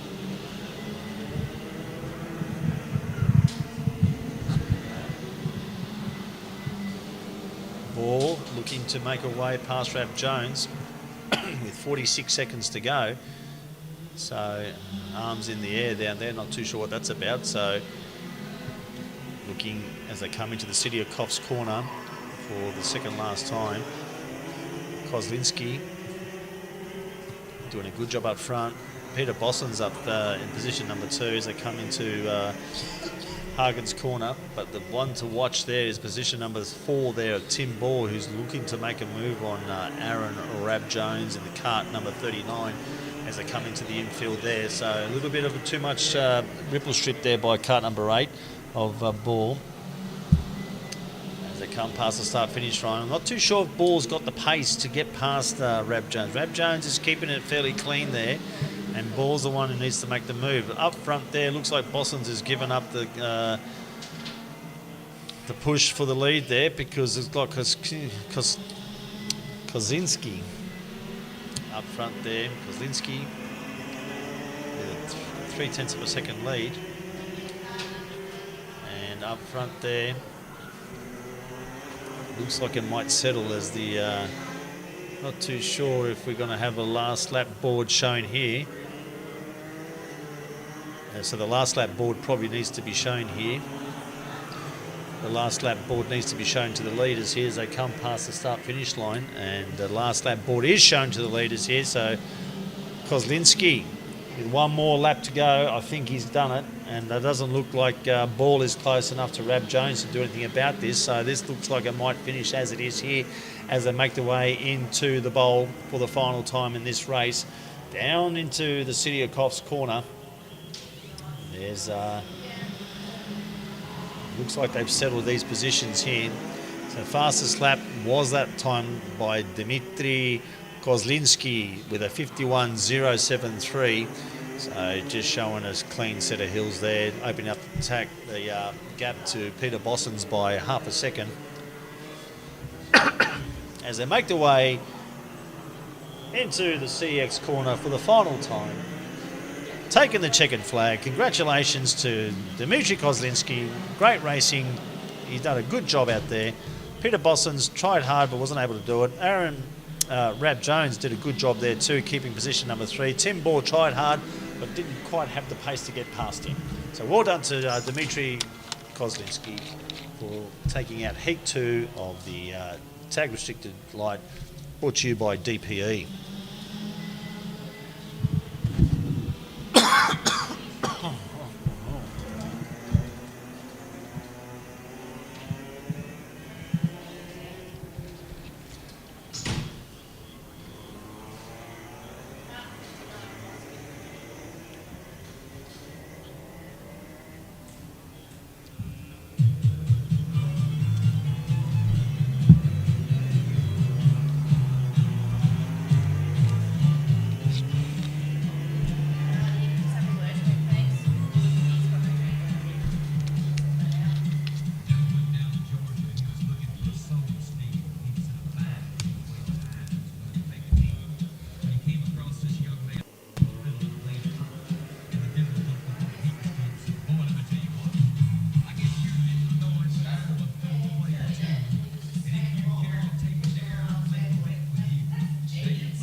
Attention to the pits, KA3 Masters, cart number 66 to the grid, the tower please, KA3 Masters, cart 66 to the tower, KA3 Masters, cart 66 to the tower.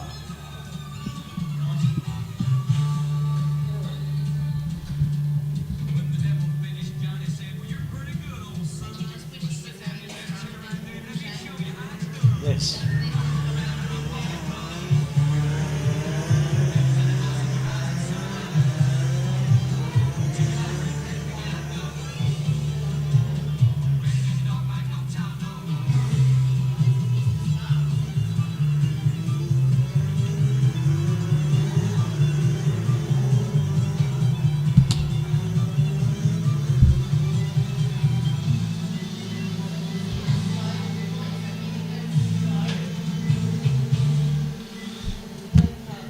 So, ladies and gentlemen, we have the DD2 Masters here. Well, great machines these are. Position number 1, car number 14 is Scott Cleveland. Position number 2, car 29 is Troy Bretherton. Position number 3, car number 8 is Dan Hutchinson. Position number 4, car 21 is Adam Wood. Position number 5, car number 6 is Mid-Track Smith. Position number 6, number 1 is Tessa Hanley. In position number 7, cart number 3 is Kimmy Mathers. Position number 8, cart 13 is Stephanie Duffy. And position number 9, cart number 57 is John Heath as we make ourselves ready for a start. This class is brought to you by RH Motorsports, so Ryan Hughes Motorsports. So for all your karting needs, any parts that you may require, he is a local kart supplier here and does a great job here at the mid-north coast of Coffs Harbour. So for all your karting needs, from a screw to a new chassis, go and see Ryan Hughes at RH Motorsports as they make their way for a good clean start. Oh, a little bit wild there. Who was that? Was that Troy Bretherton there making a bit of a move on the inside there? Looked like it might have, and looks like might have taken the lead. There's a bit of a replay here. Oh, it's just moved from the screen. No. Here we go, looking at the replay there. Who was that who made his way there? Yeah, that was Bretherton Bretherton making a great move deep in the field there, late on the brakes and taking the lead. So well done to him there. So anyway, looking as they make their way into the infield for the first time of heat number 3. Heat number 2, race number 3, I should say, past the start-finish line. Making some hay while the sun shine is Bretherton, followed by number 8 of Dan Hutchinson and number 14 of Scott Cleveland. So good move up there. So not much of a battlefield at this stage, but showing a clean set of hills is Troy Bretherton up the front there with a fastest lap of a 51.193, which is a pretty good first quick lap. Seeing that he had a bit of a wobble down the end of the main straight there, so but a great move. He got one slowing down. He must have missed a gear there, looks like. Who's that? The cart there. Can't quite see that far, but they're in position number 4. I think it might have been Hanley. He might have missed a gear there. Yeah, I think it was Hanley. He's sitting back there now. Is mowing the lawn out wide. It's cart number 3 of Kimmy Mathers. So, but up front there is Troy Bretherton. Fastest on track is Adam Wood with a 49.758. So if you think about these machines compared to the lawnmowers, the 4SSs, where they're lapping in about a minute, these guys are lapping 10 seconds faster than their fastest car. So that's a fair bit on a 49-second lap. Anyway, up front there, position number 2 and 3 is starting to heat up with Hutchinson coming under pressure there from Wood. Wood giving a little bit of a bump on the exit of Tyrrell as they make their way into the final corner there at CX corner. So the ones to watch here are carts number 8 and 21 of Hutchinson and Wood as they make their way up into the hospital corner. So there. It says a Hanley fastest on track that time round after his gear misses the lap before with a 49.398. Wood and Hutchinson's the ones to watch on track with Hanley if he keeps this up, and Cleveland, they're no slouches out there either. They know this track well as well. They come here quite often for these events and they've done plenty of laps around here, so they should know their way around, but doing a good job up front. There is Troy Bretherton with 0.6 of a second last time round. Can the cart number 21 of Wood get round Hutchinson? So cart number 8 of Hutchinson. I can tell you what, the gap between Wood and Cleveland is will be dropping this time round. So Hanley again fastest that time round. Well, no, fastest that time round. Not the fastest lap of the race, but 49.4. So he's certainly closing the gap on the leaders there. With 3 minutes and 20 seconds plus 1 lap to go. Up front there, cruising around is Bretherton. So position 2 and 3 are the ones to watch as they come out of Hargans into Tyrrell. So Tyrrell, a little bit of a bump there again from Adam Woods on Cleveland. All that's doing is just slowing him down. But Wood last time round was half a second. Hutchinson was half a second behind Bretherton last time round. Looks like he might have picked up a little bit of pace there, is Dan Hutchinson. So it was Hutchinson, fastest that time round. So Hutchinson's with a 49.386. It did look like that way on track there. And second fastest was Bretherton, the leader. So anyway, as they make their way into the city of Coffs corner, with 2 minutes to go, 2 minutes and 26 seconds plus 1 lap in this heat, and they make their way into there, the Hargans corner. Not being able to do much at this stage is Wood on Hutchinson. Hutchinson is showing some good lap time, but this time it looks like he's actually dropped back a bit from the leader and back into the clutches of Wood. So as they make their pass the start-finish line, Hutchinson's starting to feel a bit worried now and he's looking over his shoulder, but still a little bit of a gap there. Hutchinson dropping a couple of tenths of a second to the leader that time round. So the leader with a 49.7 and Hutchinson with a 49.8, so a tenth of a second that time round. Wood with a 49.7 as well. So Wood just not quite fast, not fast enough. as they make their way into the corner and to the infield. The lap times are certainly changing here between these drivers. At kart number 29, Bretherton up front, they're doing a good job with 1:14 to go as they pass the start finish line. Bretherton looking over his shoulder, they can't pass the start finish line up to Hospital Corner. Fastest that time round was, in fact, kart number 8, Dan Hutchinson. So it looks like they're spread out there now evenly. Doesn't look like there's going to be a lot of movement in the position or change for positions this stage.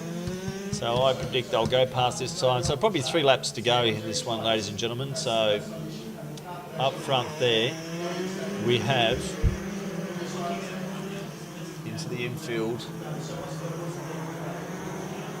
But Tezza Hanley, I didn't notice. He did get back into position number 4 there, so he cleared Cleveland. So Hanley in position, kart number 1, making his way up to the back of Adam Wood, but I don't think he's got enough time, but you never know. Hanley does seem to be on the march here with a 49.211, fastest lap of the race and fastest lap last time round. So Hanley has joined the back of this group with the last lap board shown this time round. So Hanley looking to make the move. So yes, makes it stick. So Hanley up into position number 3. So good move there by Hanley, but he's come from nowhere there. So up into position number 3 has moved Hanley. So good work there by Hanley. So I don't know if there's a replay there on that, but that was a good move there. Good racing. Hanley now under pressure there from Wood. This is the last lap. So Bretherton will win this, barring a disaster. The second place and third and fourth still hasn't been settled, as Hanley is looking quite racy to make a move on their position number 2 on Dan Hutchinson. So Hanley's come from nowhere to really be fast and get himself on the back of this little train here. So can he move into position number 2? Hutchinson blocking there, making sure that it doesn't make it easy for Hanley. So taking a little bit of a wider line. So Hanley, don't think he's got much to do unless he can make a big move under brakes here, which is not close enough. So congratulations there to kart number 29 and Troy Bretherton doing a great job there. Second spot to Dan Hutchinson, and well done to Tezza Hanley to be able to come through the field there and finish in position number 3. So congratulations to all those involved, and thank you to RH Motorsports for sponsoring this class.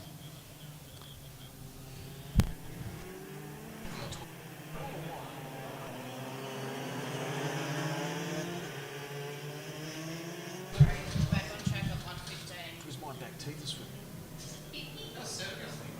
Good. He's racing KZs in Canada.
So we're having a few technical difficulties here with the microphone, ladies and gentlemen. So just as my best commentary is made, you're losing me live. So not too sure what that's all about. So hopefully we can rectify that soon. Anyway, up front there we have the over 60s here. So 60s and over. This is the Legends out here. The 4SS Supermax are out there as well. But up front, cart number 71 of Greg Dicker. So he had a bit of a problem last time around. He had a bit of a run-in with the actual owner of the Caribbean Motel. So let's hope that he can keep a clean set of hills, which looks like he is at this stage up the front there. So Greg Dicker quite fast there with a 53.69. Trevor Whitby in second position. Rudy Farkas in position number 3. Where's my old mate Winston Haywood up there in position number 9? So one to keep there. Cart number 57, Winston Haywood. He is the oldest man in racing, and as he's one of the people behind creating this class. So it'd be good to see him do well out there. He's still at his age, does a great job. I think he's 76 or something. But he does a good job up front there, and he still races hard and be hard to get around him. I remember racing him when I was a lot younger, and he was a hard guy to get past. Well, hard guy to keep up with, to be honest. But anyway, doing a good job up front there is Greg Dicker with a 52.565 that time round. So he's fastest. He's opened up the gap by 7/10 of a second. So doing a really good job up front there. Positions number 2, 3 and 4 still to be settled with Whitby, Farkas and Baxter up there. Peter Patswood.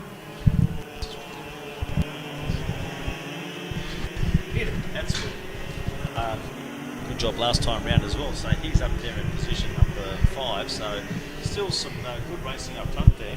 Looking a little bit more racy now is Trevor Whitby, who's opened up a bit of a gap. Going a bit too wide there was Baxter into the exit of good number 18. Baxter making a move that really wasn't on. Anyway.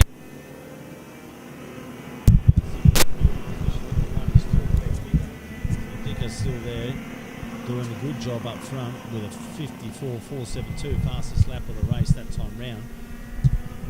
Whitby closing that gap. So Whitby up front there. Big gap there now to second position. After a little bit of an incident that happened there in the infield. So a little bit of action here, and unfortunately not the right one there in the infield there previous lap. Anyway, up front there is Greg Dicker with Trevor Whitby closing that gap on him every lap. So last time round it was 7/10 of a second. This time round looks like he's closed that gap. Anyway, we'll see what a time he wants to see here. Yes, he's picked up 0.2 of a second. Is the fastest lap of the race there as well. So Whitby now on the march there. So he's now with 52.284 and picked up 0.2 of a second on the leader that time round. And as you can see on track there, as they make their way through the city of Coffs Corner, they're doing a good job there of catching him up. So back big gap back there to Ruby Farkas and Peter Patru. So for position number 3, it looks like Farkas has been able to just settle there in position number 3, but the lead is where we need to be focusing on. Position number 1 and 2 with Whitby trying to close the gap there on Dicker. So Dicker still doing a good job up front there, sitting quite comfortably, watching his lines, making sure he's smooth. And some well-presented cart, that one as well, that one of Dicker. Maybe he's in the running for the one of the big trophies that we got going here today, the best presented cart. Anyway, going back there now in position number 2 is Whitby, who was fastest last time round as well. So Whitby was fastest last time round as I pick up the leaders coming into Hagen's corner. Whitby looking very racy now. Whitby on the back of Dicker. Dicker, Whitby, they come into the infield, making a move on the inside there. A great move there by number 32 of Whitby into the infield. That's a hard move to pull off, and he did a great job there on the back of Dicker there, so he pulled a good move there. What a fantastic move, but Dicker's not happy about that. He wants that position back, so very good move there by Whitby on Dicker in the infield. But Dicker now looking for a way back to get in front, so Whitby doing a good job up front there with Dicker right on his tail. So open up a little bit of a gap, looks like, on the exit of City of Coffs corner into the motorbike corner, down into Hagen's. So Hagen's corner there, Whitby doing a good job up front, cart number 32. Not too sure if Dicker's got anything for him with a minute to go plus one lap. It's very fast there in that infield there is Whitby, so Whitby must have seen that he has a bit of advantage on him through the corner there. The infield looks over his shoulder, they come past the start-finish line. Position number 3 is looking quite comfortable now, is Ruby Farkas. So Rudy Farkas actually the fastest lap of the race that time round with a 52.137, so well done to Rudy. So yeah, he's looking quite settled there. As we look at the front there, I took my eyes off, and looks like we've got change for the lead again. So looks through the bowl there. So Dicker now taking the lead again off Whitby. So good move there. I was watching the screen here, and Dicker saw the last part of that move. Not too sure if we'll get a replay on it, but that was a good move there by Dicker, as the last lap board will be shown this time round by the sounds of it. And yeah, Dicker takes the lead back, so you can see how much quicker in that infield that Whitby is than Dicker, but Dicker is pretty quick out of the rest of this track here. I think it's different gearing obviously as well. As you see, they go to the end of the straight there, and Dicker able to keep Whitby at bay there. Farkas is still punching out some pretty good lap times, but he's just cruising there, position number 3. This is the last lap as they come to the City of Coffs corner. So sitting up front there is Greg Dicker, who lost the lead momentarily. Now, there's only a couple of corners that Trevor Whitby can really make his move on. Will he try to push that last one as he did to get the lead last time? But I think Dicker will be awake to him here. And no, takes the normal race line. As this is the last lap board coming up now, ladies and gentlemen. I caught it a bit too early. So this is the last lap now. So Dicker looks over his shoulder, Whitby over his shoulder. Farkas is comfortable in position number 3. So this is the last lap as they make their way into Hospital Corner. A little bit of a bump at the end of Hospital Corner there from Whitby on Dicker. So still anybody's race here as they come into the City of Coffs corner. Dicker holding on, using his normal race lines. Whitby looking for a way past as they come into the motorbike corner, down to back straight there. Looking to make a move there on the inside there. Oh, it makes a good move there, Dicker, but he's on the outside. Oh, he's pushed him out wide. A little bit of a bump, and looks... I'll leave that up to the officials to decide that, but Whitby makes his move and takes the lead there. So well done there to Whitby coming back to the lead there. So not too sure what happened on the exit there, but we'll have a look at the replay maybe later on.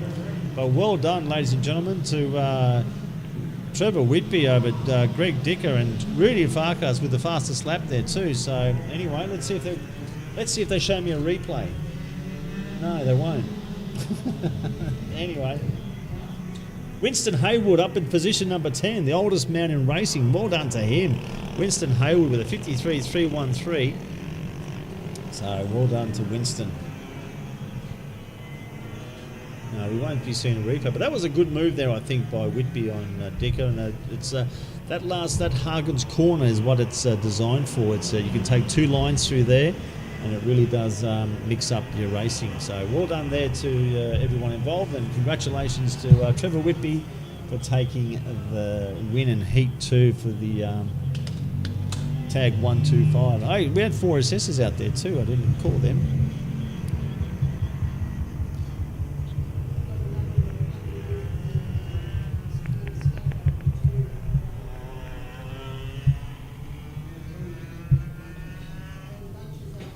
And yeah, so Mark Walker wins the 4SS, but the fastest on track was Scott Pearce with 57.239. So well done to them.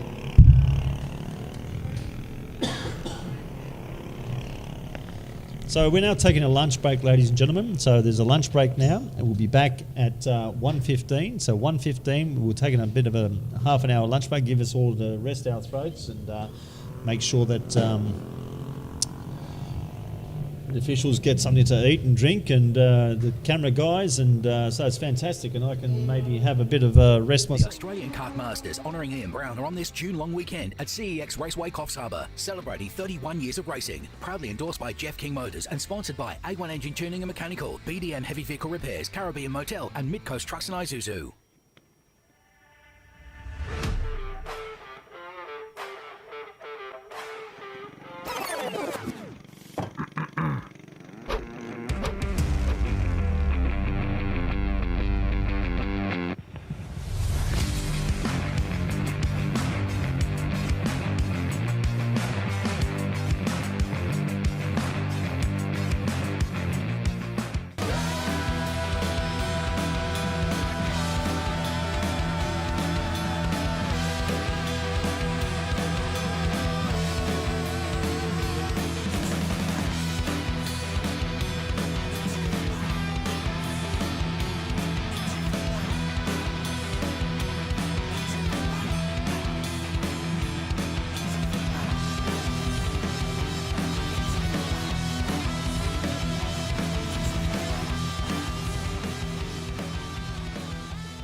The Australian Kart Masters honouring Ian Brown are on this June long weekend at CEX Raceway Coffs Harbour, celebrating 31 years of racing. Proudly endorsed by Jeff King Motors and sponsored by A1 Engine Tuning and Mechanical, BDM Heavy Vehicle Repairs, Caribbean Motel and Mid-Coast Trucks and Isuzu.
The Australian Kart Masters honouring Ian Brown are on this June long weekend at CEX Raceway Coffs Harbour, celebrating 31 years of racing. Proudly endorsed by Jeff King Motors and sponsored by A1 Engine Tuning and Mechanical, BDM Heavy Vehicle Repairs, Caribbean Motel and Mid-Coast Trucks and Isuzu.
The Australian Kart Masters honouring Ian Brown are on this June long weekend at CEX Raceway Coffs Harbour, celebrating 31 years of racing. Proudly endorsed by Jeff King Motors and sponsored by A1 Engine Tuning and Mechanical, BDM Heavy Vehicle Repairs, Caribbean Motel and Mid-Coast Trucks and Isuzu.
you